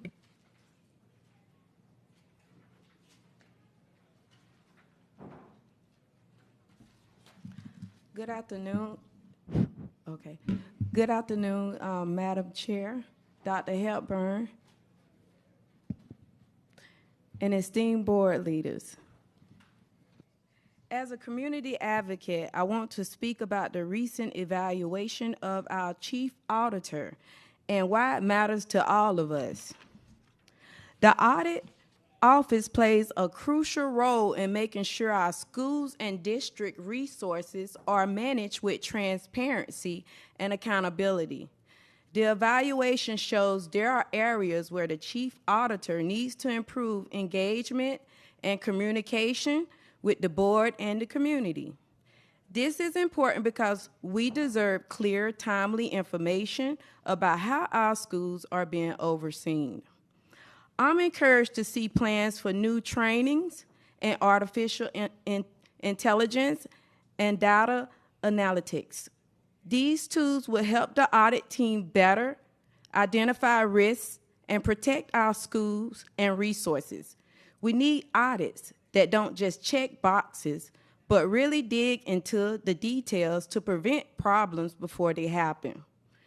It's also vital that audit recommendations are based on strong evidence and that resources focus on the highest risk areas. This ensures taxpayers' money is spent wisely and our schools are safe and well managed. Communication is the key, both with the board and with us, the community. We want to see more transparency and regular updates so we know our concerns are being heard and addressed. While it's clear the auditor's office must remain independent, I support the ideal of training for school leaders to understand compliance and audit procedures better. When everyone is informed, we all benefit. In closing, I urge continued efforts to strengthen the audit functions because strong oversight means stronger schools and stronger communities. Thank you. Thank you very much. School board members? Anybody want to speak on that? Dr. Seaman? Thanks so much. It's good to have a process like we do, where we not only have a team to help support the assessment provided by the superintendent, but we have the opportunity to look at the body of evidence and to provide our own evaluation of our direct reports. I'm curious about why we're doing this particular exercise, Chair. Was this motivated by a school board member's comment? Was this motivated by the Chief People Officer memo that highlighted where there were consistent areas of concern? Or why are we at this point where there's an action step being presented to us today? Mr. Rhodes? The board asked HR to provide those comments, and I was given those comments and responded as I was asked to do. Terrific, and I appreciate that. Let me share a few reactions to this particular table. One, there are clear competencies here in the areas of concern. There were, in my mind, some earnest effort by the school board members to write things based on their observations and other facts associated with it. There's a couple places where I continue to find concern. One is in the use of the yellow book. If you want to, as an auditor, find something that provides the basis for audits, that's wonderful. If you want to, as an auditor, point out the objectivity and the independence as being essential elements of the job, I agree with that 1,000%. But I'm curious about why the yellow book is used as a explanation for the school board members, plural, assessment about needing improvement and being responsive to the board. My sense is that being responsive to the board is independent of audit requirements. Often the school board is debating an issue and would like to know whether it's been covered in an audit. They have a concern and they're like, is this a good case for doing an audit in the future? Would this be something we should collaboratively think about adding to the plan? I can't think of any independent, challenging, or audit book compliance issue with the role of you in a school board meeting.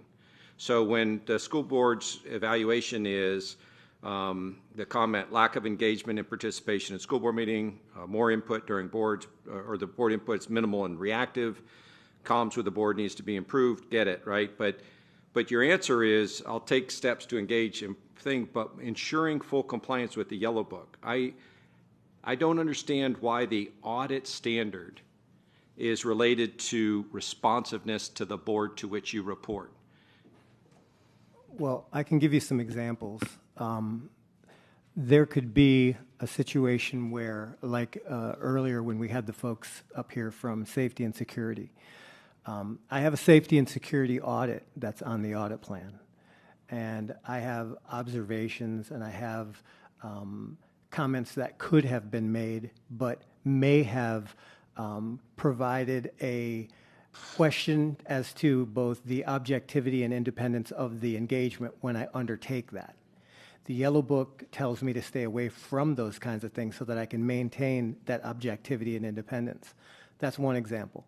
Another example is that I may be either asked or urged or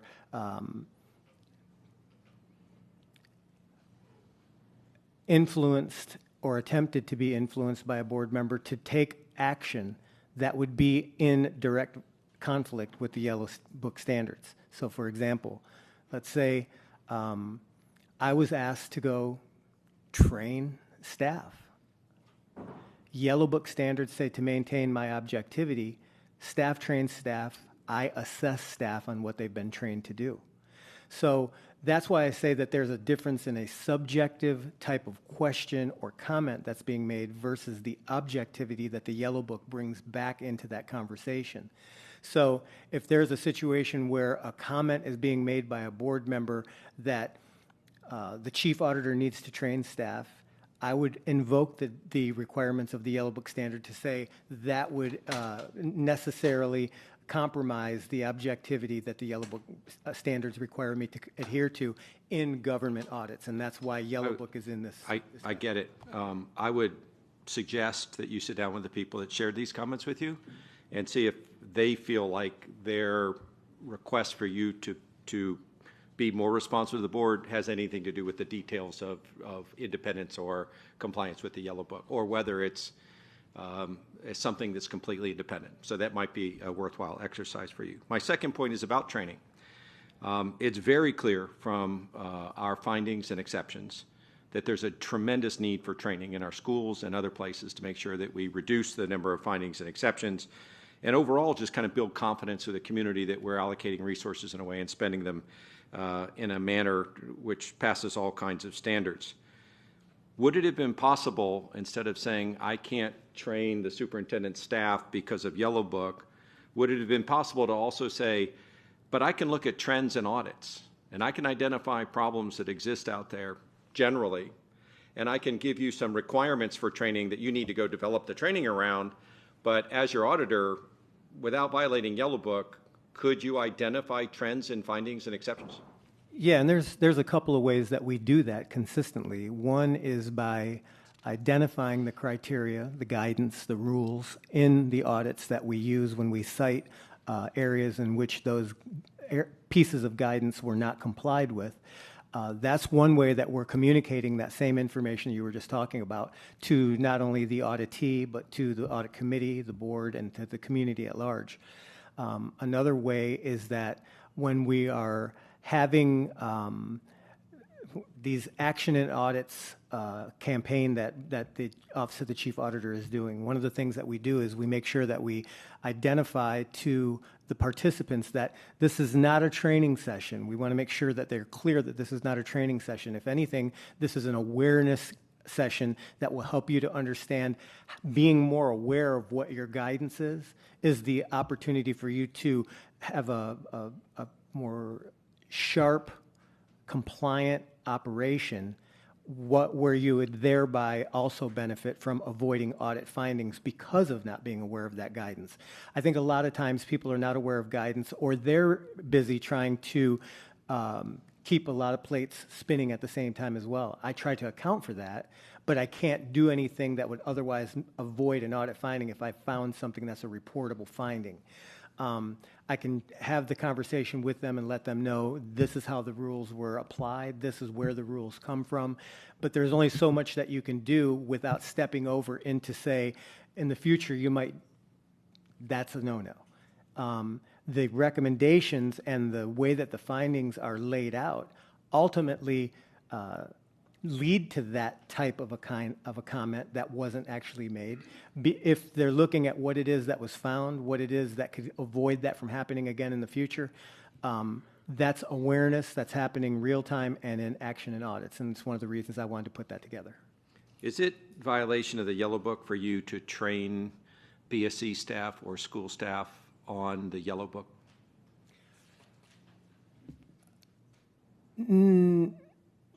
On the Yellow Book, no. Thank you. I don't believe it would be. In the last comment, on additional comments, there's a school board member that said, failed to distribute written communications by the specified date on the document or to immediately notify the superintendent or board of concerns. And you reference in your steps that the agreed upon method has been established and will be enforced moving forward. What is the agreed upon method? During the evaluation follow-up meeting that happened on June 10th, there was concern about the letter that was sent and received by board members late. There was a request that that not happen again in the future.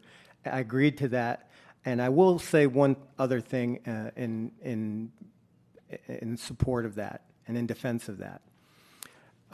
Generally, these audits, when they go out with the package to the audit committee, they go to the board and the superintendent at the same time. And so I say that to say that it's not only possible but probable that that letter that was the point of contention at that moment had gone out at the same time, and it either wasn't seen, it wasn't reviewed, it wasn't read. But I'm still sitting here willing to take full accountability for that and saying my response to the question that was brought up on June 10th, which is what are you going to do in the future to make sure that this doesn't happen again? I said I am going to comply with the requirement that at the same time that these letters that are dated and addressed to the board, the audit committee and the superintendent, but specifically the board, are going to go to the board on that day regardless. That is what that statement was identifying that was agreed upon. Are you adding new information today that you think that it's possible that the memo in question may have actually been distributed to the school board and to the superintendent on the date of the memo? I know that it's a part of our process, but not expecting this particular question. That's why I'm saying I think. I don't know that as a fact, but I know our process is that when the information goes out to the audit committee at the same time, it goes to the school board members and to the superintendent. Okay. We can talk more about that at another time. Last point is there was a comment by the school board about needing to enhance skills and leveraging data analytics to identify trends, anomalies, and potential risks. And the response is AI training. There's a whole body of data analytics and statistics and applied statistics that have been used by auditors for decades. It's a way of leveraging data in a way to kind of find where to go look. AI is a tool in which you can do that at scale and do it without doing structured programming kind of to get to that same outcome.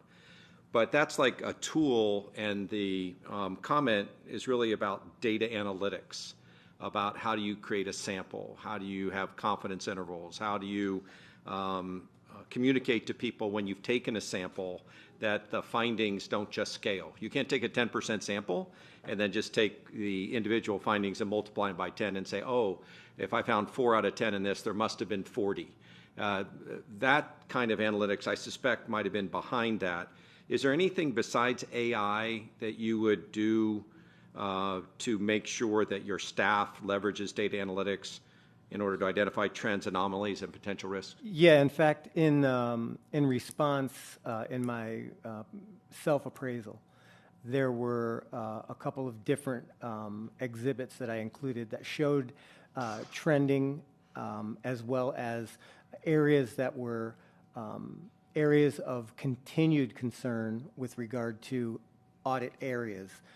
They were laid out by audit area within my department and graphed out and showed so that you could see what is the trend, what is the data, and what is the analytics that we're doing to get to this information, which also assists us in doing risk assessments in the future. So yeah, it's right in the self-appraisal document. A couple of the different exhibits show graphic depictions of exactly what you just described. Thank you. Thank you. Mrs. Rupert? Thank you so much. I appreciate it, and I didn't want it to go unsaid how much integrity our auditor has, and I appreciate that. And I appreciate him having the availability and also welcoming conversation about how to do well in his job. And I'm hoping this is the last conversation that we have in this line, so we can continue moving forward and we can get back on going in the right direction. But I didn't want to miss the opportunity to remind the chief auditor that he is a man of integrity, and I appreciate his contribution to the whole school board of Broward County and all of us. So thank you so much. Thank you. Anybody else? Okay. I echo Mrs. Rupert's sentiments and words. Thank you for what you do in getting back to us. Thank you. Anybody else? All right, that is the end of all of the items. At this time, do any of my colleagues have anything to bring to the board or student success to share? Dr. Holness?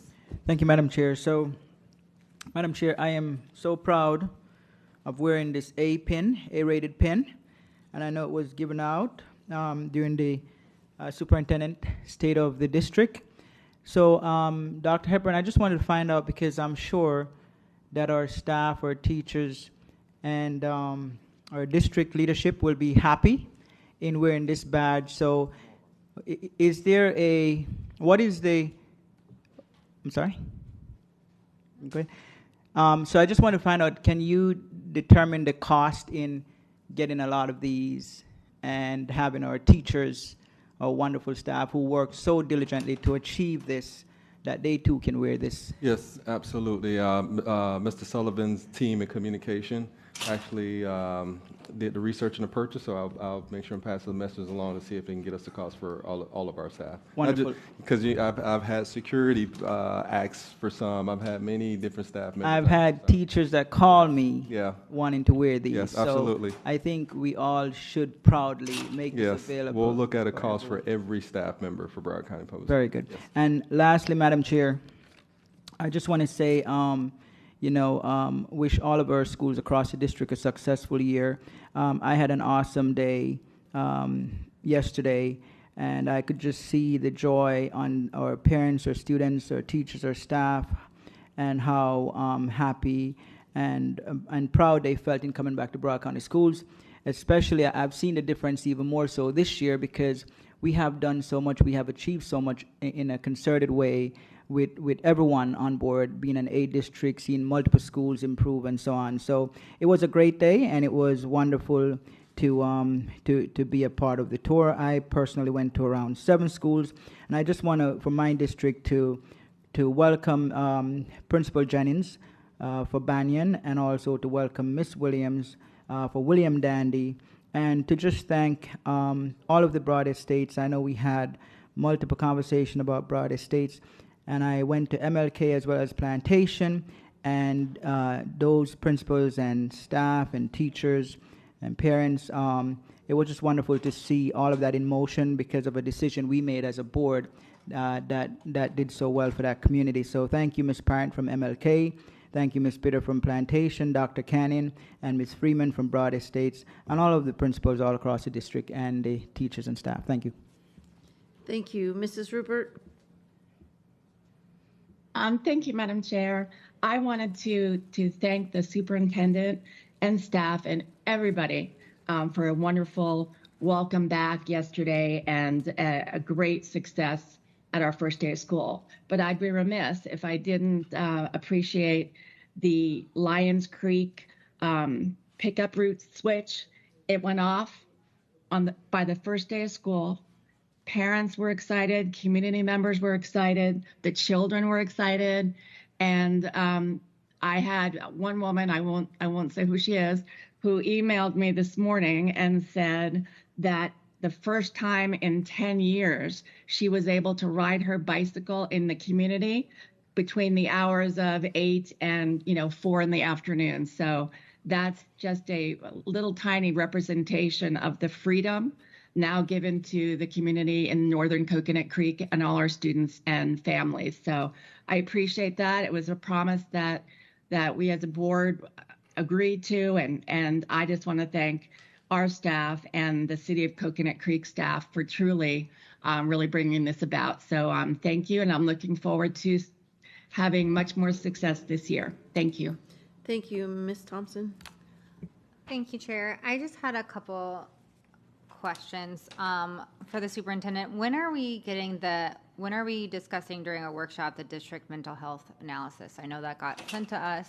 So what is the next steps for that? We'll look at the calendars, probably be one of the first workshops in September. I know we wanted to bring back several things for the workshop in August.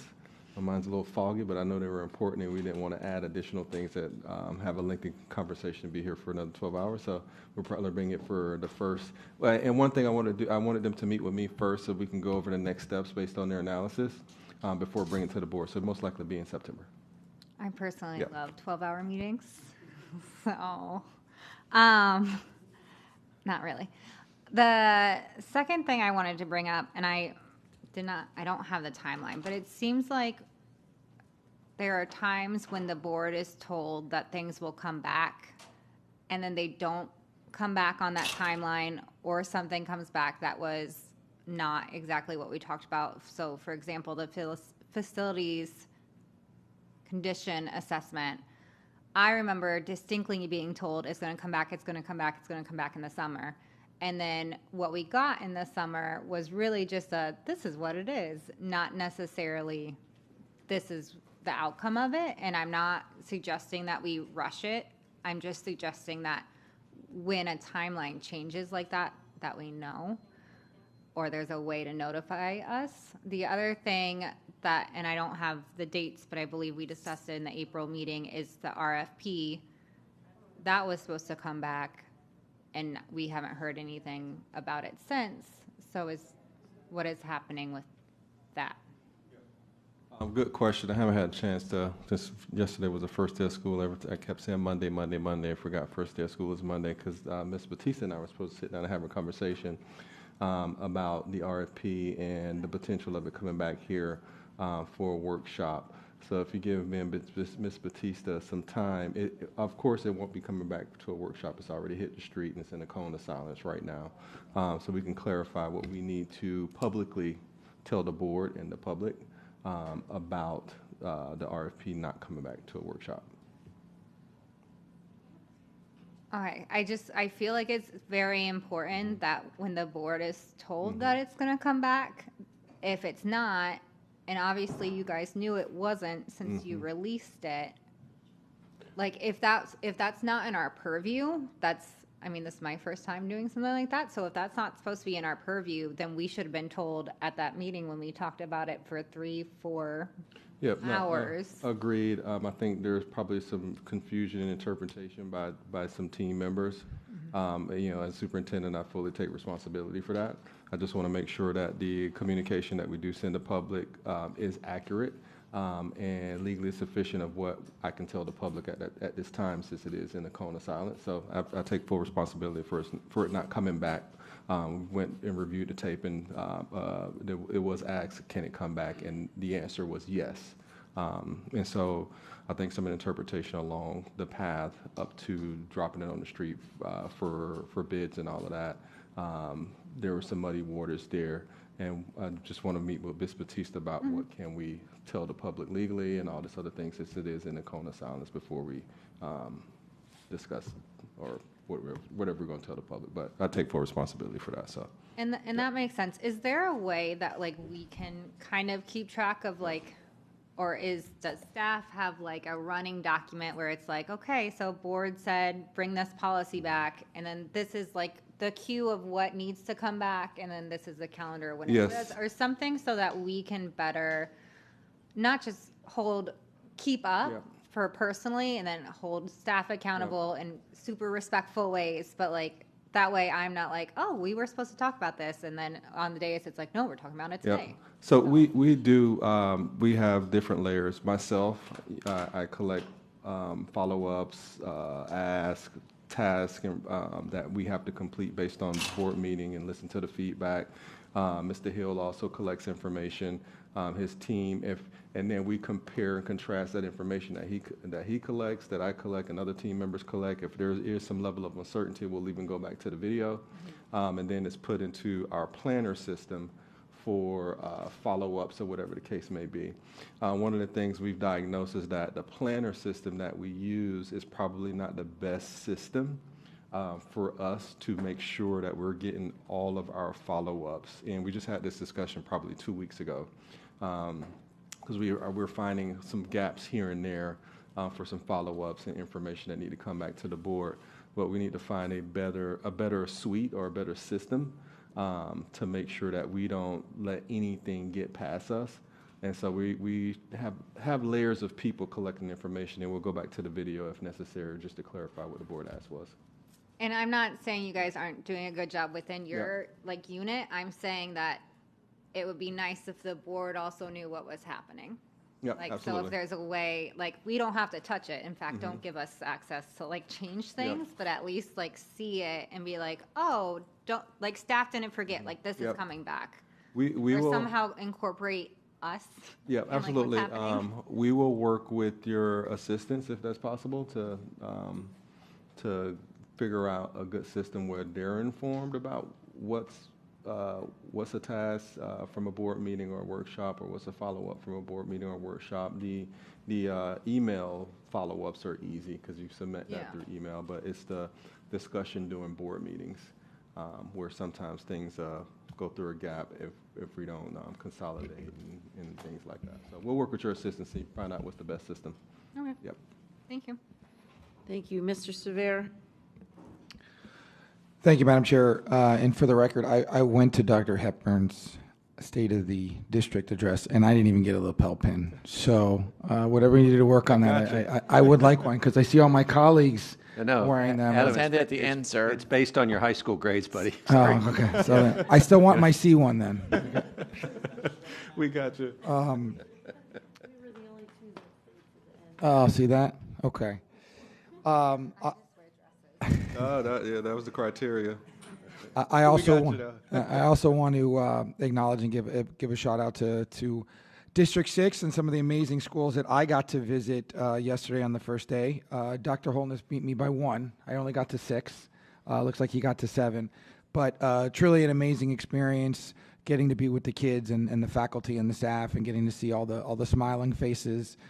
Even the nervous kindergartners were cute at my elementary school. So it was definitely an experience. I got to work the car line at Pioneer Middle School. I helped serve lunch at Western High School, which is an experience. And the food did look quite tasty, I would say. I tried some of the sweet potato fries, and they were very good. So I was very pleased with that. But just an overall great day, very exciting day. And I'm very much looking forward to a fantastic school year. And in closing, I want to give a special shout out to Principal Bullock, who's starting at Plantation Park Elementary this year, recently transferred from Flamingo Elementary. So all the best of luck to Principal Bullock. Thank you, Dr. Zeman. Thanks so much, Chair. What are we covering on the August 26th workshop? Dr. Hepburn or Mr. Sullivan? Pulling it up now. And the reason I'm bringing this up, Chair, is I think we've agreed at the end of workshops that we were going to talk about the next 1 or 2 workshops, so that we could weigh in on whether or not things need to slide one way or the other, or do we want to propose adding? Did you send? They've been sending us a sheet with two No, things, but I'm not sure if we got that one yet. You got your master training, which is 4 hours, which is a separate and apart from the workshop, so that won't be on Beacon. Then the actual workshop, you'll have redefining our schools and boundaries, rule development for policy 5090, and rule development for 8020. And John, is that, excuse me, Mr. Sullivan, is that a 4-hour block of time for which we're doing redefining and rulemaking for 2 policies? We have 2 hours for redefining. We have 1 hour for each of the policies, and your training is 4 hours for a total of 8 hours. Okay. Terrific. And do we have any identified items for the 9th of September? We have our advisory reports, the district strategic plan, rule development for 1020, attendance initiative, and 1930 policy. Terrific. And the district And of course, you have another 4-hour training. I think that's our last 4-hour training, right? No, I think there's one more. No, that is the last one, isn't it? Is there in October? Okay. Second to last. Terrific. October 21st. And the only other kind of comment for my colleagues is I hope that we take some time and read the Hanover report.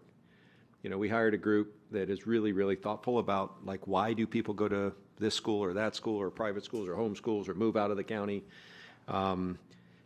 I think for us to balance policy and budget the right way, and when we hire a firm to go out and kind of answer a really, really hard question, I hope that we can have conversations that assume that you've read that report, because that report has a lot of things. We could debate some of it, that's fine, but it does kind of tell us the answer to a lot of our questions, which is, do we need more ASMs? Do we need fewer teachers of this type? Do we need to close schools rapidly because we continue to run out of money for good things we need to do, like nurses and librarians and ASMs and things like that? So that report, to me, I hope, kind of serves as a foundation for our conversations as a board. It's something that we asked them to do, and they put a lot of thought into it. Soup, anything that you got out of that report you want to share? Yeah, absolutely. Don't have all the information off the top of my head, but they talked about more college and career courses. They talk about high quality instruction. They talked about a lot of the things that we're already doing. It's just about marketing and getting the narrative out about the amazing things that we do in our classroom. I think it's work for some where they're listening to us. We have to work with an outside firm that actually does this every day, right? Versus trying to work internally and within our current capabilities. There's certainly firms that do this all day, every day that can assist us in getting the message out. But many of the things that they listed, we already do. I know what goes on in many of the competitors' classrooms and many of the competitor schools. They're not offering ACE, AP, IB, and dual enrollment courses at the degree that we do. They're not offering student interest academies and magnets at the degree that we do. We went to South Broward High School in one of our last visits yesterday in the Marine Tech program. And, I've been to South Broward High School about probably 2 or 3 times, but I've never been in that room. And the level of just the type of program and the Yamaha certification that kids can come out with and jump into high-paying careers in the marine industry, and then augment that with things that they could do at the technical colleges, or even also immersing themselves in college courses in high school at the same time. I would dare any competitor to compare to the things that we do for our kids. And so we just need to get our message out. And there's some feedback. One of the things, a big gap for us, I think, of concern is just providing more information just to our parents also. One of my goals is to ensure that we provide as much information to parents, the right type of information, so they can hold us accountable for the things that their kids should be engaged with in our schools. I don't want to hear questions about the football field or the basketball court. Right? I want to hear questions about, hey, why isn't my kid in this ACE course? They're 1 or 2 courses away from being on a 7-course series to get that Bright Future Scholarship. Why isn't my kid in algebra in 8th grade after they got a level 4 in 7th grade math? right?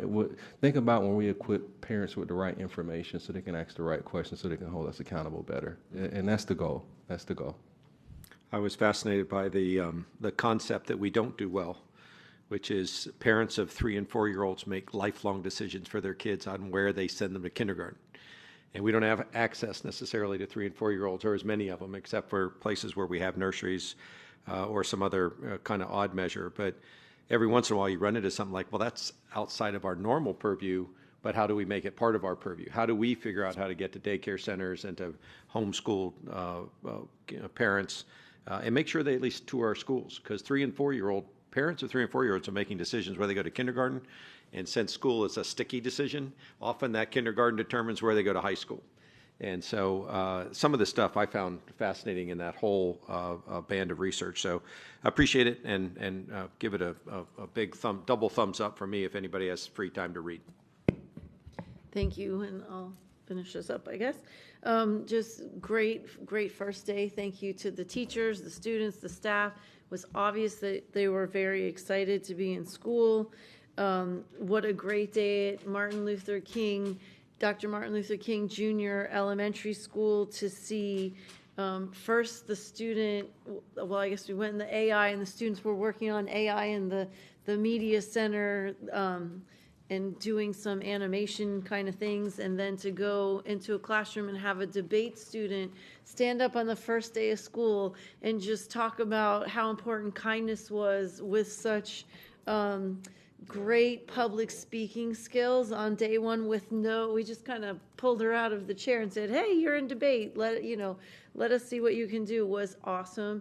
Having the students line down the hallway in Flamingo Elementary and give us high fives and be so excited, and it makes me like a proud mama to hear Dr. Hepburn talk about the marine mechanics program at South Broward, because I was part of implementing that before I became a school board member.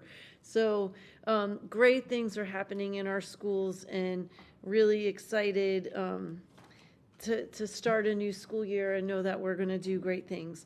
I do have a question, and I actually already spoke to the superintendent about it, but I just kind of wanted to throw it out to staff and my colleagues. So we have committee reports that come to a workshop where we discuss them, and then there are not really committee, but organizational reports that come to a school board meeting. And one of those is the PTA, PTSA. But what doesn't get included is PTO, which is actually a completely separate organization. They don't interact with each other.